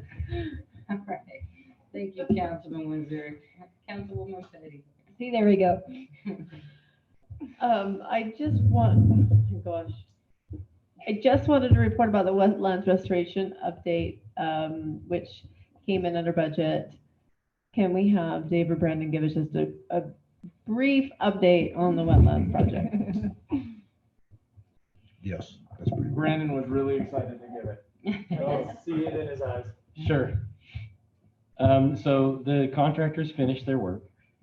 They planted the seed, they installed sprinklers, the sprinklers are watering it. I actually went out and looked today, and it looks like we've got some pretty good growth coming up, which is important because we have to have 80% vegetation. There was a concern about a property owner on the north side, which I think a lot of you are aware of, with his retaining wall, the Jensens. I had reached out to the Corps multiple times and had not gotten a response asking about options. So ultimately, we just decided that we were going to fill it back in and face whatever consequences came, because we felt like that was the right thing to do, which we did. I sent an email to let them know that that's what we had done, and I immediately got a phone call. And it was fine. It was fine. They just wanted us to include in our final report back as to why we did that. I think it'll be fine, but I think it was the right thing to do, so we'll defend that. I think that's it.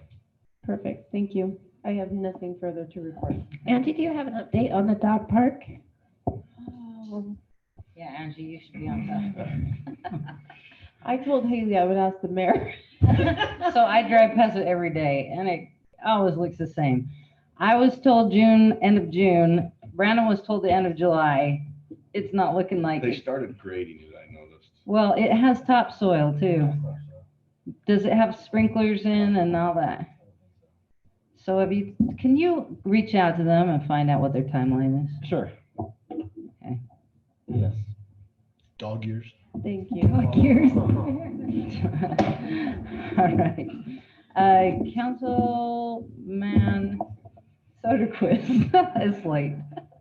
I don't have anything significant tonight. Thank you. All right. Thank you. Councilwoman Albert. I just have an update on Country Fair Days.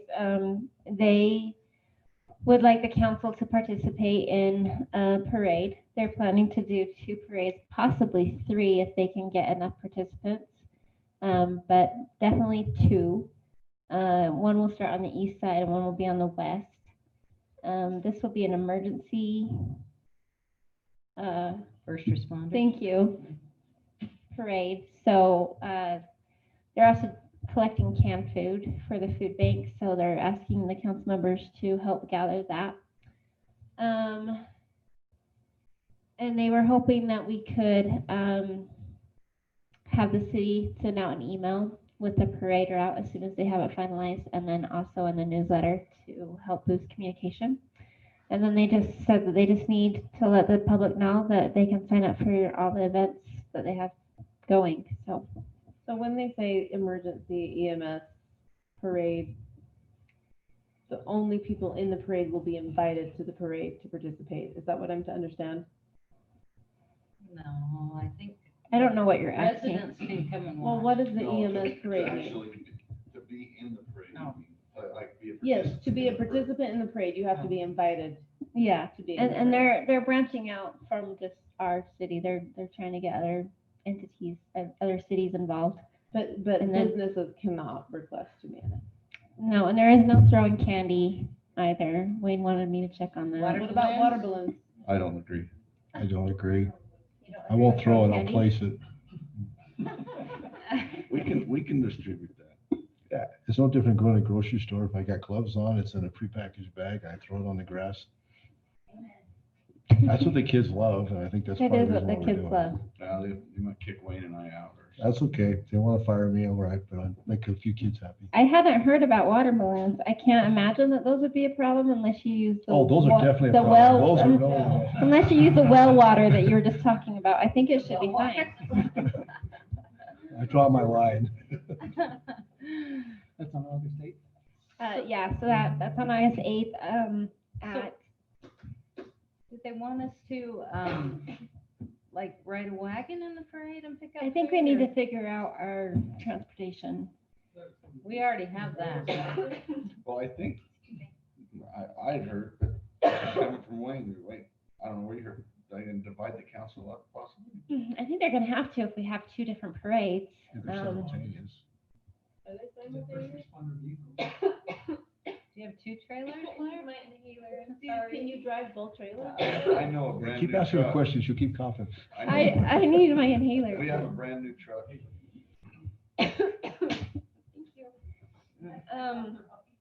Wayne has a fancy new truck. Yes, Wayne has a fancy truck. Yeah, what about it? It can tow- Blair has a fancy horse trailer. I can find out where they're trying to do 3. That would split us up even more. So we All need, simultaneously. I Please think get that's us some more information next Maybe time by you make next it council report. meeting. okay. And I do have the council signs at my house, by the way, David. So Never got those back after last year. I've been keeping them safe. And you're gonna make t-shirts? So I will. I think they're still trying to finalize the parade, really. So I will get in touch with the gal who's trying to get over it, and I will have more information. I apologize for my sass. Let her know that No, we that's okay. appreciate You it. can be sassy. You are sassy.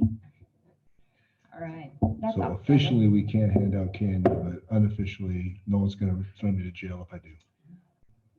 I will not speak on public record about that, but you can make of it what you wish. I will. All right, Councilman Howerson. I'll be brief. Public Safety Committee meets bi-weekly, or bi-monthly, sorry. But we discussed the new fire and ambulance consolidated fee schedule that we are going to continue to follow the state guidelines and fees allowed for the billing rates and follow their guidelines. We've already discussed the paramedics, and then the Hill Air Force Base Restoration Advisory Board, we meet on Thursday the 30th. And I know they're pleased with the citizens that were willing to let their wells be tested. That was some cities, a lot of people aren't even letting them on their property to test the well. So, and I think we only have that in one case in this city, so. Yeah, and it wasn't with this project. And it wasn't with this project. No. yes. No, they were really good. They In were- fact. Are you we talking talked about to their some- monitoring wells or their? No, these are actual wells. Like Yeah. water wells. People Yeah. had, they were basically open wells at one time, and they used them for their house. There was a couple of residents we spoke with for over an hour, so they were very willing to talk to Did we us. start the giggle down there? Andrew, are you okay? It's class 10 and. Okay. All right, Dave, did you have anything? Yes, I'm actually really excited to report on the things I got tonight. Sweet. People say government goes slow, and that may be accurate for the most part, but Derek tonight, when we got the updated quote, immediately expressed frustration to the company and has already received an updated quote for $32,480.95. Oh, So we saved some money on that, Does grant. that mean we need to redo that? No, we can spend up to No. that much money, that's Okay. under, so they're It's good. under, and so, Woohoo. yeah, don't need to do anything, but I'm happy to report that. I'm also happy to report that the conversation about creation of monthly staff reports Oh, has come to fruition, and we posted on the city website under the government tab, go down and click on departments, and then underneath, you scroll past the department information, and then we've got monthly staff reports, and it has some awesome information there. So it's a work in progress. We'll keep They were very on good. that, but they were I was pretty really good. excited about that. I think it paints a really cool picture about all the things that happen day to day in a city just to make life awesome for people. So that was exciting. And I'm happy to report that the website redesign, speaking of websites, website redesign RFP has finally been published. So we're circling back around on that one and finally getting hopefully some good response to update that city website. Hallelujah. Were you able to contact the individual I mentioned? I emailed Reach out all to of them. the different individuals that have information Reached has been out. presented to Thank me. you, sir. I haven't heard back from anybody yet, but Okay. yes, I you. included them on the email. Awesome. Thank you. Brandon? Just quick to let you know that we are getting the street maintenance projects going as quickly as possible. I have had to push a little bit to get some of the contractors moving. I met actually with Russ East today. I know he's emailed several of you about some concerns with the sidewalk in front of his home. So I met with him today. We're hopefully going to be able to get the concrete contractor going as soon as possible. But just want you to know that we are pushing that forward as quick as we can, just in case anybody asks you about it.